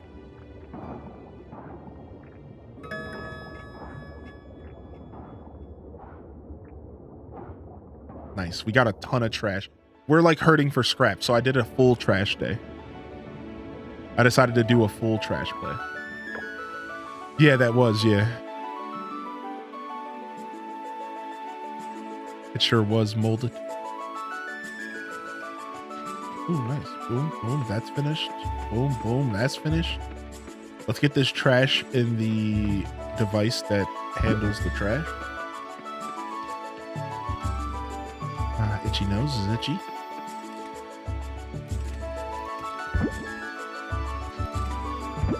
No, stop. Give me my tools back. Oh my God. Keep pressing the wrong button today. It's becoming a thing. I'm having a problem. All right, so gotta come by and say hi. Sorry about rating you right at the end of your stream the other day. Oh, you don't need to apologize for that. It happens to everybody, dude. Thank you, though. Yeah, if anything, I'm the one who apologizes in those scenarios because it's like I wish I could have hung out longer and truly accepted your raid. I apologize that I was ending. But I digress. It happens. Don't overthink it. Good to see you in the chat today. And thanks for thinking of us. Oh, here it is. My greenhouse. Sick.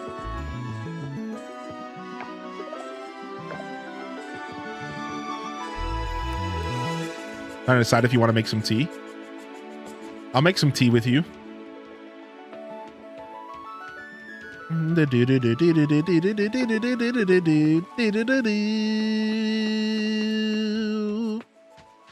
That song is so whimsical. I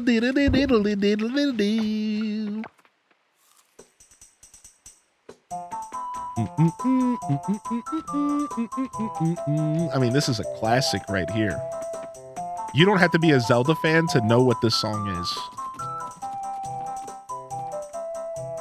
Shooby-doo, shooby-doo, dooby-doo. I would argue that this song isn't relaxing, though.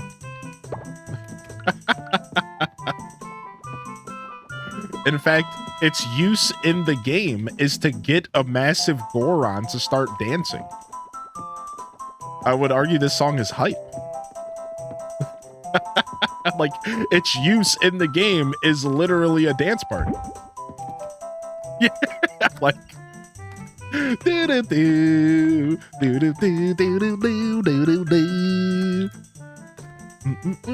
Yakuza game. Within the game, they have an Animal Crossing style game. Dude, I heard about that. Dude, I know about what you're talking about. I'm hip.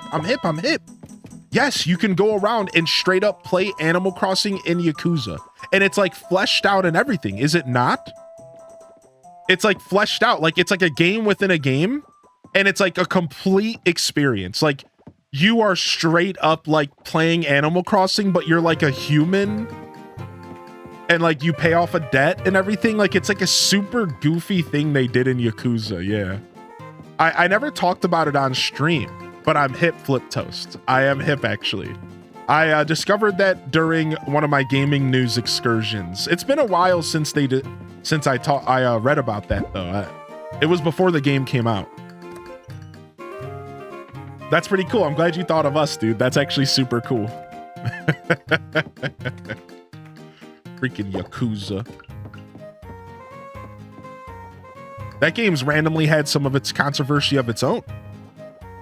Yakuza, the newest Yakuza game by Sega, decided to sell New Game Plus mode. This is something I decided not to talk about because I'm not really too into talking about industry dramas and controversies. It's something I do every once in a while, but I don't really care to do it because like I'd rather spend my time discussing like having profound thoughts about like developers' intentions and like super interesting like video game lore. Like I don't know. I love talking about video games. Don't get me wrong. But I'm not as into talking about like drama and stuff, just sometimes. That being said, apparently the Yakuza game is like $85 if you want the full game. It's like essentially what they did was they sold you a $60 or $70 version of the game, but then they added a second version that has New Game Plus that you have to pay for. And it became like a controversy because people are like, New Game Plus is a fundamental part of games. Replayability and the ability to play a game again and get a different experience, that is a fundamental part of gaming. And the fact that they're hiding it behind a paywall pissed off a bunch of gamers.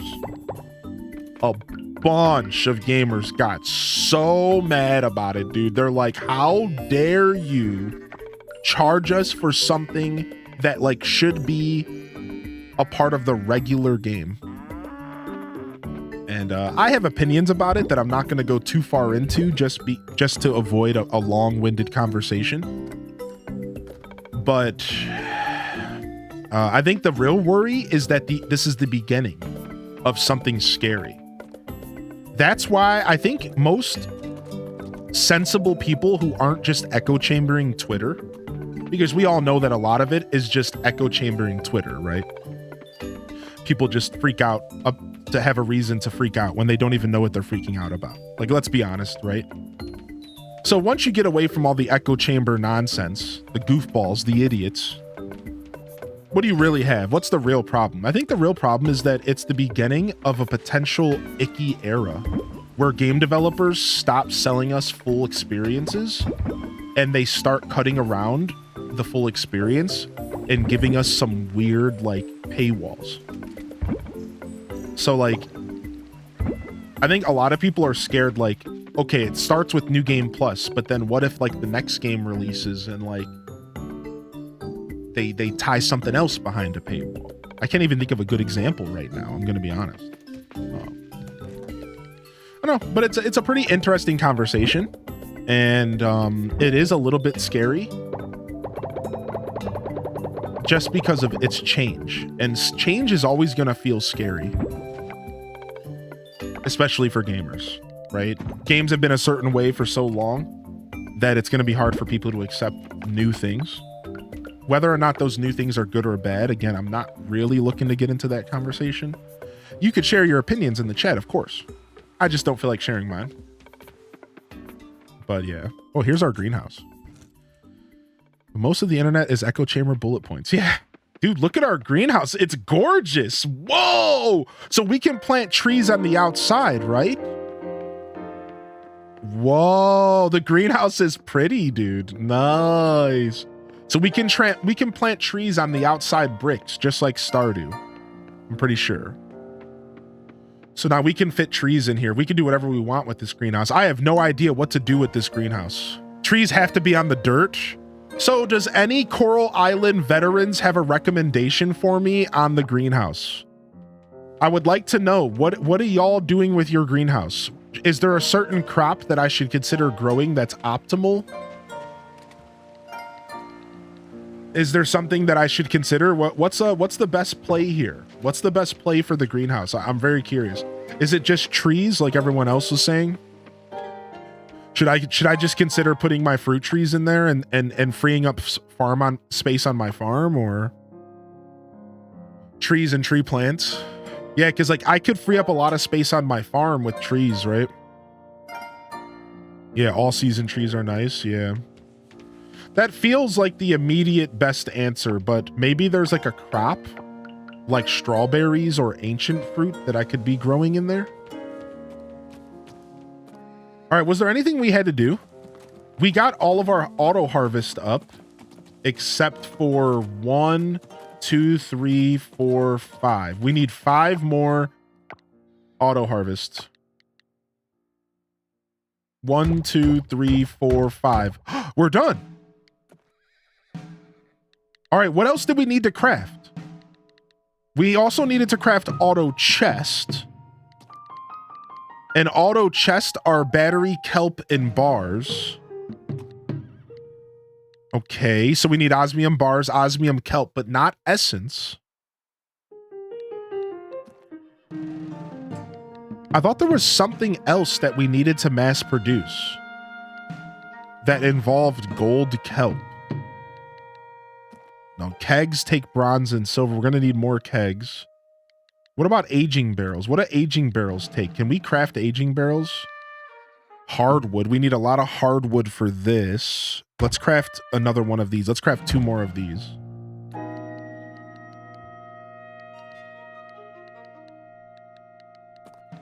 Okay, I think we're good. I think we just need to mass produce mason jars, kegs, aging barrels. And we need to start making auto chests so we can start moving into the era of automation. The era of automation.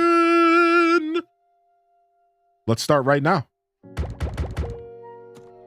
All right, we're out of osmium bars, which is rough.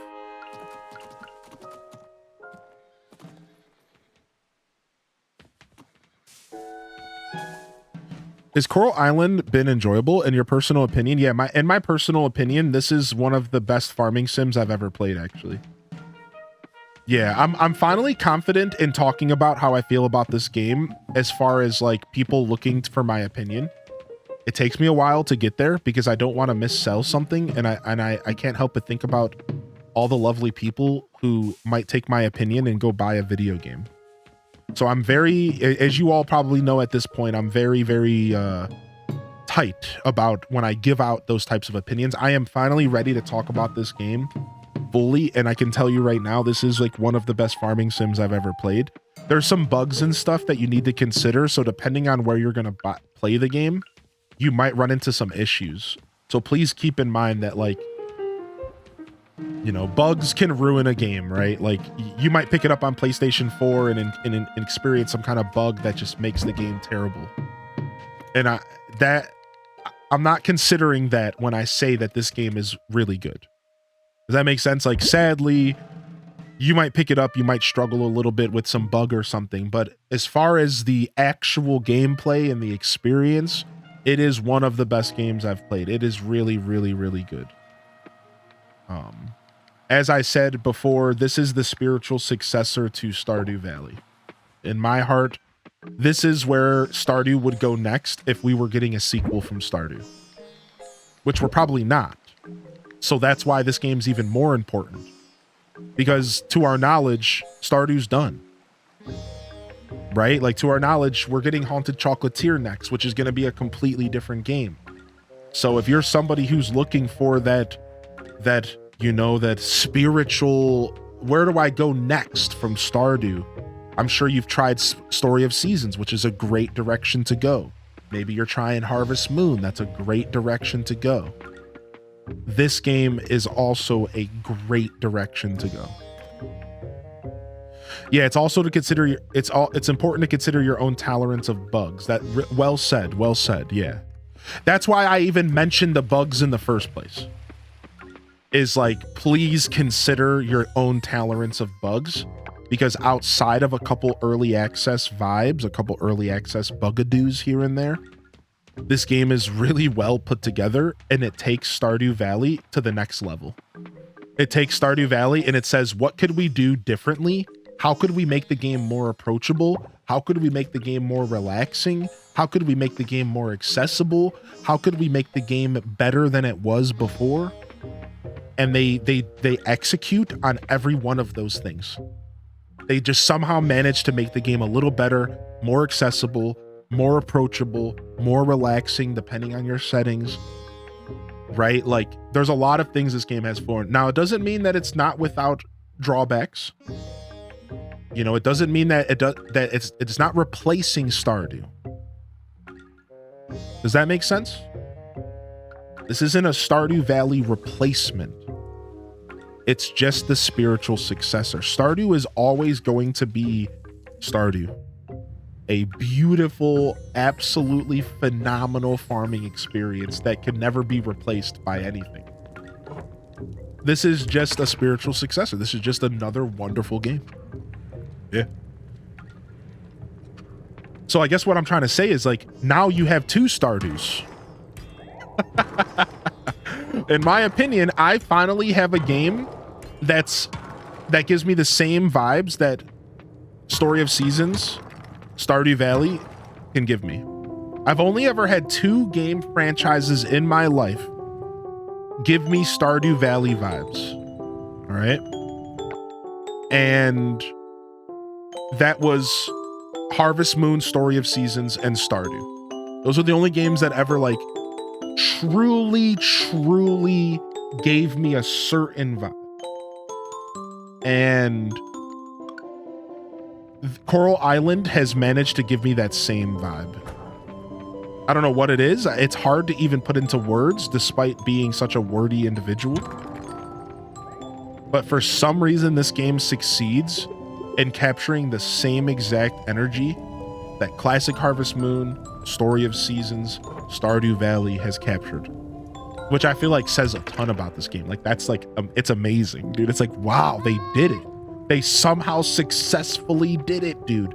There have been people trying to crack this formula ever since Stardew came out. Ever since Stardew came out, countless games, countless companies have tried so hard to capture this essence, to attempt to do the Stardew thing. And I think Coral Island really actually does it. Like, it successfully does it. It's like, wow, y'all did it. you pulled it off. Cactus honey is best for mead, and apparently cactus honey mead sells the best, right?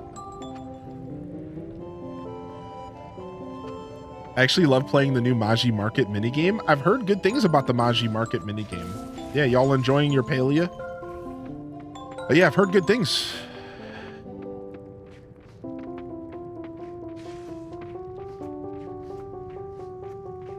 Like, you know, when Stardew 1.6 comes out, I'm going to be effing up some Stardew. You know I'm going to be starting a new save file, and I'm going to be effing it up.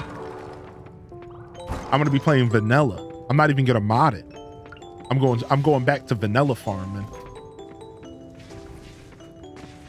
I'm gonna play on my Nintendo Switch unless I have to wait for the update. Then I'll probably play on PC.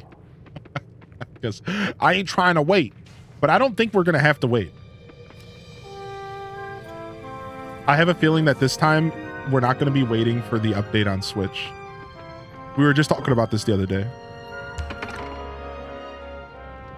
Yeah, I understand that, Kylie. You can progress without playing the game multiplayer, but I understand that feeling that you get. Yeah. Hope you're doing well today, Buka. Welcome to the broadcast. I got burnt out on Stardew and Story of Seasons, so it's nice to have another kind of option. Yeah, that's what this game is. This game is another option for the Stardew Story of Seasons lovers. It's just another option, baby. That's a good way to think about it. What up, Ace Mage? Yeah, just another option. That's a really good way to think about this game. You like the Hot Pot game better than Choppa Chase? Whoa, don't you talk down on Choppa Chase. Whoa. I don't know how I feel about these accusations in the chat. Ain't no minigame got anything on Chopper Chase chasing choppers. I was chasing choppers before you were born. Coming out here telling me some hot pop mini games better. Sick, dude. I'm sick to my stomach, dude.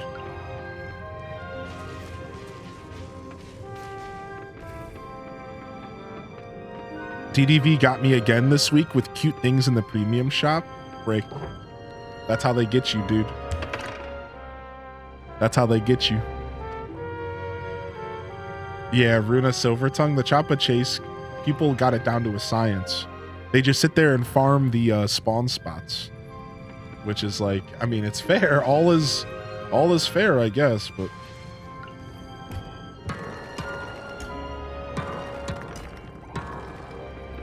yeah, Reina B. That sounds nice, actually, Reina. Yeah, we're gonna check it out. Sadly, things didn't quite work out for me to check it out this week.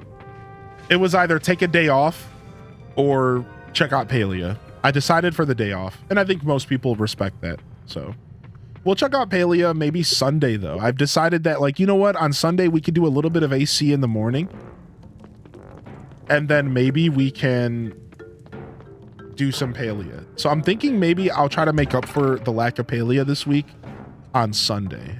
That's what my current plan is. So take that as a little bit of a blurb. Let me put a little bit of a bug in your ear. Palia fans, maybe we'll play on Sunday morning after some AC. I think that actually sounds like it could be a good time. So we'll see how we're feeling. We'll see how the community's feeling. Here comes the stanky trumpet again.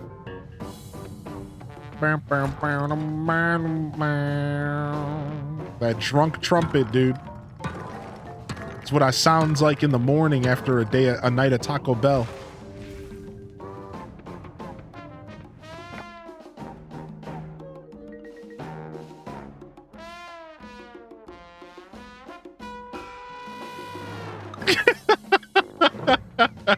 When I'm taking my morning pee.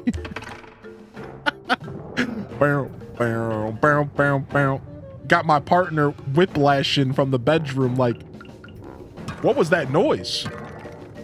Are you playing Breath of the Wild?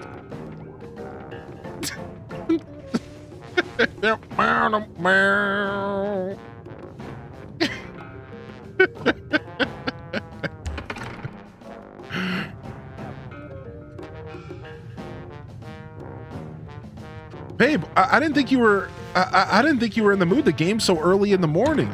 Oh, babe, I'm not gaming.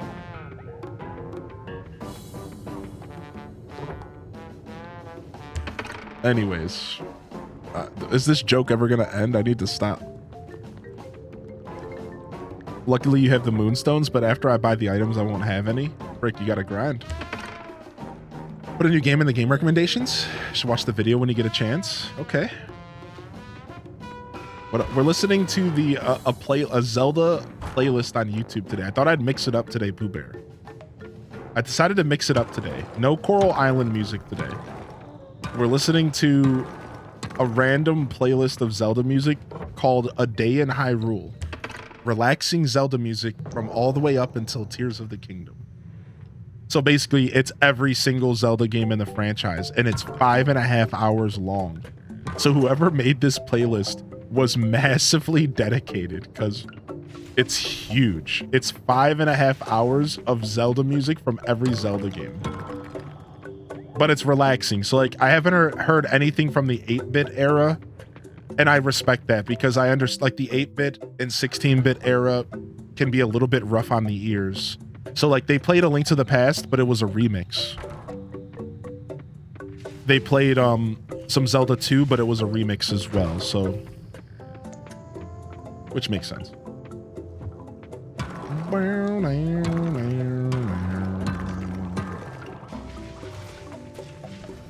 Back up, fools.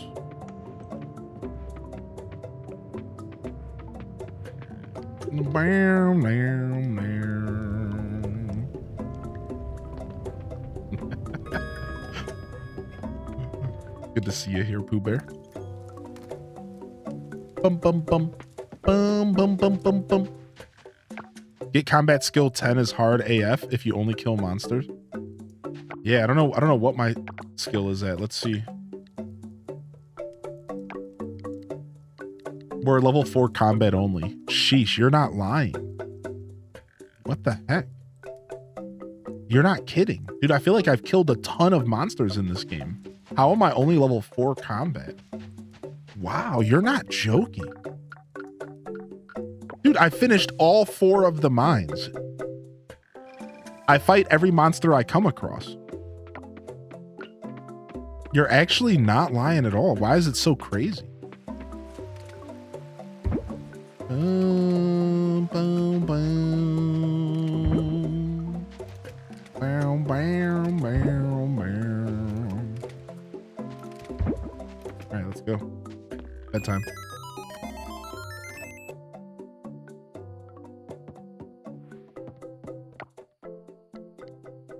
There's one way, but oh, but it's worth it to get level 10 because there's an item, no spoil. Ooh, thank you. Hey, speaking of level 5 combat.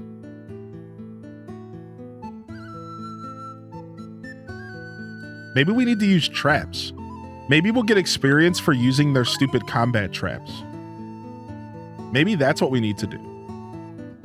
Yo, I appreciate the follows coming in, by the way. Welcome to the show. If you have not hit the follow button yet, following is a free way to support my channel. And of course, a free way to support the content. So consider doing so if you haven't already. And welcome to the broadcast today. Welcome to Coral Island episode 20 or 21.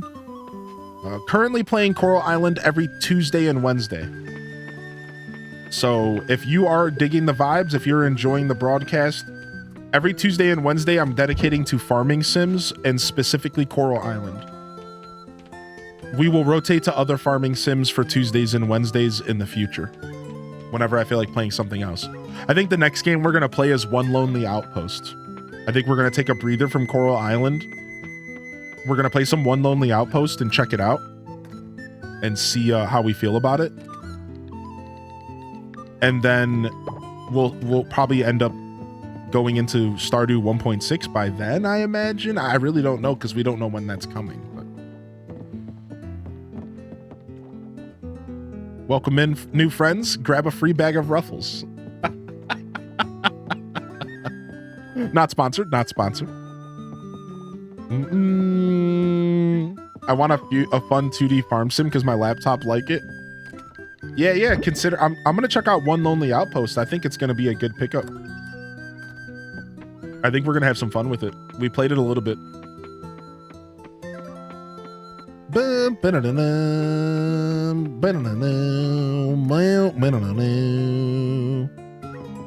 All right, here we go.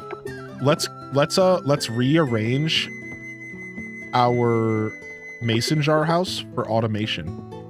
Y'all ready to witness the era of automation in a farming sim? Y'all ready to witness the era of automation in a farming sim? Let's go. Okay. Boom. Boom. Boom. Boom. Sick. I'm about to freak out that this is so cool. So if I put these in here, now the chest are loading up all of the machines with hot peppers, and then once the hot peppers are done, they're gonna take the sriracha sauce out of the machines and put new peppers in. So what does all this gibberish have to do? What it means is that I no longer have to do anything in here. I can walk in here once a month, collect everything, and walk out. Peace. Done. The era of automation is here. Dude, it's gonna be so sick, dude. I'm so ready. My body is ready, dude. Yeah, no mod, nothing. Dude, I'm actually so cheesing about this.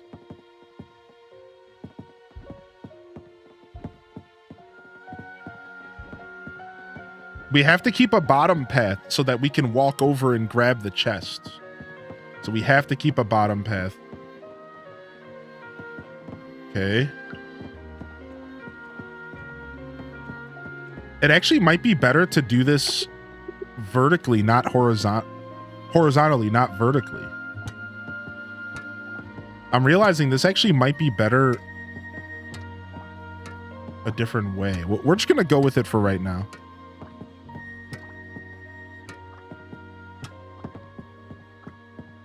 I'm waiting for a bug fix to the auto chest. It's a bug with aged barrels. It's not include the item when you craft though, only when you collect it. What's the bug? What's the bug for auto chest aged barrels? Because I was going to do that next. So I appreciate any insight. Okay, this should be... Oh, hold on a second. Wait, we might want to approach this completely different. So, in all reality...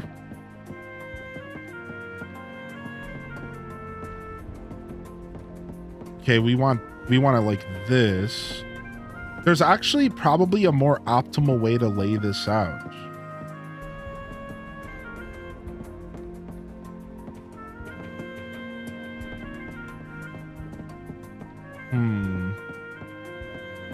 I don't feel like thinking that hard today, so I'm just gonna do this for now. Okay, and then the problem with the middle is, yeah, we can't really fit anything else in here because we have one. We don't have a full 3 spaces again.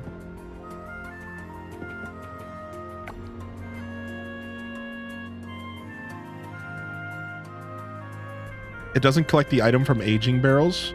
So you have to set it up in a way where you have to automatically grab it. So it'll still put the item in the aging barrel, but it doesn't take it out.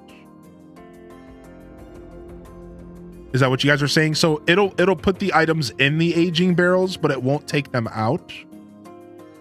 Okay. I mean, yeah, that does suck, but I'm glad it's not too bad. It's not a terribly egregious bug, right? Exactly, Flip Toast, dude. So this leaves us a bunch of space in here that we could fill by just doing whatever. Like in all reality, we could just have more of these here and we could just manually fill them. Okay, we'll figure it. We'll probably put more thought into this later. But like I said, I don't feel like thinking too hard about this layout right now. But right now, this will be fine.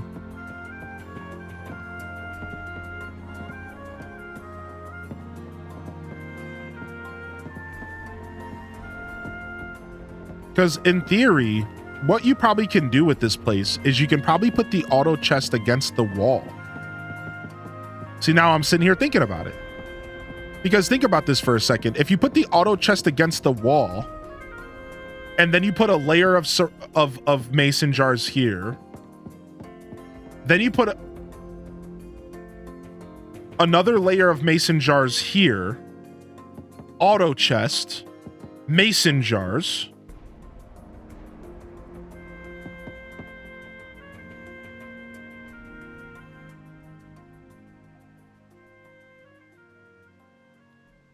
Yeah, I think there's a more optimal layout where you could get another row of automated mason jars that you won't get with this current setup. I think there is, but I don't know. I don't really care.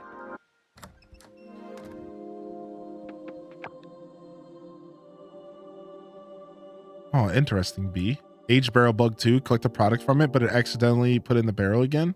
What the heck? You could just have jars on one side with the belt on the other side. Yeah, exactly.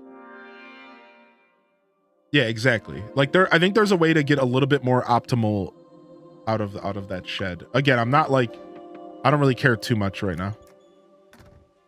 I think 3 rows is the most you can get. All right, our first step into auto chest. Our first step into auto chest here. Nice. We're doing things. What's up, Forsaken? Good to see you today. We're doing the things and we're doing it well. Waiting for the dev to solve it. Yeah, they'll get to it. Seems like the Coral Island devs are pretty they care a lot about the game and about the bugs and stuff. So seems like we'll likely get a lot of bug fixes and stuff.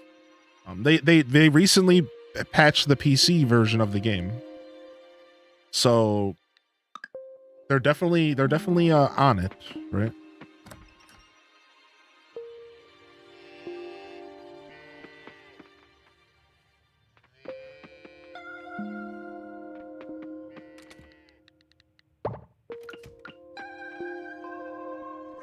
Boom. Give me the milk. Give me the milk. Give me the milk. Give me the milk. All right. Anything for us to harvest today? I don't think so. We have a full field of automated sprinklers and harvesters now, Silverblink. We did it. Our whole field is technically completely automated. We have achieved ultimate prosperity. Oh, and we also got the greenhouse. Look. I got my greenhouse finally, dude. Welcome to the club. Thank you. The greenhouse is actually gorgeous. Yeah. I actually love the look of the greenhouse in this game. Yeah, I agree. Boom, boom.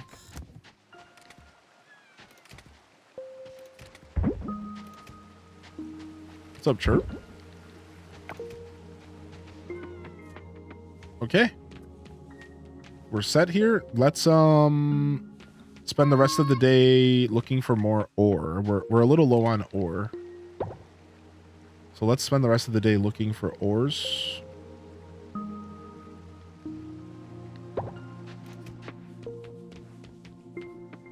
We used up all of our osmium bars.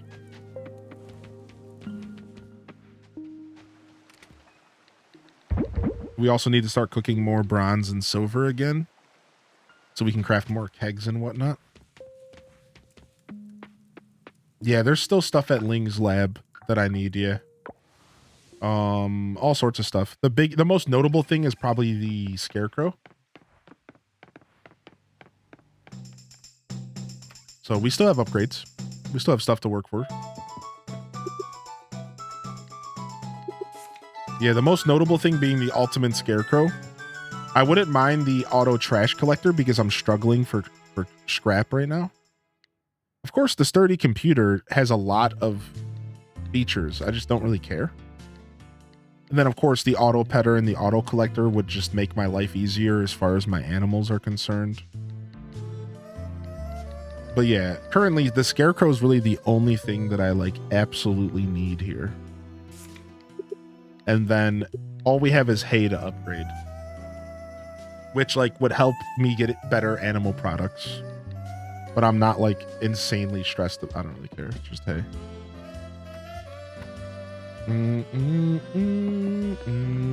Gonna do my first J-Mart playthrough.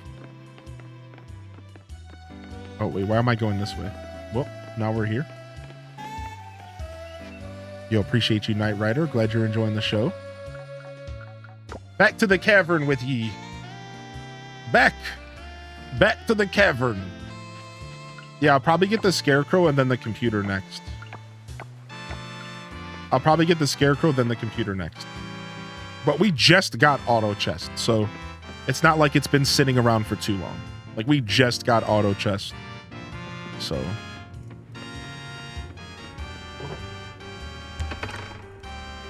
re-emerges into this beautiful stream. What's up, Perp? Welcome to the show, dude. Bam, bam, bam, bam, bam, bam.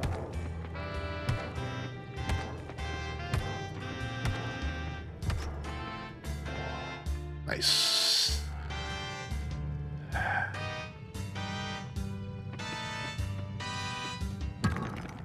Nice. More osmium. Thank you very much.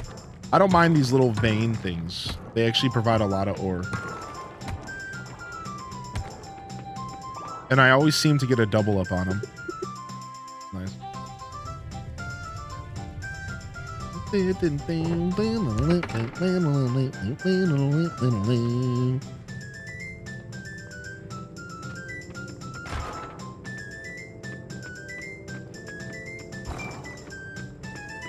Any osmium for me? Nope. I got a quartz though.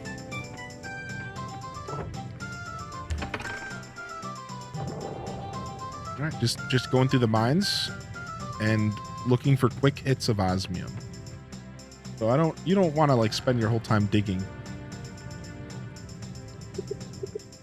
I tend to just take a quick peek at every floor and see if there's some immediate osmium to be collected, and then I just move on to the next. The floors in increments of 5s are worth. The floors in increments of 5 are definitely worth exploring a little bit. But unless I get lucky enough to get a staircase, I'm usually not going to spend time on these floors for too long. Got myself some ore, and now I'm out of here. Up to 20.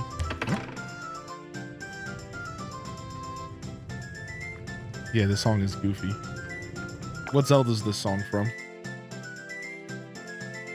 The end credits of Majora's Mask. I don't remember that at all. But it sounds right, now that you mention it. But I don't remember this at all. I've probably only seen the credits in Majora's Mask roll a couple times, to be fair. Like in my whole life, maybe 3 times, 4 times. So.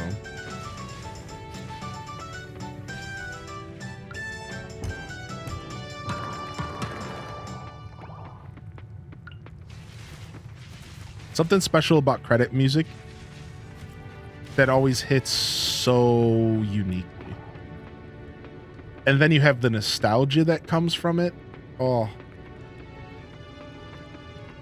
Like Ocarina of Time's credit music. Oh. Wind Waker's. Oh. Don't even get me started, dude. Stardew Valley did a good job with their credit music. Mario 64 has some of the most memorable credit music for me. Mario 64 has a super goated credit roll.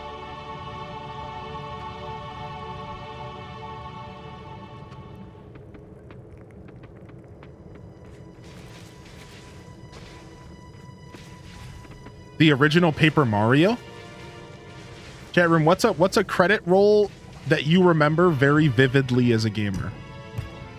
What's a credit roll in a game that you remember very vividly? I have very strong memories of Subnautica's credit roll due to the stream.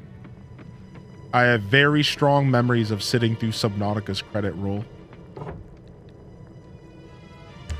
My Sims. Undertale's ending credits.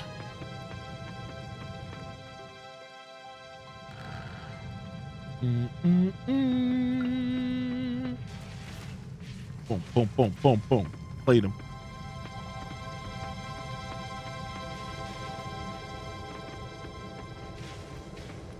Played him. Give me some ore, baby. All right, there ain't nothing down here. Let's get out of here. Let's go check for bronze.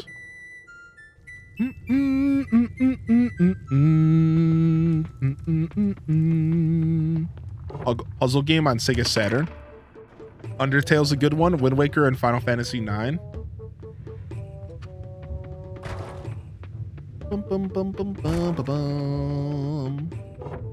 Honestly, New Horizons credit roll was special. And we're not talking about the KK Slider concert credit roll, but the actual end of the game through Happy Home Paradise. Pretty spicy credit roll. I got weirdly emotional the first time I saw it.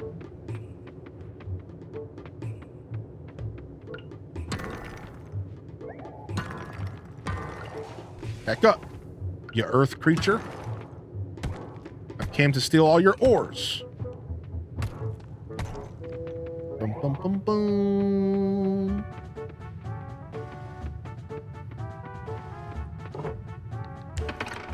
Luigi's Mansion, Dark Moon. The first 3 Ace Attorney games had really nice ending credit music for each chapter. Littlewood ending made me super happy and in my feels. Littlewood's probably a super good answer. Yeah, I love a good credit roll, dude. Garden Story had a good credit roll.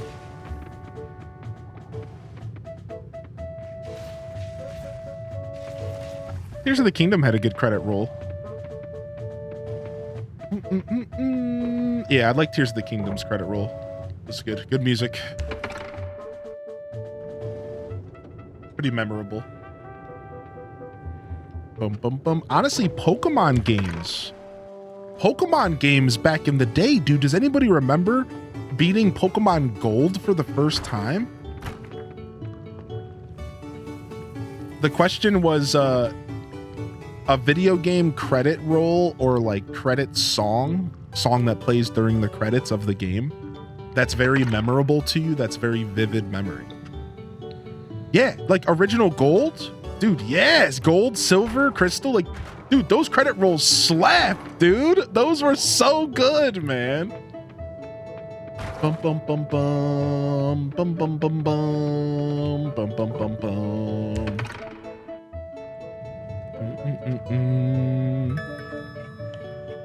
Uh-oh, it's midnight.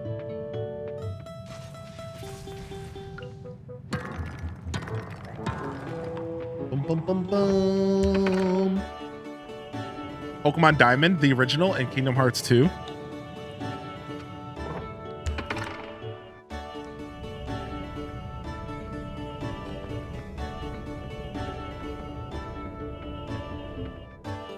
Yeah, dude, the original Red fight was so sick.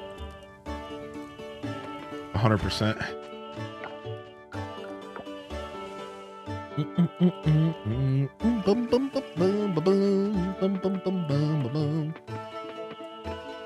There's lots of different reasons to appreciate a credit roll, from feeling accomplished that you just finished something to the nostalgia tied to it. There's lots of different reasons to appreciate and reminisce on a credit roll, for sure. And I feel like one of my favorite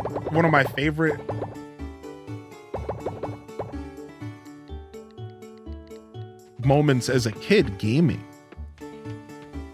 Ooh, you know, as a kid, it's harder to finish games, right? Because like your attention doesn't last as long. You get tough. If you grew up in my era, I didn't even have internet for the first 10 years of my life, like not readily available. I'd say one of my favorite all-time credit rolls growing up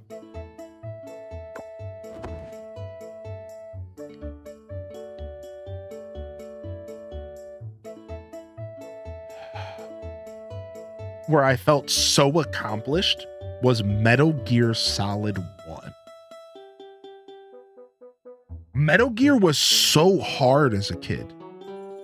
That game threw me through it. That game made me question myself as a gamer. Like, it was such a hard game as a kid playing a PlayStation compared to playing Nintendo games. It was like a whole different experience.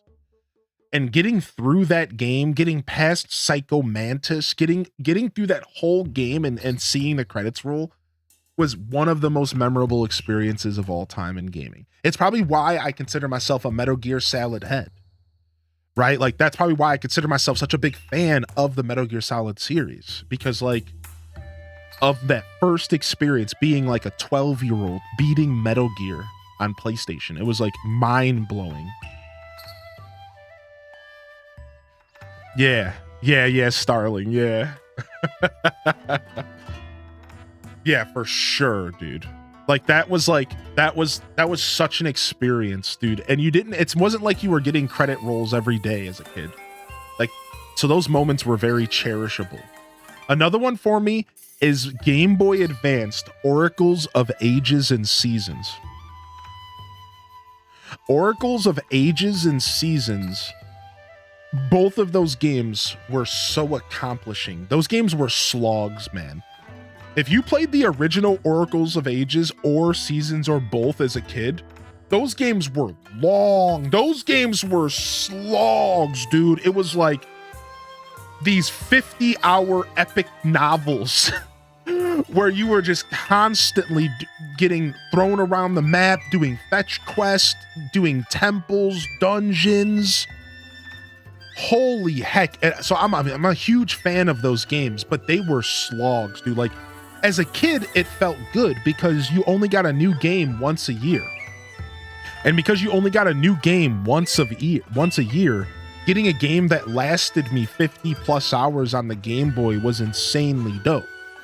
Like, that's what I want. These massive, long, epic adventures. And as a kid, you know, I appreciated just playing a game, even if I was doing mundane tasks. That's why I probably played RuneScape as a kid. Let's be real. I was just happy to be in the universe of gaming. You know what I mean?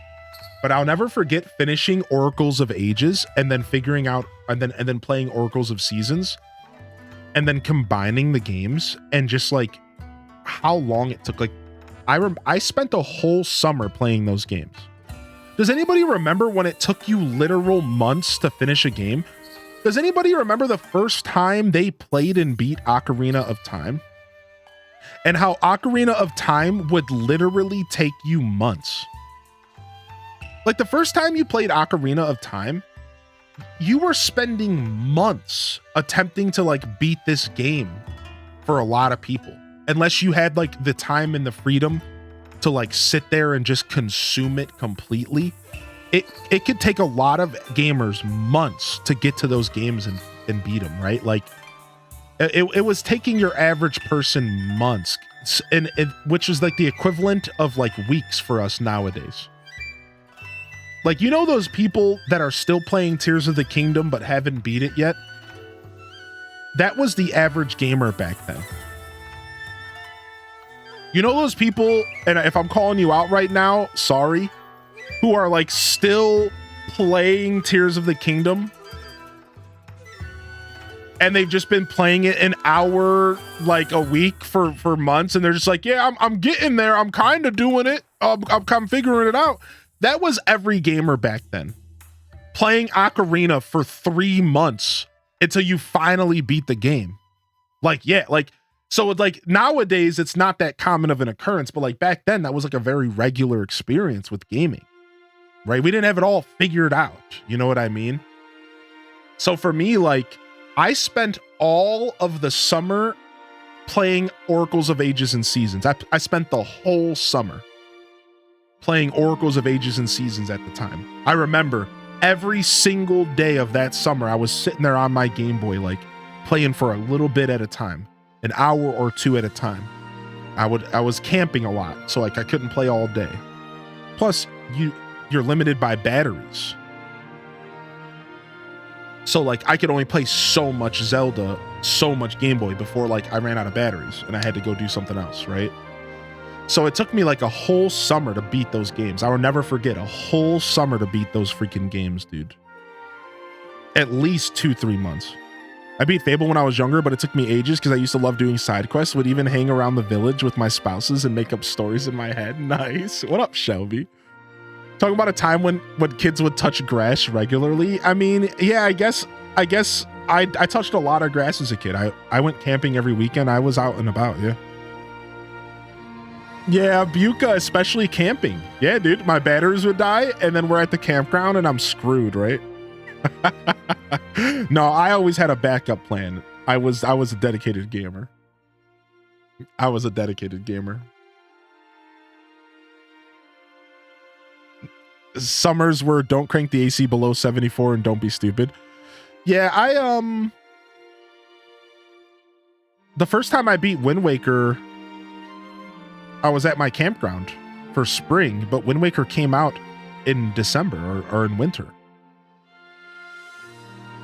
So that tells you like how long did it take me to beat Wind Waker? Like I have no idea. Like I bought Wind Waker in like January or February maybe. When did Wind Waker come out? I'm gonna look it up real quick.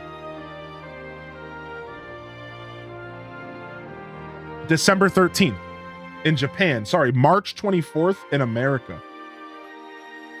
Oh, wow. So no, it did not come out in winter. So that's why I was able to beat it at my dad's. Yeah, because we would go camping around April, May into the whole rest of the year. Sometimes as soon as like March, because, you know, back then the weather wasn't as effed in the A as it is now. So like you would go in to March like a lion and out like a lamb and like all that stuff, or sorry, like actually made sense. Was that April? Like all that stuff made sense back in the day. Like you would like go into March, you would have like some storms and stuff, like April showers bring May flowers, right? Like that actually was a thing that we used to say back in the day. Now it's like April snowstorms and blizzards bring hurricanes in May, and we're just like, oh, but that's a whole another conversation, right? Like, but like back then, weather made sense. We didn't completely terrorize the planet yet. So we used to go camping every year, like right around April, May. And we got Legend of Zelda March 24th, 2003. I beat it by like June. Maybe by like May. I remember it was a sunny morning and my dad was like, get out of the camper. And I'm like, let me finish playing. And then I got credits on Wind Waker. So it had to have been like May or June. So it probably took me like 2 months to beat that game.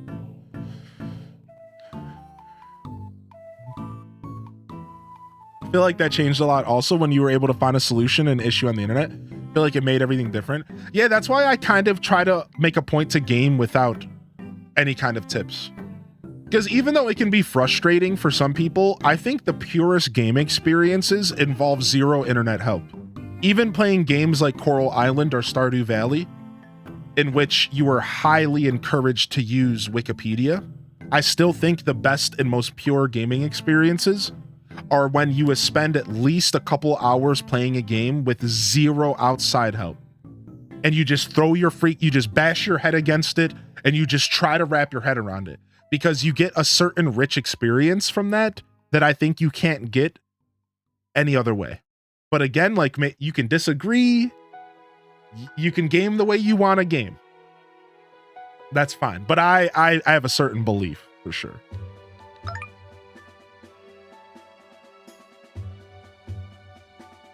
Running to the game store before they close. All right, well, we're actually going to wrap it up here.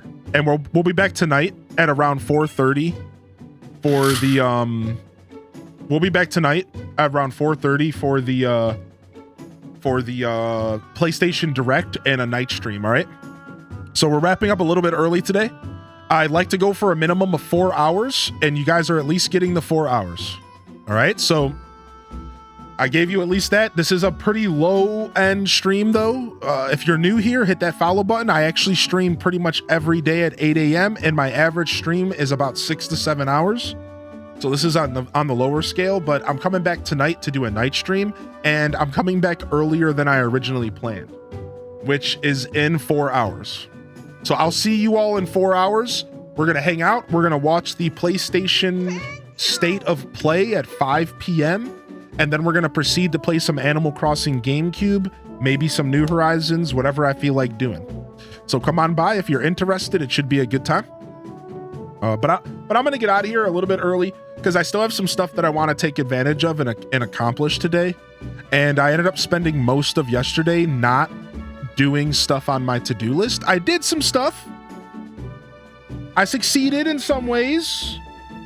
But I was just so exhausted going into my day off this week that I just ended up spending most of the day recovering. So I figured, well, instead, I almost took the day off. I seriously woke up this morning like I could use another day off. But instead of doing that, I decided to just show up for you, show up for myself, and pop up for just a couple hours.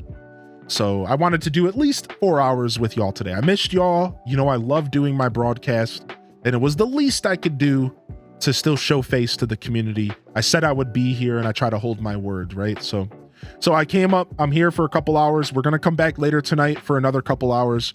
And today will just be a nice little light-hearted kind of experience. So if you were here from the beginning of the stream, sound off in the chat. Y'all got the full 4-hour experience today. Sound off, drop your ruffles. And of course, if you are just tuning in, thank you so much. Thank you so much. Seriously, thank you for popping in today. I sometimes feel the need to apologize if you just popped in and we're ending the show. I shouldn't, but I do, because I really want to provide you all with the best possible experience, and I want to leave you better than when you found the show. And sometimes that gets cut a little short, right? And that sucks, but it is, what it will be. Thank you so much for tuning in today. This is Highly in Descent, signing off from another wonderful Hyro Gaming Group production. If I don't see y'all here later tonight for the Sony State of Play and some Animal Crossing shenanigans, I'll see you when I see you, fam. Don't forget to game on. And of course, as always, peace. Wrap it up and on to the next episode. Peace. Whoa. Sorry about that. Ugh. Coral Island does it again. These unoptimized games, man. Oh my gosh. These unoptimized games, man. Oh my gosh. Sorry about that. Okay, let's go ahead and get our raid going. I've been playing Pal World, and it's just my computer actually hates Pal World. It actually hates it, man. Anyways, let's go ahead and throw this up. And let's call it here. Thank you so much, everybody. We're going to drop a raid. I just wanted to take the moment here to say thank you so much, everybody, for vibing with us. Thank you so much for hanging out with us.